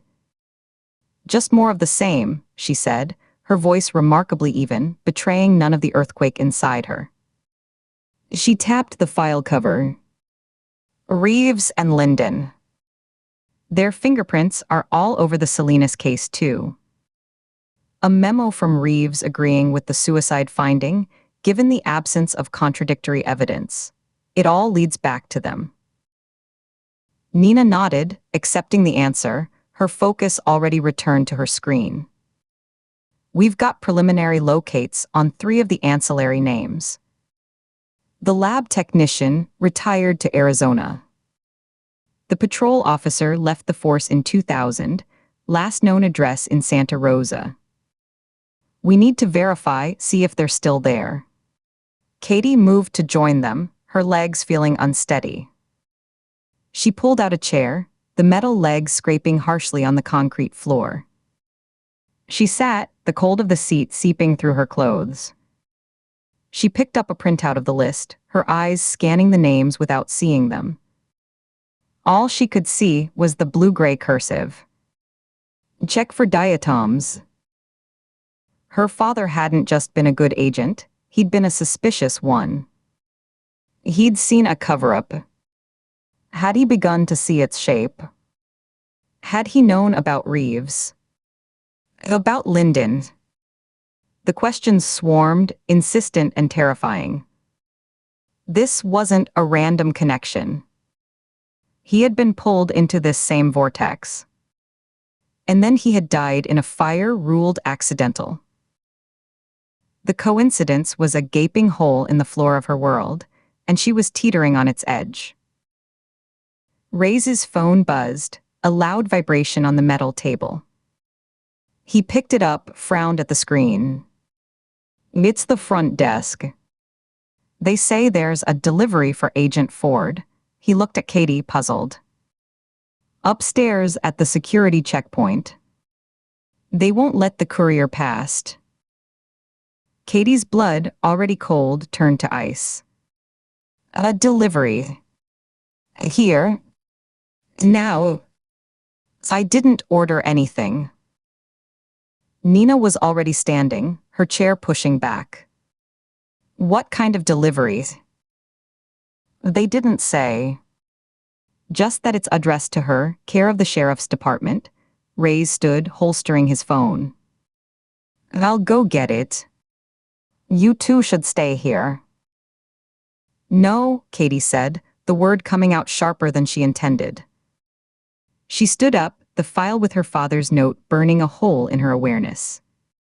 "It'll come. If it's from him, I need to see." Nina's expression was grim. "Then we all go." They left the files on the table, the ghosts of 3 decades laid bare. The climb back up the narrow staircase felt longer than the descent. The normal courthouse sounds, muffled voices, the distant bang of a door, the squeak of shoes on polished floor, felt jarring, alien, after the sealed silence of the archive. At the main floor security checkpoint, a uniformed court officer stood holding a standard legal-sized cardboard document box, the kind used for files. It was sealed with clear packing tape. A white delivery label was affixed to the top. The officer handed it to Ray's, who examined the label. "Addressed to Catherine Ford, FBI," Ray's read aloud. "No return address. Courier service is listed as Local Express." He looked at the court officer. "Who dropped it?" "Guy in a bike courier uniform," the officer shrugged. "Helmet, sunglasses. Paid cash up front. Said it was time-sensitive legal documents. Didn't wait for a signature." Nina had already pulled a fresh pair of gloves from her pocket and was putting them on. "We need to open this in a controlled environment." "Now." Ray's led them to a small, empty jury deliberation room nearby, windowless, with a simple wooden table and chairs.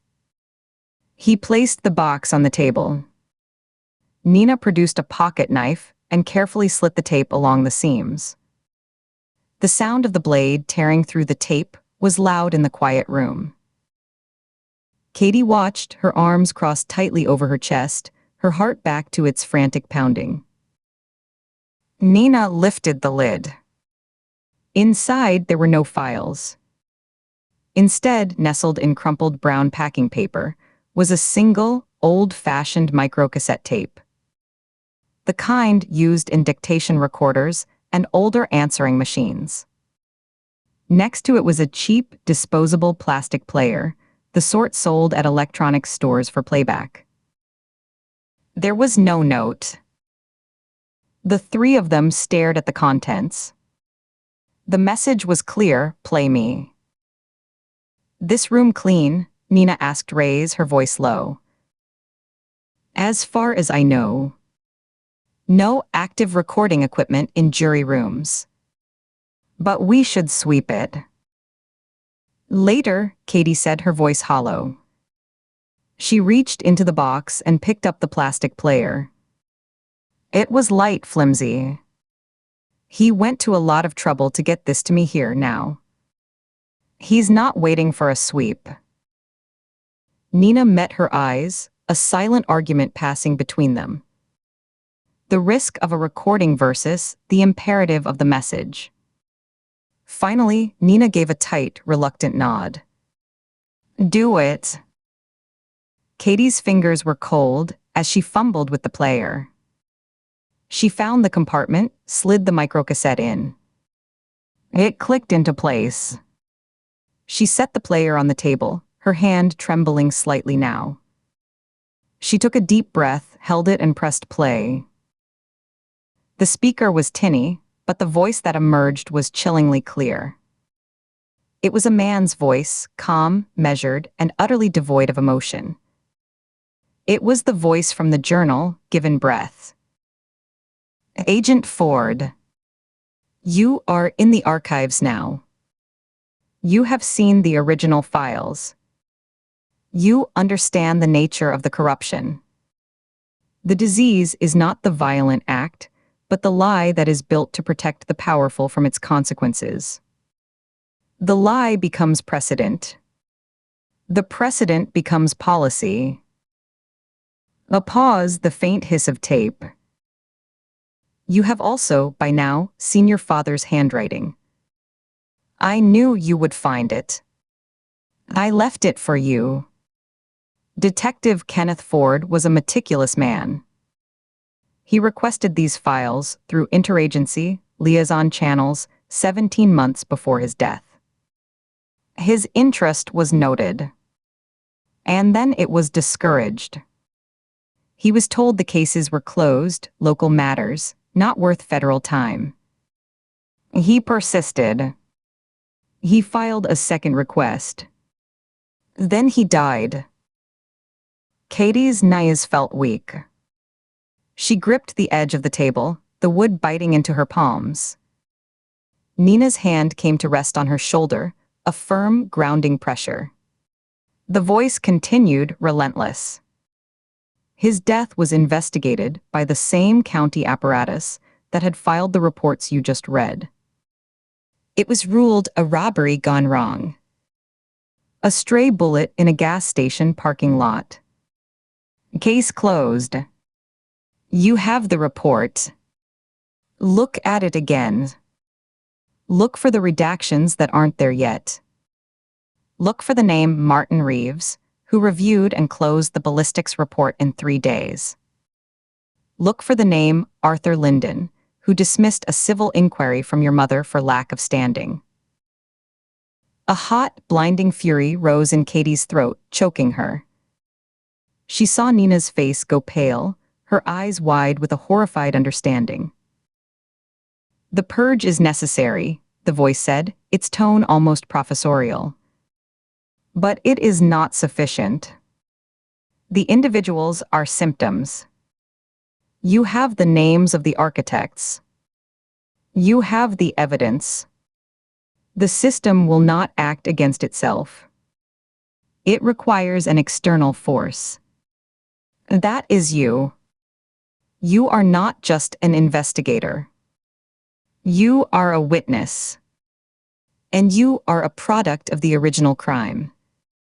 Your father was not the first victim of their cover-up, but he is the one that matters to you. Do not let his request for diatoms go unanswered. The truth is the only thing that will not drown. There was a soft click, and the tape hissed to its end. The silence in the room was absolute, heavier than any silence in the archive below. Katie stared at the little plastic player, the voice still echoing in the vault of her skull. You are a product of the original crime. Nina was the first to move. She carefully used the tip of her knife to eject the cassette, holding it by the edges. This is evidence. This is a direct communication. He's not just taunting us. He's recruiting you. Or trying to. Reyes looked shaken. He knew you'd be down there. He knew when the files would be accessed. He had this timed. He ran a hand over his face. In the courthouse. My department. He's inside everything. Katie didn't hear them. The words "stray bullet" were on a loop in her mind, superimposed over the memory of a grainy newspaper photo of a rain-slicked parking lot. The official report was in her own files, a document she had read 100 times, looking for a crack, a flaw, a reason. She had looked for signs of a second shooter, of a struggle, of foul play. She had never looked for the names Reeves or Linden in the ancillary paperwork, in the consult notes, in the bureaucratic back channels of a county robbery investigation. Her father hadn't just stumbled onto a cover-up. He had been erased by it. The cold clarity she'd felt earlier was gone, replaced by a white-hot core of purpose that burned away the fear, the confusion, the professional hesitation. She looked at Nina, and her partner saw the change immediately. The Katie Ford of a minute ago was gone. We're not just working the list, Katie said, her voice quiet but with a steel wire running through it. We're taking it apart. Starting at the top. He wants an external force. He's got one, she turned to Reyes. I need everything you have, everything that isn't in a file, on Martin Reeves and Arthur Linden. Their habits, their routines, their friends, their enemies. Where they get their coffee. Who cuts their grass. I need to know them better than they know themselves. Katie, Nina started, the caution of Vance's order in her tone.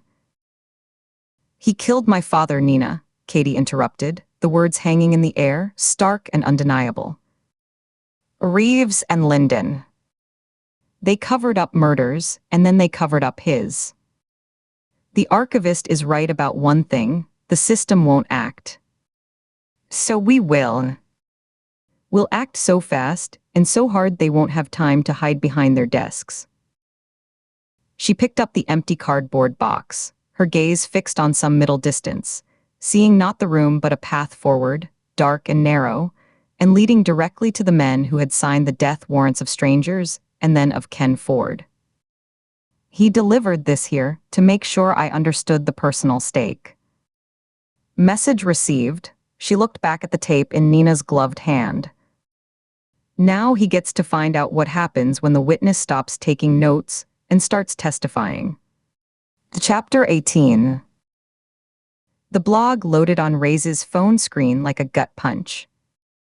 Nina stared at the headline, the byline, the damning timestamps. Jace Whitfield. The podcast host from the coffee shop, the one with the eager eyes and the recorder. He hadn't just been researching. He'd been building a bomb. Her fingers tightened around the edge of the conference table, the laminate cool and unyielding under her grip. She could feel the eyes of Reyes and Ford on her, waiting for her reaction. The headline was a work of true crime sensationalism. The archivist's ledger, Are Sonoma's elite hiding a serial killer? The byline was his. The timestamp was 2:14 a.m. When, her voice was flat, a lid clamped down on a rising boil of fury. She kept her gaze locked on the screen, absorbing the subheadings, the pull quotes lifted from official-sounding documents. Her knuckles were white against the dark wood grain. Posted last night around 2 a.m., Reyes said, his own expression grim. He shifted his weight, the leather of his duty belt creaking. The podcast episode dropped an hour ago. It's comprehensive. The staged scenes. The cold case connections. He's even got the names from the files we pulled on the Millerton Lake and Mill Creek originals. He's speculating, but he's speculating in the right damn direction. Nina took the phone, her movements precise and controlled. She scrolled, a muscle in her jaw ticking. He'd used phrases like judicial corruption and decades of silence. He'd listed Martin Reeves, former district attorney. He'd all but pointed a finger at Arthur Linden, retired judge. There were blurred images that looked like photocopies of report covers, with strategic redactions visible. The narrative was a shotgun blast of accusation, cloaked in the language of public service journalism. The public's right to know. She handed the phone back to Ford, who took it with a quiet, sharp inhale. I need his address. Now, Nina was already turning for the door, her shoulder brushing the doorframe. The motion was abrupt, a physical shedding of the conference room's sterile inertia. It's in the file from his initial interview, Reyes said, moving to a folder on the table. He flipped it open, the paper rustling sharply in the quiet room.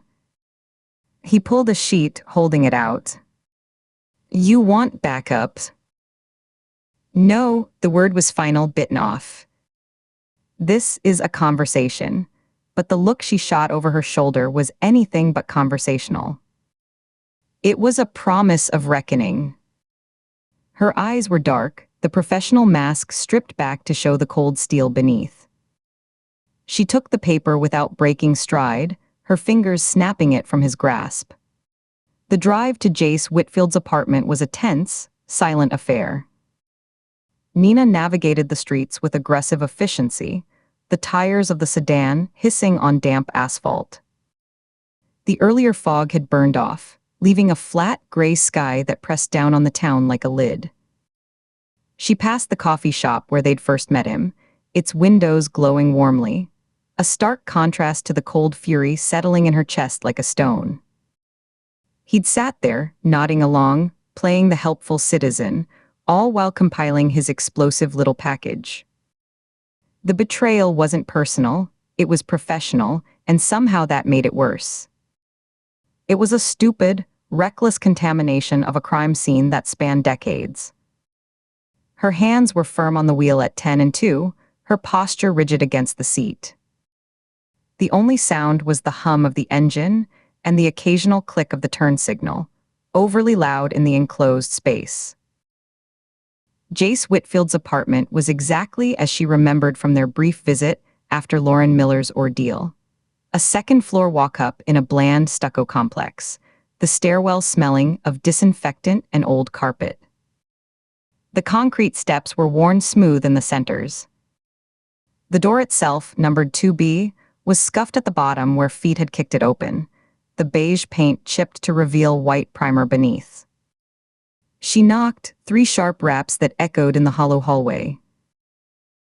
There was a pause, a muffled thump from inside, then the sound of a lock turning. He answered the door in sweatpants and a faded podcast t-shirt, a pair of expensive-looking headphones around his neck. His eyes were wide, the pupils dilated with either caffeine or adrenaline, and his expression cycled through surprise, a flash of triumph, and then a settling, wary fear when he registered her face, her posture, the absence of any greeting. He held a ceramic mug in one hand, steam curling from it. Agent Shaw. I was wondering when you'd. She didn't let him finish.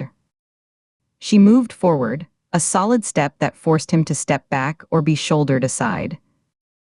He stumbled back a step, the coffee sloshing dangerously close to the rim of his mug, and she pushed past him into the apartment, the door swinging wider on its hinges with a soft groan. The smell hit her first, a layered aroma that was almost a physical presence. Stale coffee grounds, the hot plastic scent of electronics running too long, and underneath it all, the dry, dusty paper smell of endless printouts, like a library that had been sealed for years. Her gaze swept the chaos. The living room was a nest of audio equipment, mixers with blinking green lights, a microphone on a boom arm poised like a mechanical insect, studio headphones on a stand. Corkboards covered every available stretch of wall, plastered with photos, printouts, and maps, connected by a web of red and black string that formed chaotic constellations. Case files were stacked in teetering piles on the floor, on chairs, on a small kitchen table buried under the detritus. A large monitor displayed a waveform editing program, a cursor blinking silently over a jagged audio track labeled Archivist EP5 Final. You published everything. Her statement cut through the low, constant hum of computer fans. She didn't turn to look at him immediately, instead taking in a corkboard dedicated to the reservoir scene. There was a grainy, obviously zoomed-in photo of the crime scene tape, and next to it, a scanned image of an old newspaper clipping about the 1996 Mill Creek drowning. A red string connected the clipping to a printed screenshot of Martin Reeves's official portrait from the county website. He closed the door with a soft, definitive click. His defensiveness was immediate, a physical coiling. He set the mug down on a stack of papers with a thunk, then crossed his arms, but it looked less like a barrier and more like he was holding himself together. His shoulders were hunched up near his ears. I published the truth. Those families have waited decades for answers. The system failed them. Someone has to speak for the dead. You're not speaking for them. She turned on him then, and the control in her voice was brittle, like ice over fast water. She took a step toward him, forcing him to look up at her. He was tall, but he seemed to shrink into himself, his back pressing against the edge of his cluttered desk. You're writing their death warrants. She took another step, closing the distance. She could see the fine sheen of sweat on his forehead, the rapid flutter of a pulse in his throat. Every name on your blog, every connection you theorized. The killer now knows exactly what we know. He knows we're looking at the cover-ups. He knows which names we've pulled from the archives. You think the remaining targets on that list are just going to sit quietly. They'll run. They'll lawyer up. They'll bury themselves so deep we'll need a geological survey to find them. And the killer's timeline just accelerated from methodical to panic. You understand that. You just turned a controlled investigation into a free-for-all.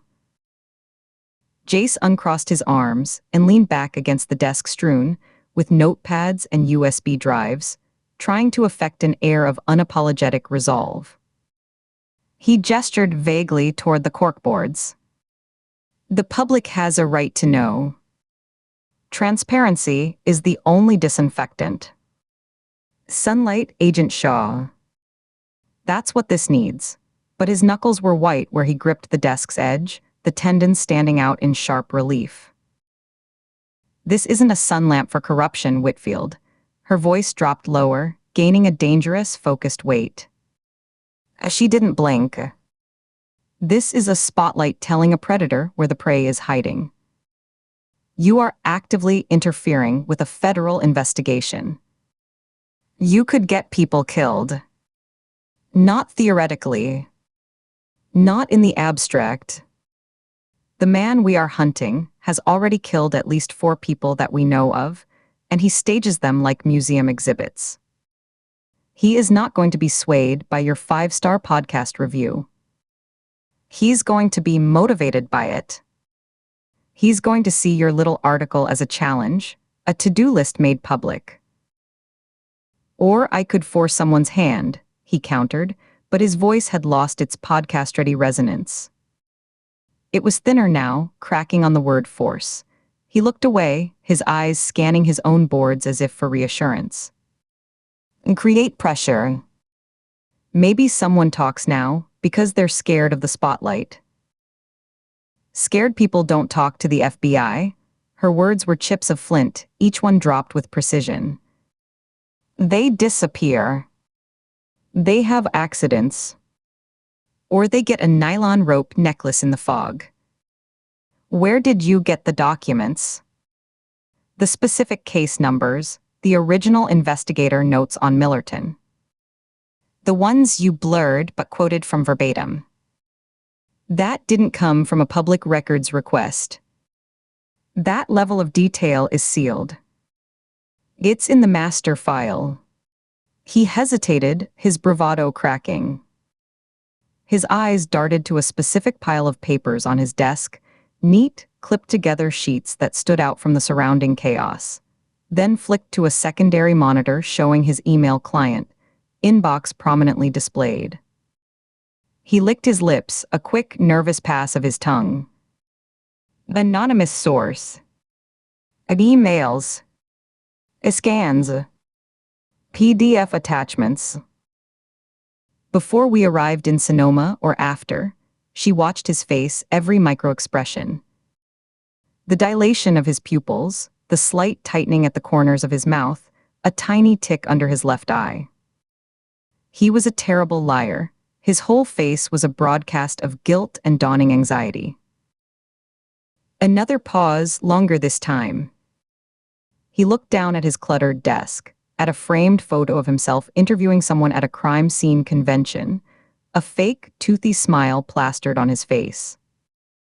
When he looked back at her, the defiance was gone, replaced by a dawning, sickly realization that drained the color from his cheeks. His shoulders slumped forward, collapsing his chest. After. The first one came, the day after the news broke about the reservoir. About the double homicide. The air in the stuffy apartment went still, thick and heavy with the implication. After. The confirmation landed with physical weight. Nina felt it in her gut, a cold, sinking certainty. The killer wasn't just reacting to their presence. He was monitoring it, engaging with it.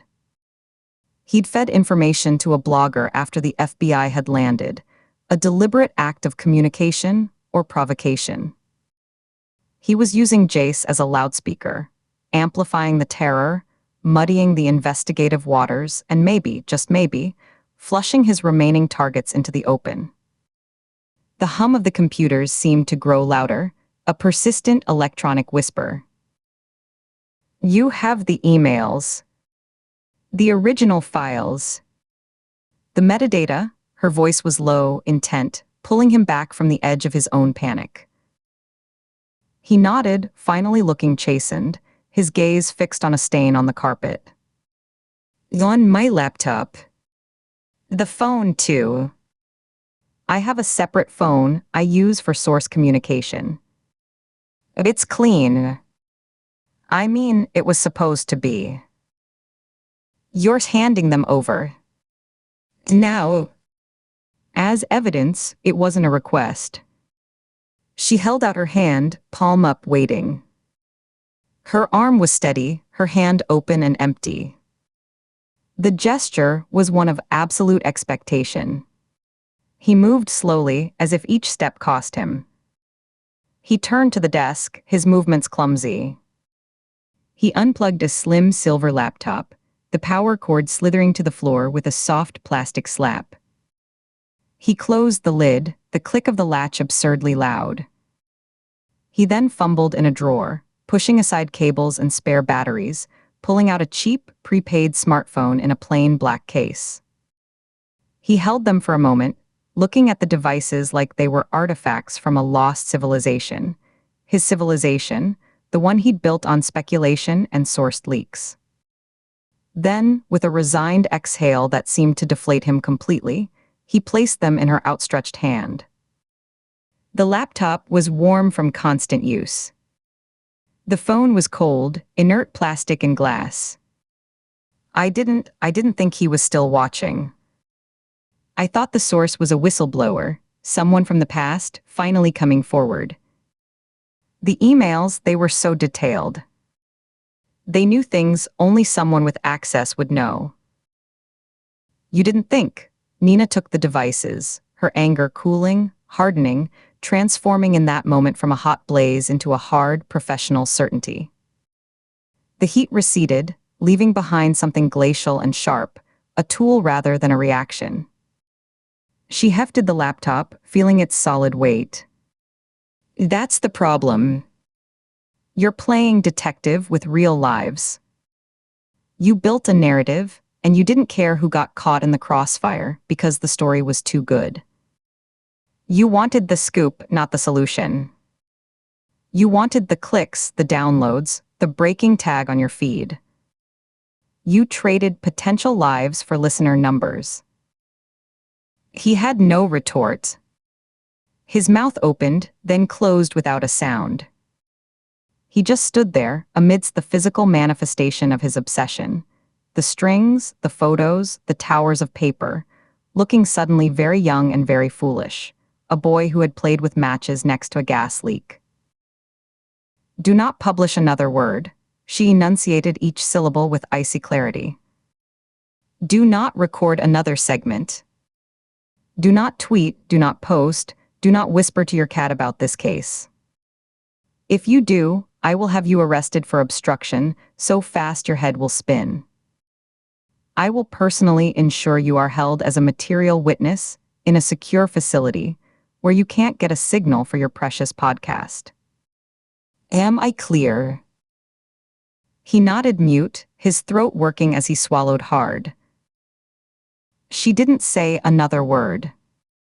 She turned, the devices held securely against her side, and left him standing in the wreckage of his own ambition. The door shut behind her with a firm, final click that echoed in the silent hallway. The disinfectant smell of the stairwell was almost cleansing after the cloying, paper dust atmosphere of the apartment. The drive to the sheriff's department was a blur of grim calculation. The gray streets passed in a smear, streetlights beginning to flicker on in the deepening twilight, their orange glow streaking across the windshield. She replayed the conversation, the look on his face when he said after, the moment his self-importance crumbled into fear. The killer was communicating. He was confident.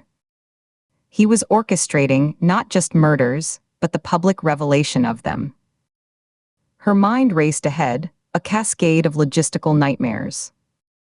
They'd need to move fast, attempt protective details on Lyndon and Reeves, knowing both proud, powerful old men would likely refuse, seeing it as an admission of guilt. They'd have to anticipate where a cornered predator would strike next. Would he go for the biggest name first, the judge? Or the weakest link, someone less guarded? The logistics of surveillance, the legal hurdles of convincing a judge to authorize wiretaps based on a blogger's speculation, the sheer manpower required spun out in a daunting tapestry. She gripped the wheel tighter, her shoulders aching with tension. In the parking lot of the sheriff's department, she sat in the car for a full minute, the engine off, the only sound the metallic pinging of the cooling engine block and the distant slam of a car door. The weight of the laptop and phone on the passenger seat felt immense, charged with potential and peril. This was a direct line, however filtered to the subject. It was also a potential minefield of digital false trails, a game he might be playing to waste their time or lead them astray. Before she went inside to face the operational fallout with Ford and Reyes, to see the disappointment or frustration in Ford's eyes, she needed to set the chain in motion. The evening air was cool through the slightly open window, carrying the smell of damp asphalt and distant eucalyptus. She pulled out her FBI-issued phone, the black plastic case familiar in her hand, and made a call. It connected after 2 rings, the electronic chirp in her ear. Tech line, San Francisco Field Office. Agent Delaney. This is Shaw, badge number 5714. Her voice was all business, stripped of any residual heat from the confrontation. I'm having 2 pieces of evidence couriered to you via secure channel from Sonoma County Sheriff's Department, a laptop and a cell phone. Priority 1. I need a full forensic extraction on all communications from an anonymous source, focusing on anything received within the last 72 hours. All metadata, all routing, any embedded data in attached files. I want the send times cross-referenced with our known case timeline. The source is likely our subject. He's communicating and he's watching. I need to know where he's watching from. There was a pause on the line, the clack of a keyboard in the background, the sound of someone shifting in a chair. Understood, Agent Shaw. Priority 1. We'll need the chain of custody forms and your case file reference. You'll have to get the local evidence custodian to initiate the transfer. You'll have them within the hour. The devices are currently in my possession. I'm handing them to the custodian now. I need preliminary findings as soon as humanly possible. We are anticipating further victim escalation. This is time critical. We'll put a rush on it. What's the suspected method of source contact? Encrypted email. Burner phone relay. Delaney's voice was calm, methodical, a counterpoint to the urgency. Emails to the subject's dedicated source phone. Scans and PDFs of what appear to be internal documents. The subject is a blogger. The source knew that. This was targeted communication, not a leak to the press in general. Another keyboard clack, faster this time. I got it. We'll look for watermarking, printer artifacts, anything in the scan metadata that could trace back to a specific machine. We'll also trace the email header as far back as we can. It'll probably bounce through a dozen proxies, but we'll start the map. If he used a public Wi-Fi to send, we might get a geographic hit from the IP lease logs. Thank you. I'll be waiting for your update. She ended the call and sat for another moment in the quiet car. The dashboard clock glowed a soft green, 5:48 p.m. The killer had used Jace Whitfield as a megaphone, broadcasting his grievances and his progress to the world. He was no longer just a ghost in the archives. He was a director, staging murders and then staging the public revelation of the conspiracy behind them. He wanted an audience. He wanted the corruption exposed, but on his terms, in his bloody, meticulous order. And now, thanks to Jace, that audience was vast and growing by the minute. Nina picked up the laptop and phone, their surfaces cool against her palms. They were pieces of him now. A digital fingerprint. A clue he might have left deliberately. A breadcrumb leading into a trap, or a mistake born of arrogance. A belief that he was too clever to be traced through layers of digital obfuscation. As she stepped out of the car into the cooling evening air, locking it behind her with a solid thunk, she felt the shift in the investigation settle into her bones. It was no longer a hunt through dusty files. It was a race. A race against a killer who had just pressed fast forward, using the loud, foolish voice of a true crime blogger to sound the starting gun. They had to trace the voice back to its source before the echo got someone else killed. The next name on the list wasn't just a name in a file anymore. It was a target under a blinding, public spotlight, and the clock was ticking down with every share, every download, every podcast play. The silence of the parking lot felt like a held breath, the calm before the storm his actions had guaranteed would come. She straightened her jacket, adjusted her grip on the evidence, and walked toward the stark, fluorescent-lit entrance of the sheriff's department, each step measured and deliberate, carrying the weight of what was to come. I hope you enjoyed part one of that audiobook. Again, please consider subscribing to the channel Book Empathy on YouTube so that you can keep listening to my audiobooks free of charge. And do consider buying a copy of this book to support the author. Thank you.